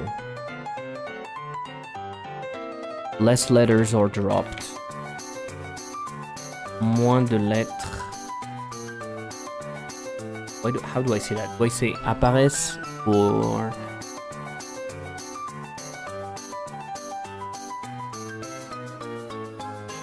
sont lâchés? Les rochers sont lâchés. Sont plus. Drops more and bigger rocks. I wanted to also do swap letters randomly. I'm wondering if it's a good idea. I'm wondering if it's going to be visual enough. That's one thing I... Ooh. And freeze letters. Freezing letters sounds cool, but I need visual... I need something visual to... Do we have a shaders that would do those shaders? P. I'll do a search. Browse for ice.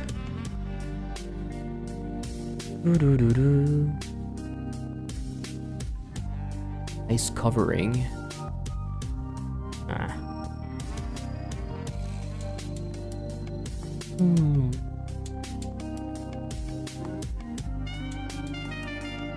It's going to be too realistic, it's going to look weird.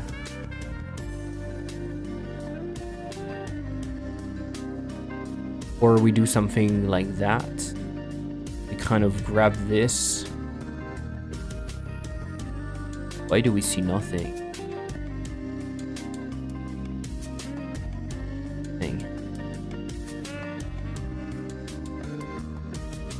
Ah, because the color is not set.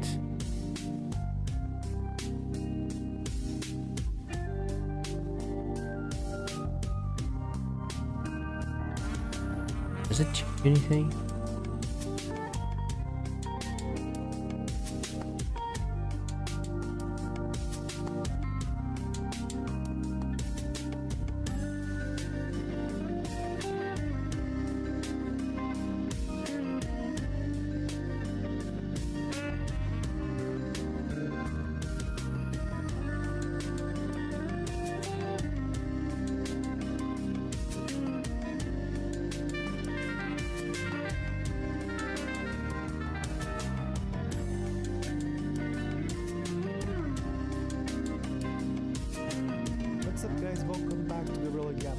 He's giving you a texture in here, ice texture.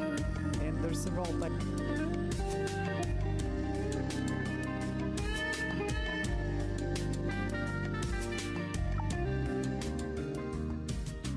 So maybe we can get away with this.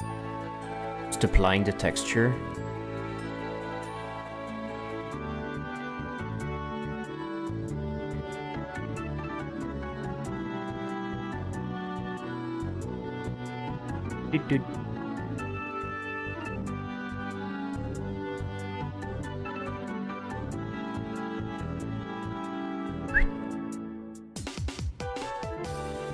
Ice.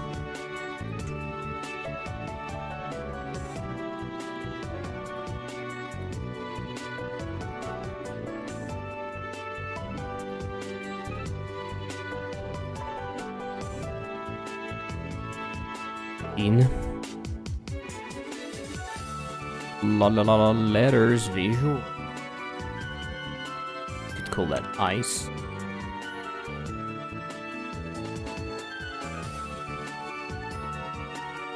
I forgot something stupid.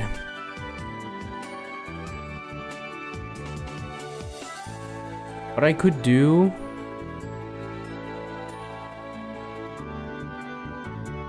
Another robocoal.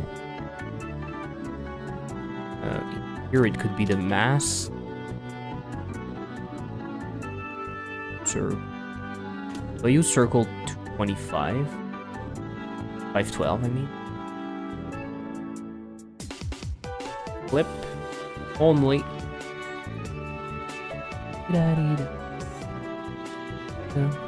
Then in here we can maybe put a material. Multiply, that would be horrible. Add.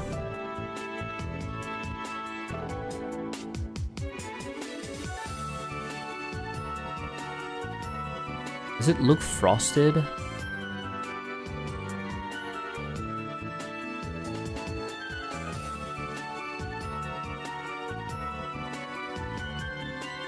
I mean, it should kind of be on top of everything. Oh.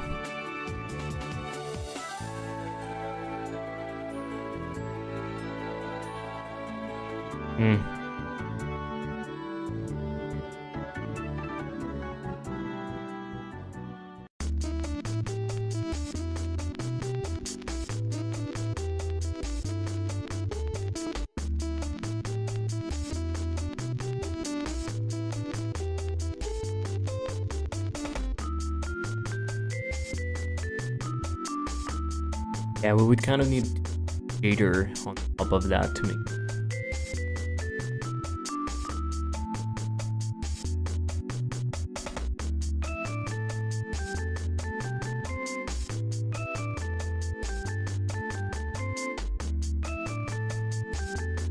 That way we'd have like a Fresnel effect and right now it looks weird. And so we would freeze those elements. I mean, it kind of looks like it's frozen, right? If I just apply a mask, it could work. The problem is that we are applying this on top of the letters, so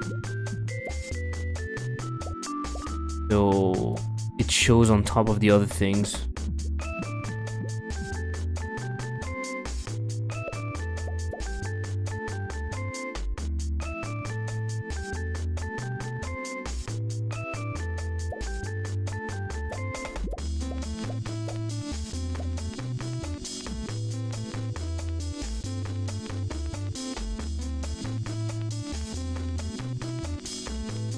Could work though, right?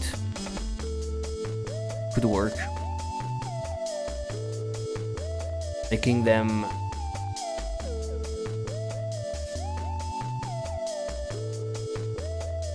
unusable for one turn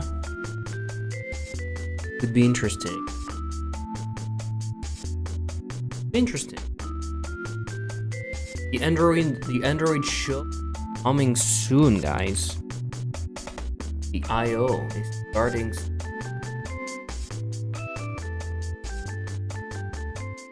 Android iOS.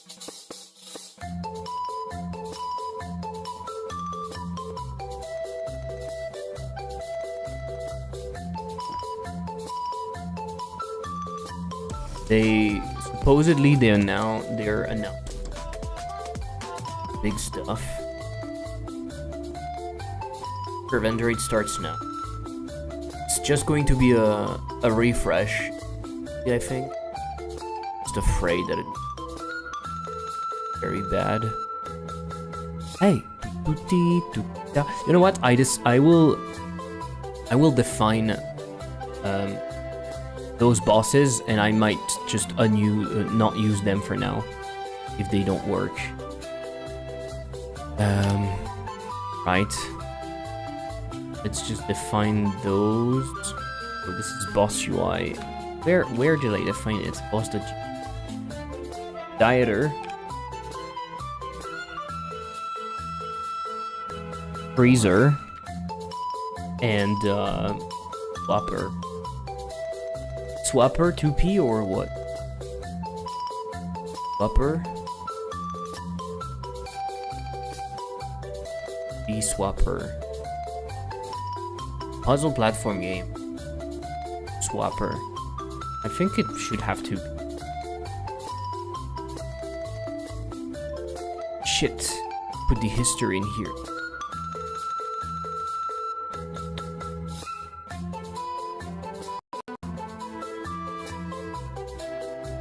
So let's do that.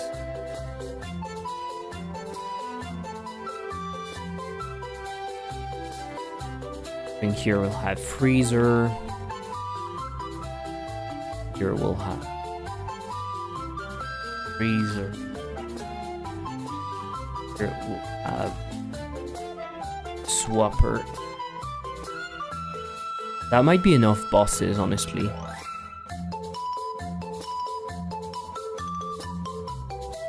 think the freezer. The swapper.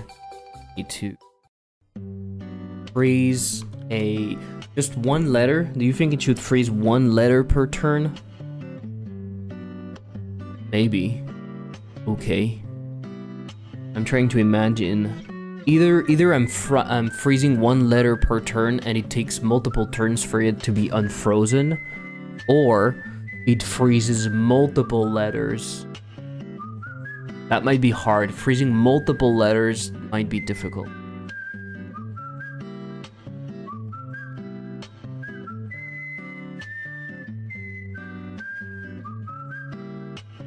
I just don't know how it's going to work, freezing them. Because we are going to spawn. Oh, that might be a problem.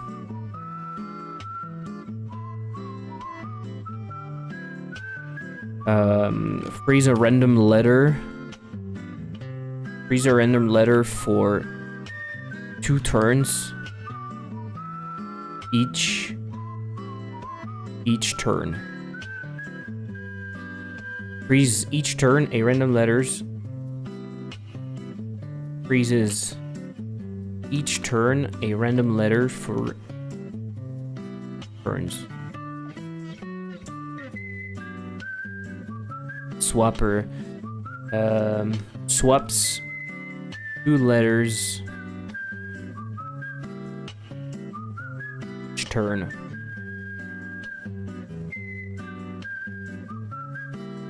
Maybe more than 2 letters. It's like up to 6 letters.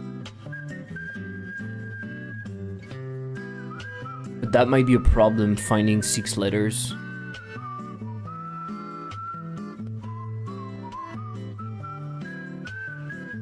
Change de lettre de place chaque tour.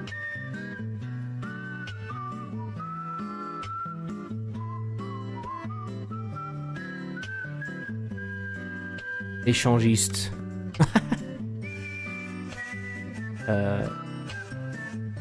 Gel chaque tour une lettre pendant 2 tours.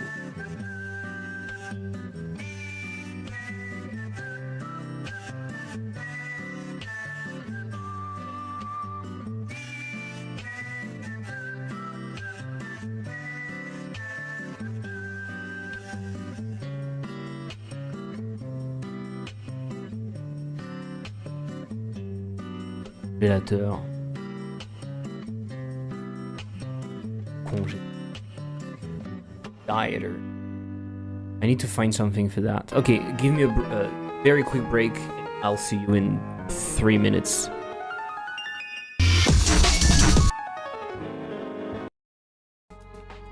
Alternative control.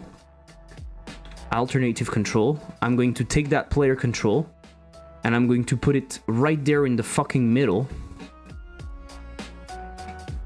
Right? Right there in the fucking middle. Boom. I put it right there. And every time you're checking the button, stuff, how do you call it when it's your first time? Un baptême? Sleep in the mountains, nature will take care of you. Unfortunately, I think it's starting to become like losing your virginity. No. Incredible. Incredi-fucking-bull.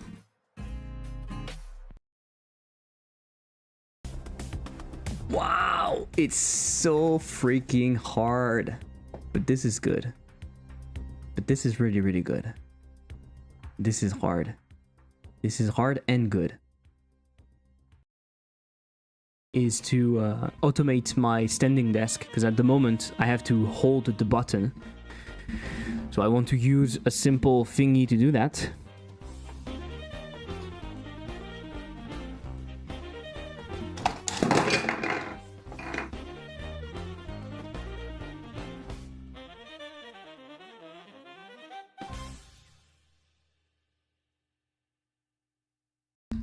Fuck, my light fell.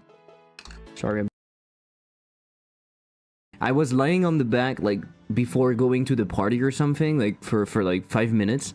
And she came right on my chest. It was terrible. Terrible because she's heavy. She's fuck. When they will look at Henry, the shopkeeper, they will definitely get hard. I think that's how it works. Henry, the shopkeeper, boom, instant hardness. Instant hardness. The pee-pee is fully hard. Also do it. Right?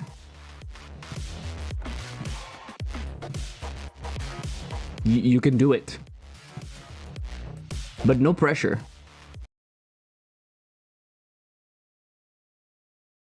If you like what you're seeing, it's one way of supporting. Because I would love my games to support myself, but apparently I'm not capable of doing that. So I kind of need your help.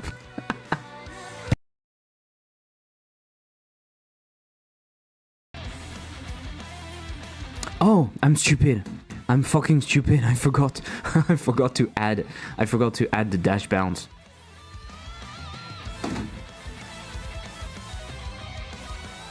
Let's go, infinite bounce. We can do the bullety bullet. Bullet.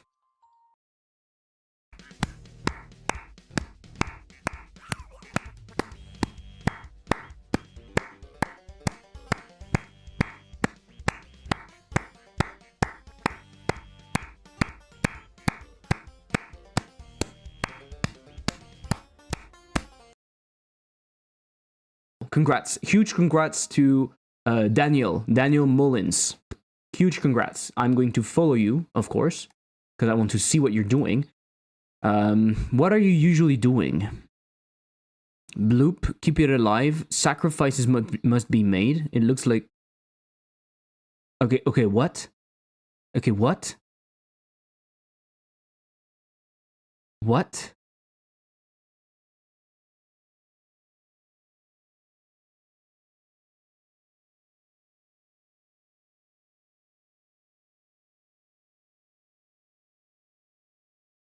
Okay.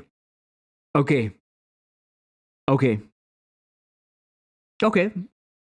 Okay. I think I understand. That explains a lot. It makes sense. Okay. If you want to start making games, don't worry. You just need that. You know what this is? This is a game engine. This is a game engine. Just use a game engine. Pick whatever game engine you want and just start making games. You find a cool game, you clone it. This is Pong. This is Pong. Boom. You clone it. Make a game. You just make a game. And that's it. You're a game developer. If you make games, you're a game developer.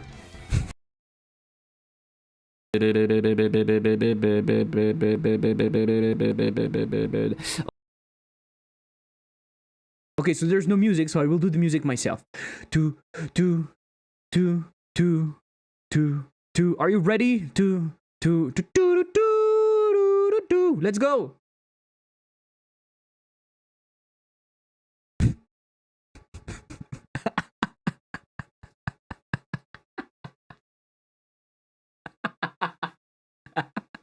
What the fuck?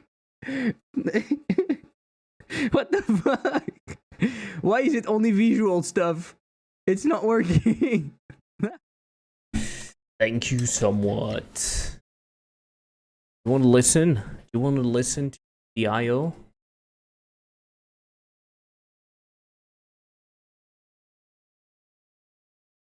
Your watch, your Talk car, about AI and bullshit. glasses too. Let's take a look.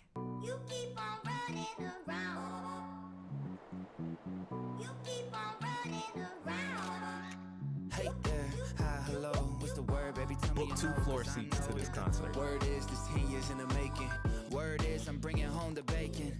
Word is they don't see what it take to make it, but the word on the street side make it look easy. Too easy. Live like king, so the money ain't easy. Hits like Sting, honey, you cannot beat me. Too easy. It is so casual. Live like king, so the money ain't easy. Hits like Sting, honey, you cannot beat me. It is so casual, must be a natural. Heard him say, Find me a late night pizza spot. Diagonal going up. Me in the capital, super compatible. Got me like, word is this 10 years in the making. Word is I'm bringing home the bacon. Word is they don't see what it take to make it, but the word on the street side make it look easy, easy, easy. Word on the street is I make it look easy, too easy. To truly bring this intelligence to life, we had to reimagine how it looks and feels. Oh my god. Material Expressive is now infused with Gemini Intelligence, and it's not just beautiful, it's functional. Gemini Intelligence animates with purpose, signaling a transition from Doesn't look listening very good. to thinking First up. to creating. It's a purposeful evolution designed to guide your focus, not distract from it. Let's tell you a little bit more about the product. Gemini Intelligence is here to automate the tedious stuff, so you don't have to. Nailing this kind of seamless automation takes time and care. That's why we've spent the past few months fine-tuning these capabilities on Galaxy S26 and Pixel 10 devices. We've been gathering feedback through a few hand-selected food and rideshare apps. Soon, devices with Gemini Intelligence will expand these capabilities, helping you get more done across more of your favorite apps. Like, take your class syllabus and put the books you'll need in your cart, or snag that front row bike in your favorite spin class, or find floor seats to an upcoming show. And here's where things get really exciting. Gemini has multimodal capabilities. So I can snap a picture of an interesting brochure like this one for a coffee tasting tour in Costa Rica and ask Gemini, find a tour like this on Expedia, but make it for a group of 6. While Gemini is finding the perfect option, I can see the progress live from my notifications. Gemini will get to work only when I say so and stops as soon as the task is done. Now, sometimes you don't have an app installed on your device, but with Gemini and Chrome, you can easily automate tasks on the web, expanding what your phone can do for you. We're bringing the automation capabilities that we announced earlier this year for Chrome Desktop to Android to help you with things like finding a parking spot, updating shipping details, or finding an in-stock item. Whether it's in an app or on the web with Chrome, Gemini's powerful automation capabilities will help you spend your time on what you really care about. And getting stuff done is just one of the ways Gemini Intelligence will simplify dozens of daily moments when you turn to your device for help. Here's Dieter to tell you some more. I thought they were going to present like the visual language. Mindy just showed how Gemini Intelligence can tackle tasks across your apps and the web with Chrome. But now let's talk about a universal hassle that we all face, filling out forms. And I don't just mean checking out on a store. I mean the DMV or insurance forms, the kind of stuff that I usually never want to do on a mobile screen. So we are evolving the mobile experience with a more intelligent autofill, one that can leverage Gemini's personal intelligence to automatically fill in those tiny text boxes on your Android apps, including Chrome. Here's one that gets me sometimes, filling out information when I book a flight on a new airline. I've got my legal name and date of birth memorized pretty well, but my passport information, not so much. But here's the cool thing. That info already exists on my phone. I have a picture of my passport in Photos, and now I don't have to switch apps and dig around to search for it. My phone can securely pull that information right into the app to fill out the whole form with a single tap. It works across the Google ecosystem with Wallet, Gmail, Photos, and more. Holy shit, that's a security risk. Like filling out forms for you are amazing, but there are times you're That going is to a need to fucking input the text security yourself. risk. Now, Gboard on Android is already an incredibly great keyboard with amazing autocorrection and customizability, and the fastest and most accurate voice input. But the way that we talk isn't the same as what we say when we type, at least not for me. I tend to go on and on with the ums and the ahs and the likes, and I repeat myself. So here is a new Gemini Intelligence feature to help with that. We've been calling it Rambler, which is perfect for me because, you know, I ramble with the ums and the repeating. With Rambler, you don't have to worry about getting the words exactly right. You can just speak naturally off the top of your head, and it takes the important parts and it fits it all together. Here, let me show you. Let's take this here and I will say, hey, do you want to get lunch tomorrow? No, wait, shoot, I have a thing.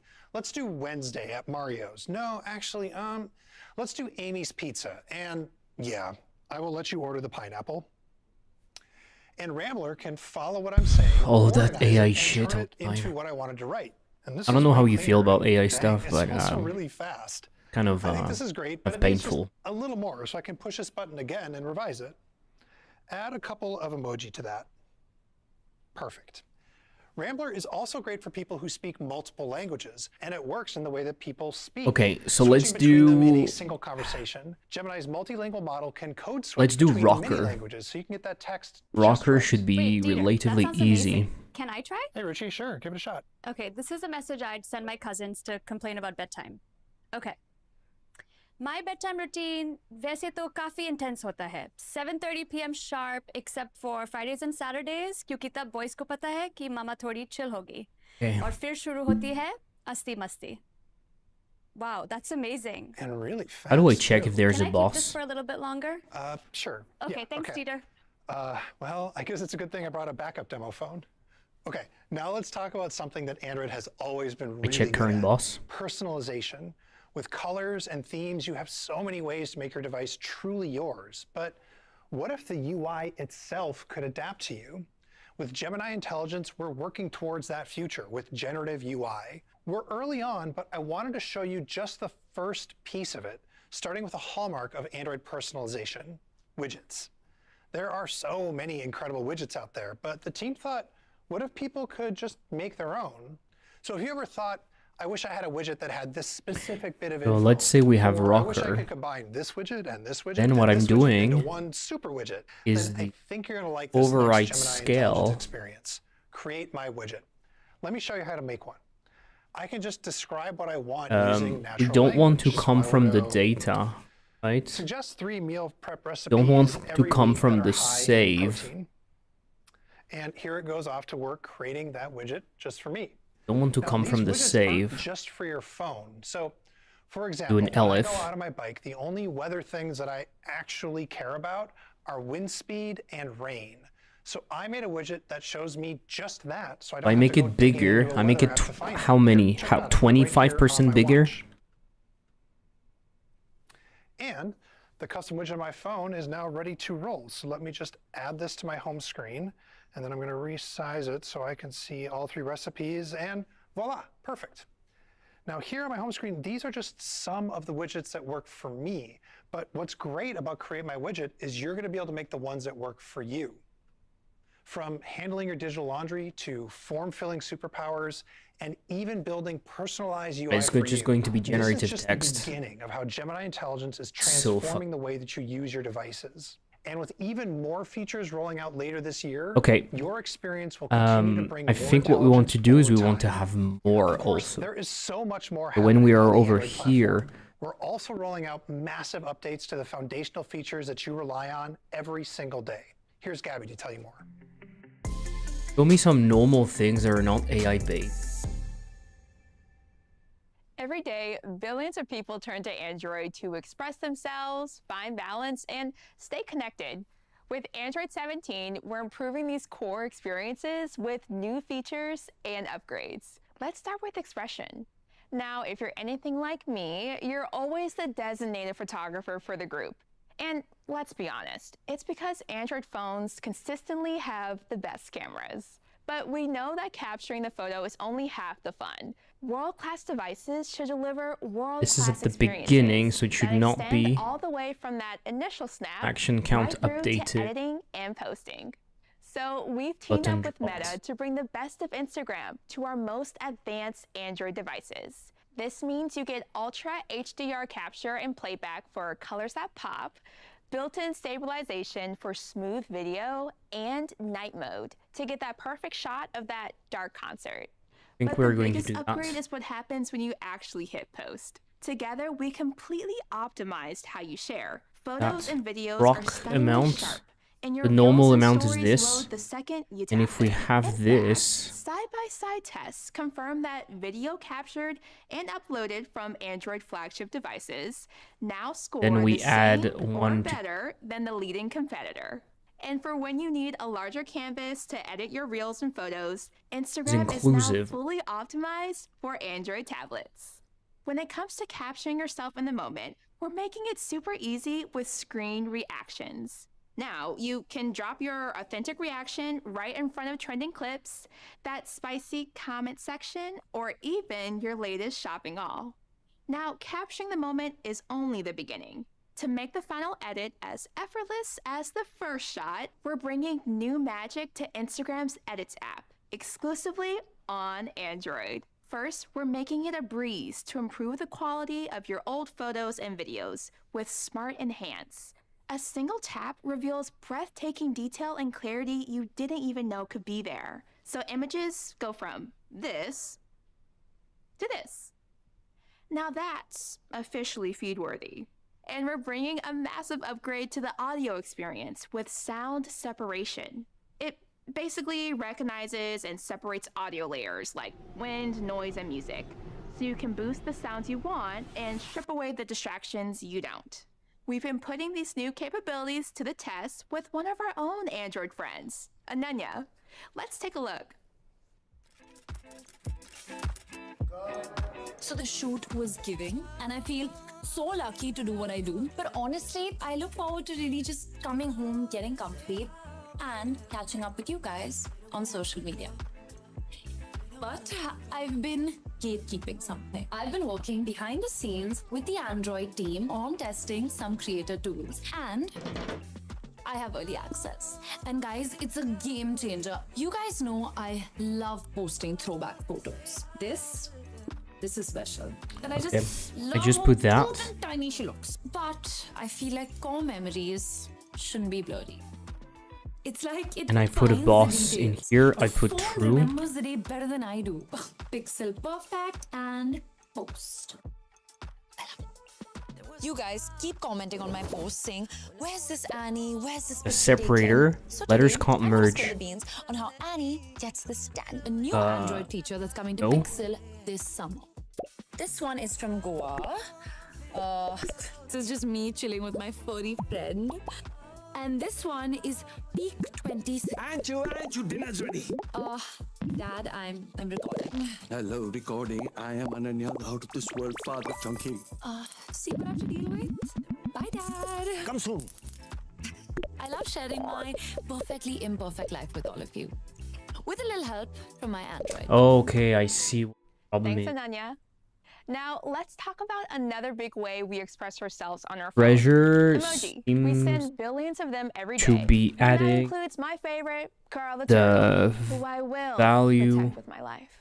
treasure But the way we use emoji plus keeps evolving. We thought it was time to give Carl plus and all the his friends an upgrade. total We've hand-refined nearly 4,000 value emoji to 1. be richer, more delightful, and more Who's in true charge to how around we here? Who actually let the express inmates run the ourselves. ship? Just Hello, look at Mars. the difference.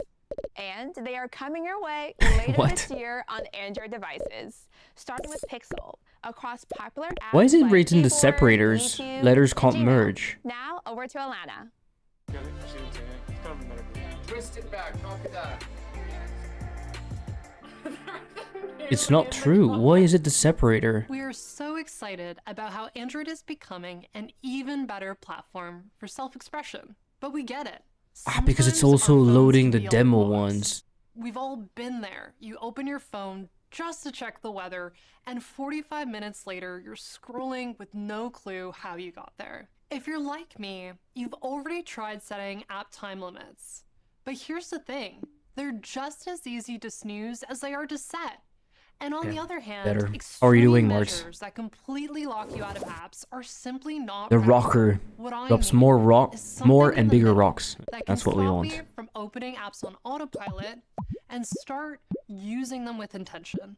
That's why we're introducing Pause Point. When I open an app I've marked as distracting, Pause Point gives me a moment of pause for 10 seconds. Oh, this is actually cool. Giving me the time to ask, why am I really It's actually here? cool. During Being that time, you can integrated take a into breath. the You can pick photos to swipe integrated into that the remind OS you what directly, you'd and you don't need rather an be app doing. to do it. I Like have you photos of my can dogs reminding me to get pause going on before Hard Rock. wanting to opening an app. You can also kind of set limit up yourself. alternative app suggestions. Pretty cool. Like an exercise tracker I like or that, honestly. audiobooks to catch you when boredom triggers those pesky scrolling habits. I like that. Many of our users say they want stronger controls that help stop them That. from turning off Pause Point so they can better stick to their goals.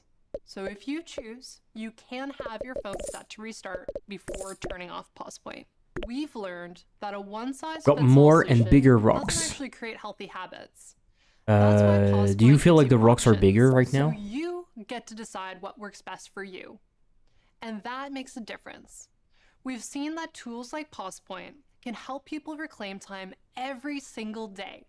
And that time, it can add up to a new hobby or an extra brunch with my friends. This I is don't just feel like the it's start, bigger. with more digital well-being tools coming later this year. Now, let's talk about choice. Android has always been about choosing what device works best for you. Choice is kind of our thing. So we're unlocking more ways for you to stay connected with those you care about. If you're like me, you've been at family gatherings where you just had to get that wedding Yeah, it's dance clearly video not working. from your phone to everyone. But sharing gets hard when not everybody has the same phone as you. That's why we made Quick Share Oh, because it compatible with has AirDrop Meta. for Android phones that have the supporting hardware. Mm. And we're expanding to more and more this year. Okay.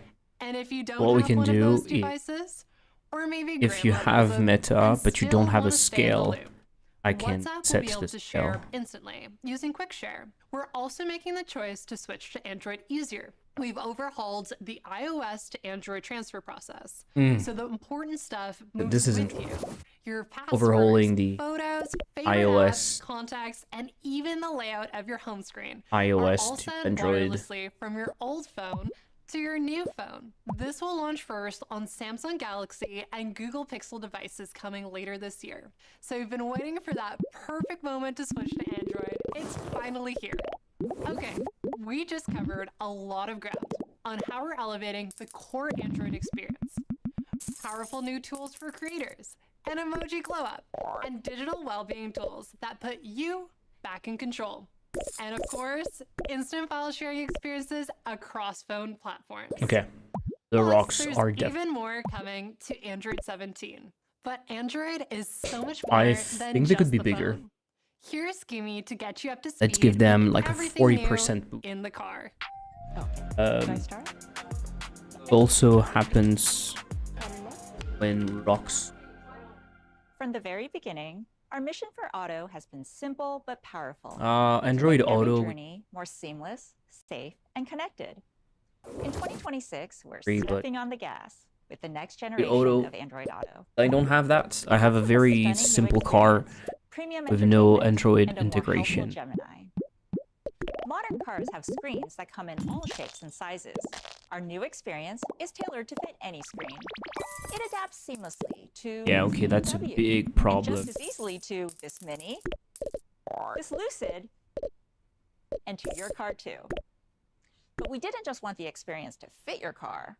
We wanted it to feel like yours. Okay, now we're talking Android Auto a brings little the bit fluid bigger. and Maybe they personalized should be design from actually your phone fucking to your huge. car, What do you with think? expressive fonts, smooth animations, Don't and feel like wallpapers that make your dash double the unique size. to you. We're also introducing widgets, so you have the glanceable information that matters to you. Now we're Even talking. while Now it actively makes it navigating. difficult. Personalize Right? your dash with a shortcut to your favorite contacts, a one-tap garage door opener, a weather overview, and more. And at the core of the experience is immersive navigation, our biggest update to Google Maps in over a decade, featuring redesigned visuals and more intuitive guidance. Your map now comes to life with a vivid 3D view that reflects the buildings, overpasses, and terrain around you. It highlights critical road details, like lanes and stop signs, helping you make tricky turns or merges confidently. In addition to big high-definition screens, cars now have comfortable heated seats and the best stereo systems. What do you most think of us about this own. boss UI? They're I think the that this perfect text in personal movie here, theaters when you're parked or charging. this That's title, why we're introducing a premium entertainment it experience. will feel weird For compared to first the time, rest. You'll be able to watch videos in Android Auto from I your mean, favorite apps, like YouTube. Panel. In crisp What are the 60 info frames per panels? second. Did I change them? Square Square? Look for it in supported cars later this Info. year. And when it's time to drive, Where videos info? don't Did I abruptly change the stop. title to They be seamlessly and safely transition to audio. Where you are font? called from the bench and you Comic step up to Lemon. the plate I think they alone. should all be You changed better to be ready. Perfect Titan. for continuing to listen to the video podcast. And so you we were changed watching. that. Speaking of audio, Android Auto will put you at the center of the music with Dolby Atmos in supported apps and cars. In fact, media apps are getting an across-the-board tune-up with sleek visual upgrades coming to many apps like YouTube Music and Spotify. That's good. Android Auto's next generation experience doesn't just look and sound incredible, it has a more helpful Gemini. Gemini is now available in more than 250 million cars that support Android Auto, helping users get more done, brainstorm ideas, and learn something new while they're driving. And if your phone has Gemini intelligence, it's coming to Android Auto too. Let's say I'm on my way to meet my friend Chloe at a new hiking trail. I get a message from her asking for the address of the trailhead. My phone has Magic Queue, so it can understand the context of her question, find the right details in my email and calendar, and offer to send her the That address, is buggy. all in one tap. During the hike, Chloe and I worked Then up it's quite fixed. an appetite. and Okay, decided to treat cool. ourselves to fish tacos. So that was I the can ask rocker. Gemini, order my usual Um, tacos on DoorDash for pickup, but double it. And my Dieter favorite could dinner be will be ready when we arrive. Also, And when if we choose to spawn enjoy dinner in a shower in the letters, parking lot, don't judge us. That's or the we latest for actually Android spawn a Auto, word, which how brings is the best it? of your phone into your car. Random But what if your car were the spawn smart random device? Cars with Google built-in are letters. exactly Is that that. what we do now? Google built-in is available in over 100 car models from Yeah. 16 brands, bringing the best of Google and a massive ecosystem of your favorite apps to run directly on your car screen, like Spotify, HBO Max, and coming soon, Zoom. What do we do? Deep hardware integration in these cars supercharges the experience. For example, Gemini has started to roll out and can give me answers tailored to my actual car, like what that mysterious symbol is on my dashboard, or whether this big TV box will actually Bigger, fit in my more trunk rocks, because it less knows letters what on cars drop dimensions. request. The box I think for it that should be all the 65-inch time. TV It is should about just 60 give you inches long. less. With the seats down in the back, that should fit nicely. And immersive navigation in Google Maps will get even more precise with live lane guidance. So this is the working entirely beginning. in the car. Yeah, It we should. analyzes the road through your Fine. car's front-facing camera, showing your exact lane and guiding your next move. With Google built-in, your favorite apps work in harmony with Basically, the we car, can do the same. shifting the entire experience into a higher gear. So whether you're parked or en route, running late or running errands, Android in your car is transforming every journey, into one that's safer, more connected, and a whole we lot more could reduce the fun. And when it comes amount to by having fun 2. with Android Auto, whoever that is over there is definitely having a blast. Could reduce the amount by is 2. Hope it's not too much. I need everything to just work, especially when a million things are going on in my life, which is all the time. That's why Android Auto is my get-it-done partner, and it looks fabulous doing it. Let me show you a sneak peek of what's coming. Well, Action Updated is always like this. I love being able to customize this beautiful dashboard to make it feel like my own space. Look, I even made a photo widget of Iconic. And this is the beginning, so it doesn't matter. This experience is so helpful and gorgeous inside and out, just like me. Loves it. When I'm between takes, I'm never bored. My car can transform into my own private movie theater. Checking out Infinite Icon in full HD here in the front seat. Now that's hot. Oh, it's Carter. Text message from Carter. Hey babe, excited for date night on Thursday. You pick where? Handling my schedule so I don't have to. Sliving. Hey Google, what's that great place that my mom texted me a few weeks ago? Can you send a message to Carter saying let's go there? Sure. That message says it's Coastal Taverna. Text to Carter saying, let's go to Coastal Taverna. Should I send it? Perf, send it. Android Auto does it all, so I can get back to my life. Now, if only Gemini could make the car sparkle. Can we make this car more me with pink sparkles? Happy to do that for you. Here's what I have. Loves it.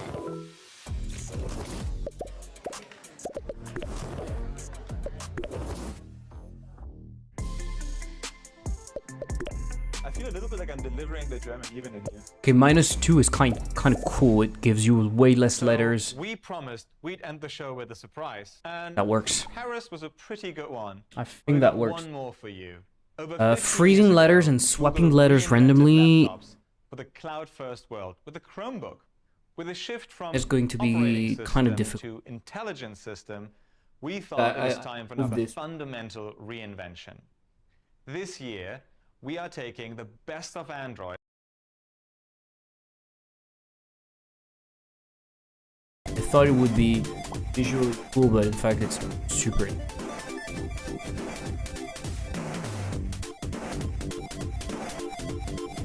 Let's push that so far. Boss Manager, this we can push. I mean, we have the letters and stuff. Square Info Score Boss. That we can say use Titan.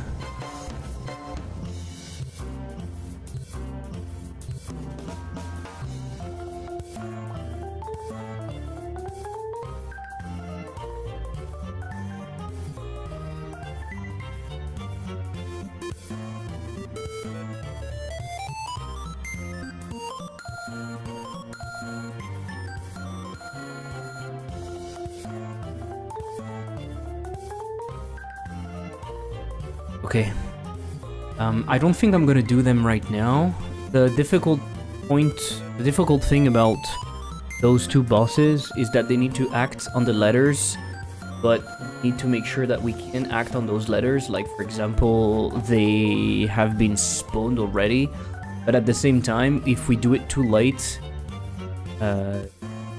you could have clicked on something, I guess. Could have clicked on something. One thing that we could do is we could prevent the players from clicking when the letters are dropping. Could prevent them from clicking. Could be a thing.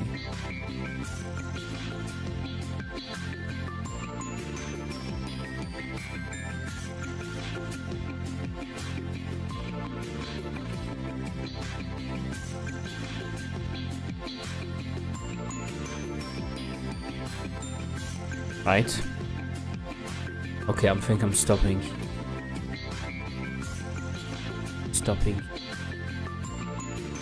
So all of those are not unused. Yes. Let's do...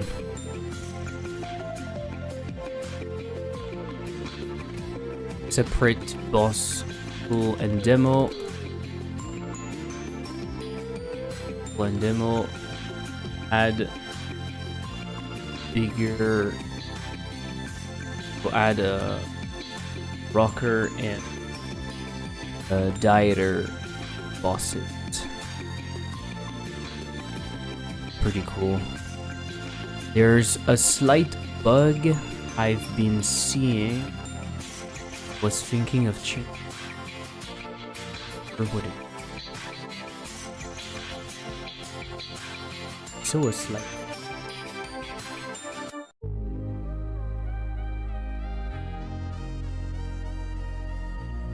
Oh yeah. This is something I need to fix. The treasure gives... Gosh, I think I find my world environment had canvas layer. Render. Was in a... Render.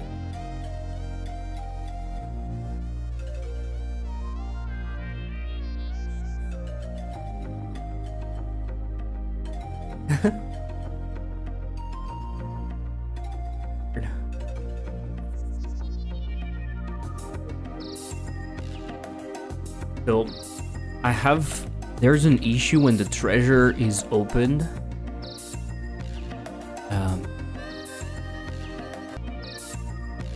I don't know how I'm going to counter that, to be honest. So, what it's doing is it's grabbing an amount and it's spawning spawn sprite tweened. Lexims info, add 1. Okay. Noble, add 1. Lexims info. Going to there and it's calling add Lexims. Doing add Lexims for every object that is. Add Lexims is going to do current stats Lexims plus equal. So the problem is that this is already set in the game. This is what's happening. How do I see? How do I see this? In the game, when we win,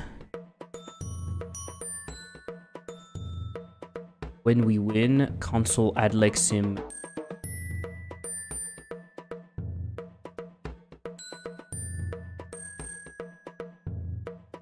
On one level, current game stats, Lexim's interest.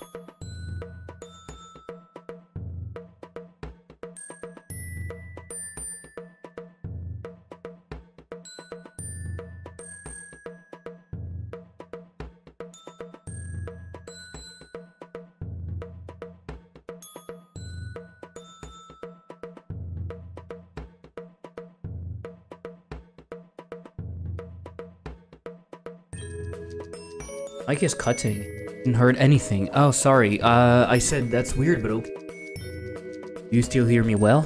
Maybe it's the usual thing is not working. So my problem is this is...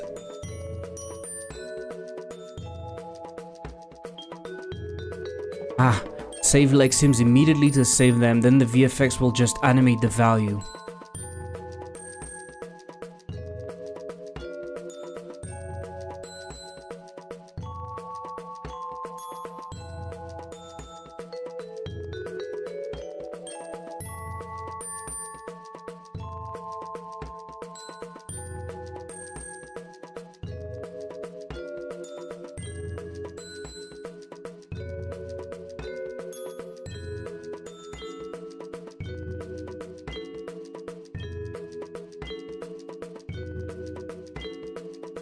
So this means, if I'm correct, this means that the actual value is not correct, right? Let's spawn a treasure. Spawn a treasure so we can get it.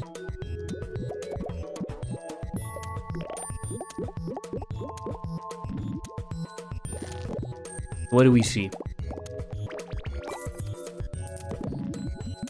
see 12. We see 12 plus 9, so we have 21. Realistically, we had 3 plus 9, so we have 12, and not 21. And we actually have 12. You see the problem?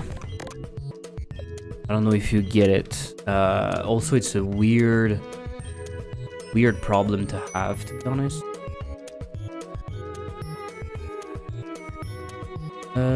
Shop. What the fuck is wrong? I don't know what happened with texture. Page that became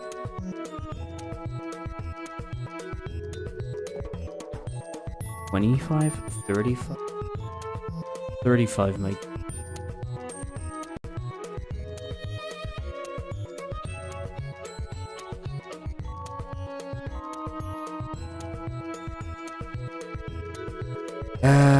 Okay, so the problem is relatively simple. I just don't know how I fix it. Basically, what's happening is the moment we won, and we know when we win because we already have. We know when we win because we already have. How am I going to deal with this? We know when we win because we already have triggered the score. So we save the amount of money that we should actually have. And then what happens is visually we are going to increment it. Okay. But this was in the case where only one thing was going to hit.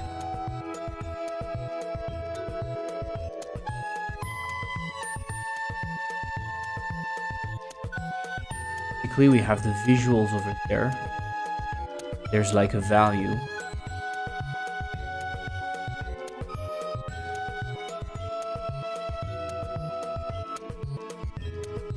Have an actual value somewhere. The value is updated when we finish. The value is updated immediately. And then we are going to bump that so it can actually becomes 10. The problem in between this, this arrives, but then there's a new event. There's a new event, and it's the treasure event happening, which is going to add like 3. Right? And so this is just adding at the end, I think. It's actually adding. So when this is triggered, instead of becoming this, it becomes this, 13. Instead of becoming 10, it becomes 13 because it counts everything. And then when this can finally happen, because this was put on pause basically by that event, could have been 10. Then it has been put on pause by that event. And so when it can actually go back, so in here it wants to be 13. It's that plus that. Here it's going to be 13 plus 10, so it's going to be 23. See what I mean?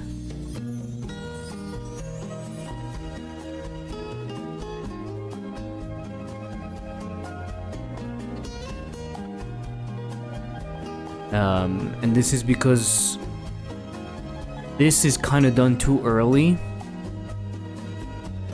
and this is basically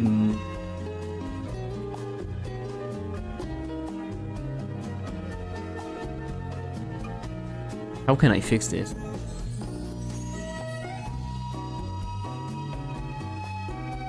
because this has updated the global value earlier, and this needs to know what value it is. So at the moment we are opening this, the real value is actually 10 plus 3, so it's actually 13. So it's true, but we go from visually we have like 5 or 0, and we go to 13 all of a sudden, and it looks like this is giving us 13 when in fact it's giving us 3. So at the end of the day, the real value is correct.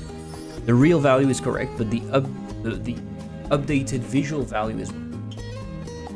I'm here for trouble, but got nothing planned. Give me a few minutes. Sure. I'll close in like a few seconds.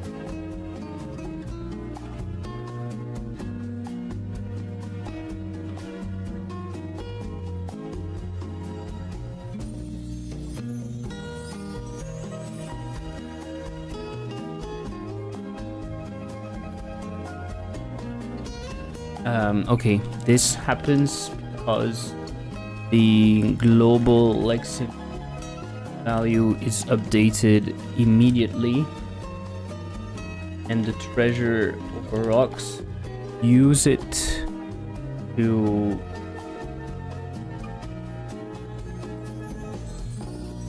and when the treasure or rocks trigger the display uses the global value to update, shows amount have won.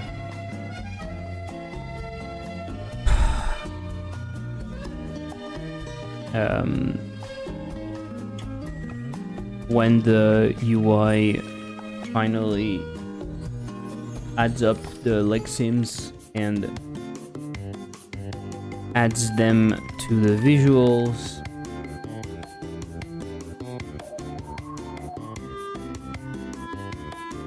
already added. What did you do today? I did what?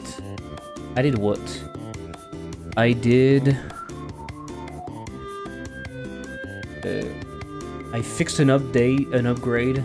I added the golden rocks, the chance of having golden rocks, which Lexims. I've worked on a slight juicing of this, which didn't work out exactly how I want. And I worked on more bosses. So I have this bug and I don't know how to fix it, but I know what it is. That's cool.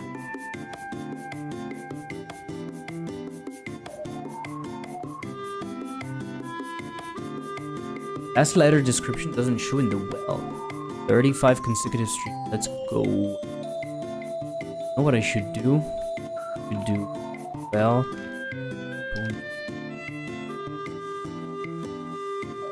Can you find me this room.well? Can you do if true? That way I have that. I need to check something. To check if this has been fixed. And then I'm finishing it. Okay, so we can see the gem. It has a value. Let's put it over there. I can see it. That's roll.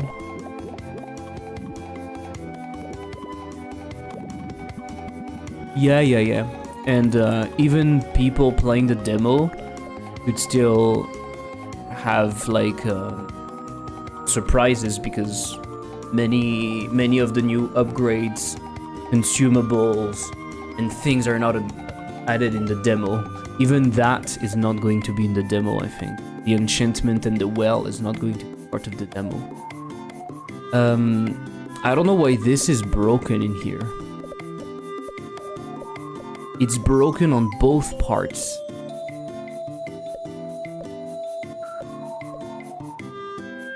It's broken on both parts. Interesting. It's broken both for the player and the... Letters in the backpack appear as normal. Letters appear in the backpack after exchange. I could try that, actually. I need to check that, really. We go to the... well, which is still called the fountain, you motherfucker.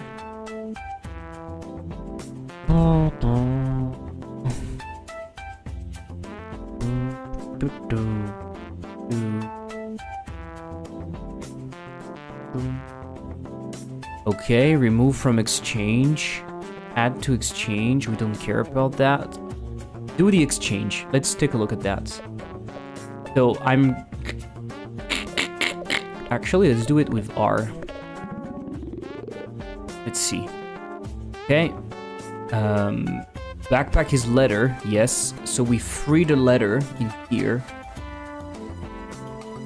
Which means we disconnect, we disconnect, we disconnect. Keep for later, we remove from group, and we queue free.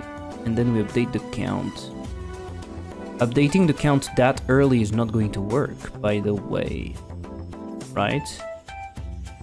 It is, because it's using this. Okay? It's using keep later, so that's fine. Okay, we want to add the letter. Exchange spider. So the letter is here. The letter is here. It's letter glass. Merge, blah, blah, blah, blah, blah, blah. Reset size scale.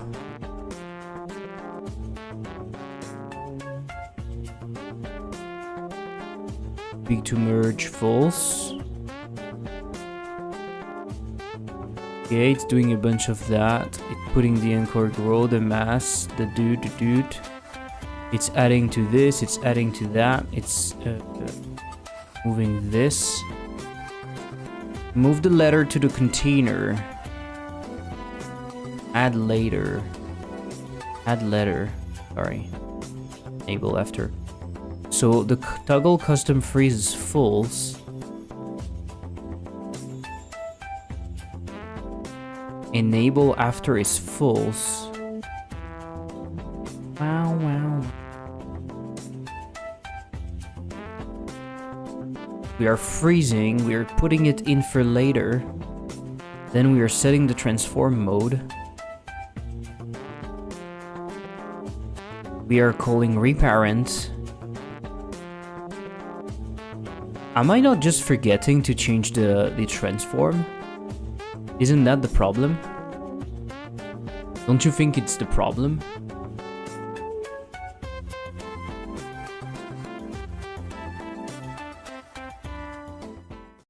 Because we are doing it in here, right? Why am I making it transform? We need to do this, I think. Why am I setting deferred? That's good. Process mode, toggle disable letters. Okay, we are disabling them. So I think that's what's happening, right? Set deferred. Freeze false.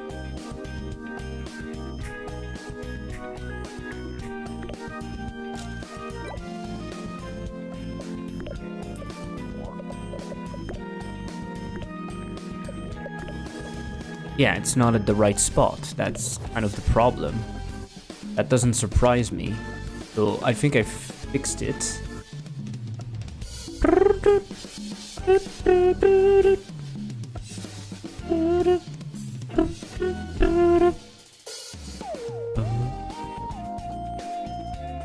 I think the solution is simple. Want to set deferred transfer. We try again. Okay. Go again. And that way we can stop there after. So let's put something in here. You know what would be interesting? Trying to figure out why exactly, because I think we know what's happening now, so this is good. Trying to figure out what is happening with the letters.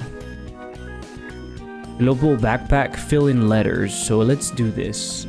Let's figure out multiple things at once. We have things in our backpack. Let's go. That's not what I want to do. Oh.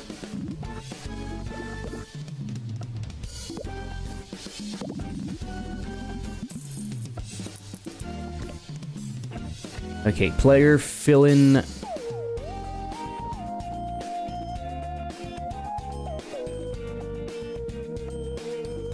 We have some letters in here, so we clear the content.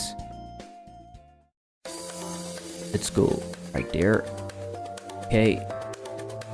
Okay. We create a letter button, and we say item button. Instantiate. Let's get out.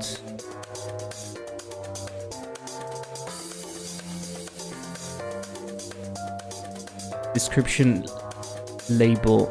Okay, otherwise we await ready signal. Okay, and here we create the description.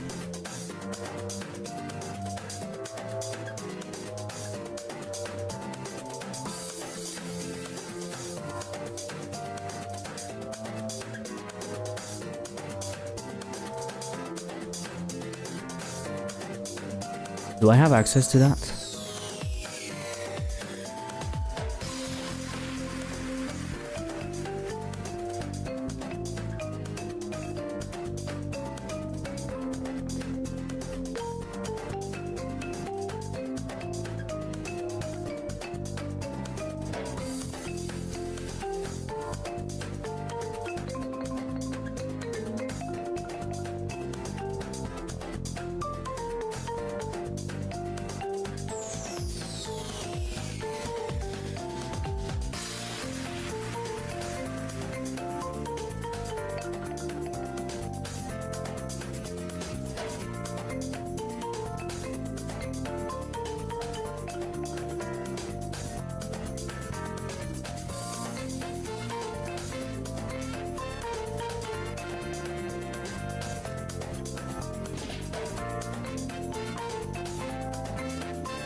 Put a letter normal? It was not normal.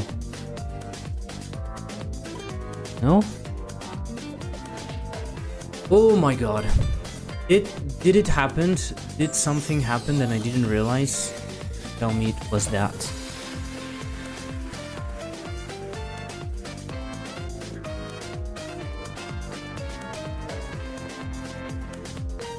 Tell me it was that.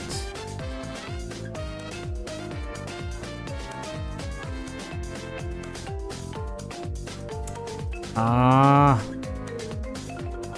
was the G.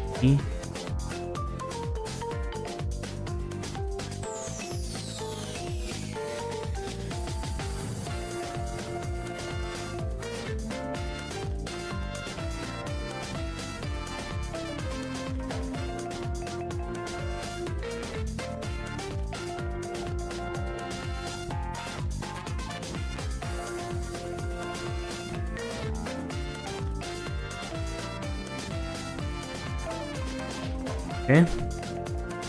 Hey. What are you doing? I'm doing good, and you? Okay, I'm setting the transform before freezing.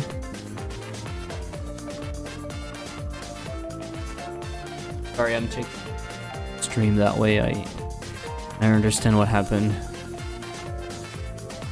Okay, the letter became, right, 549. The letter became... It was a normal L and it merged. Okay, so there might be a bug. when letter merge with rare, it doesn't create the right doesn't. That is a good question though. I need to check something.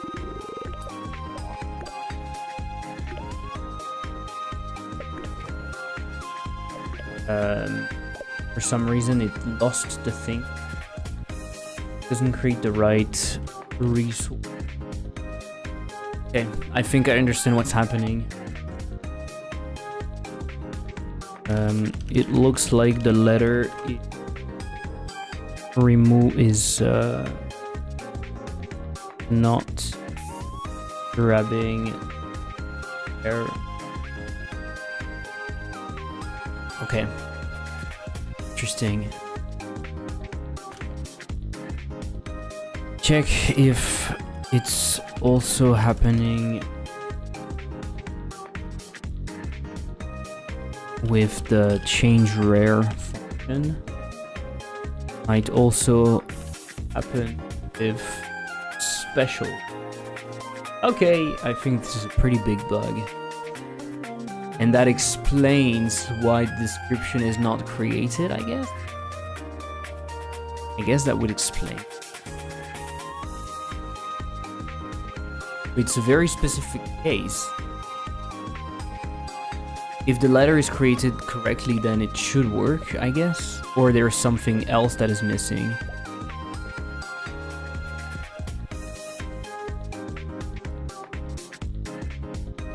There might be something else that is missing. Right? There might be something else that is missing.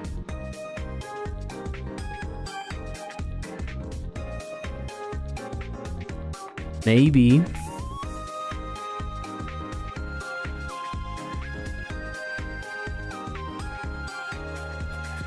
Yeah.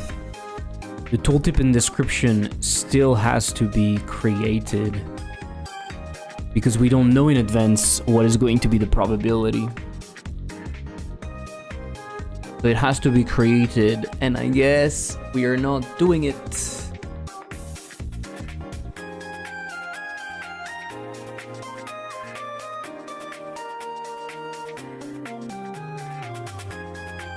And I guess we are not doing it. That being said,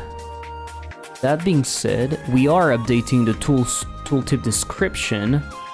We are not updating the actual resource, but because we are going to use the resource and we are not going to create a new resource, we should probably just update the actual letter resource. Am I right? Am I right? Should we do letter res description become this?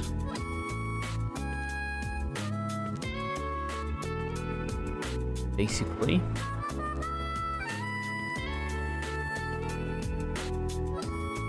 I think we should. That might explain why it's not working. Let's fix it. I need to feed my cat really quick. But I need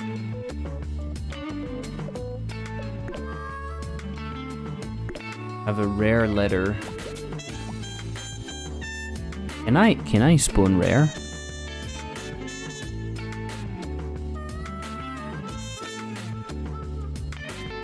Yeah. Random.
Okay.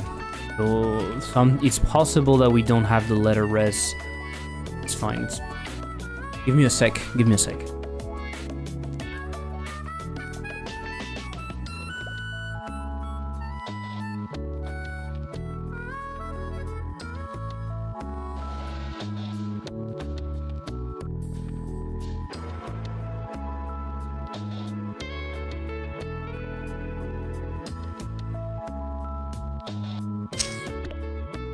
It's possible that we don't have the resource yet.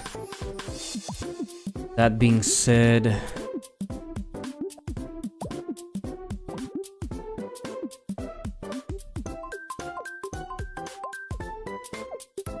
Okay, oh, okay. Okay, let's put it over there. Let's do... I think that fixes it. I think that fixes it. I hope.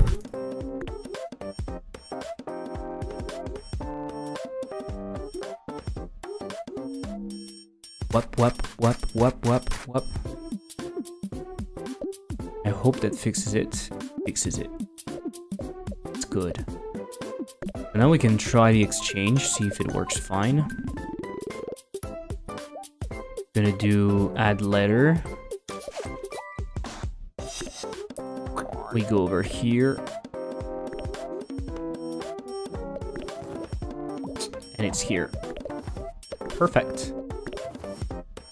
Very much perfect. Very much perfect. Okay, I'm done for the day. Backpack. Reset transform when adding letter. So it's inside the backpack. Thing. Shop info. What did I do? Reduce Lexim icon. Letter. Add.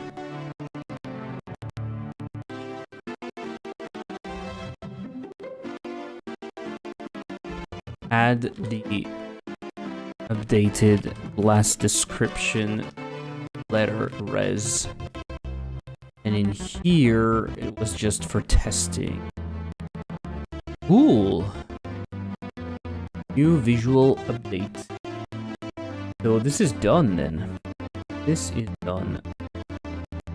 Last letter description doesn't show percentage in well.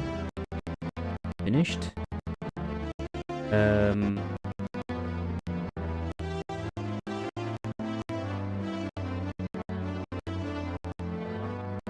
When the letter merge, it's possible it doesn't work. This is fixed. At today, the transform was not reset when adding, so the letter was not inside the backpack. Okay, cool. Cool.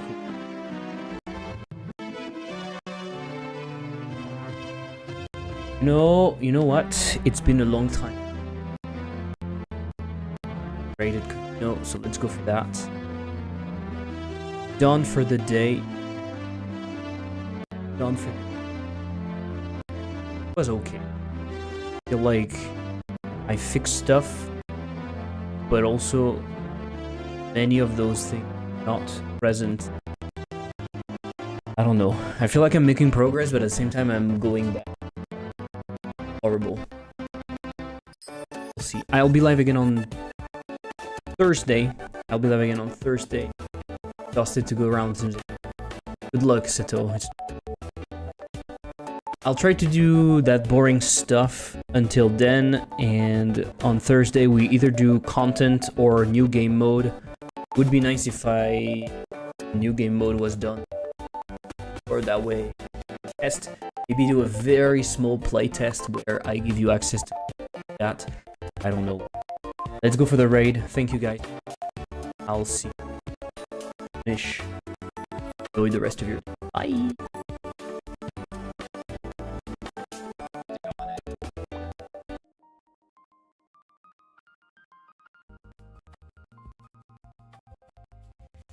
I could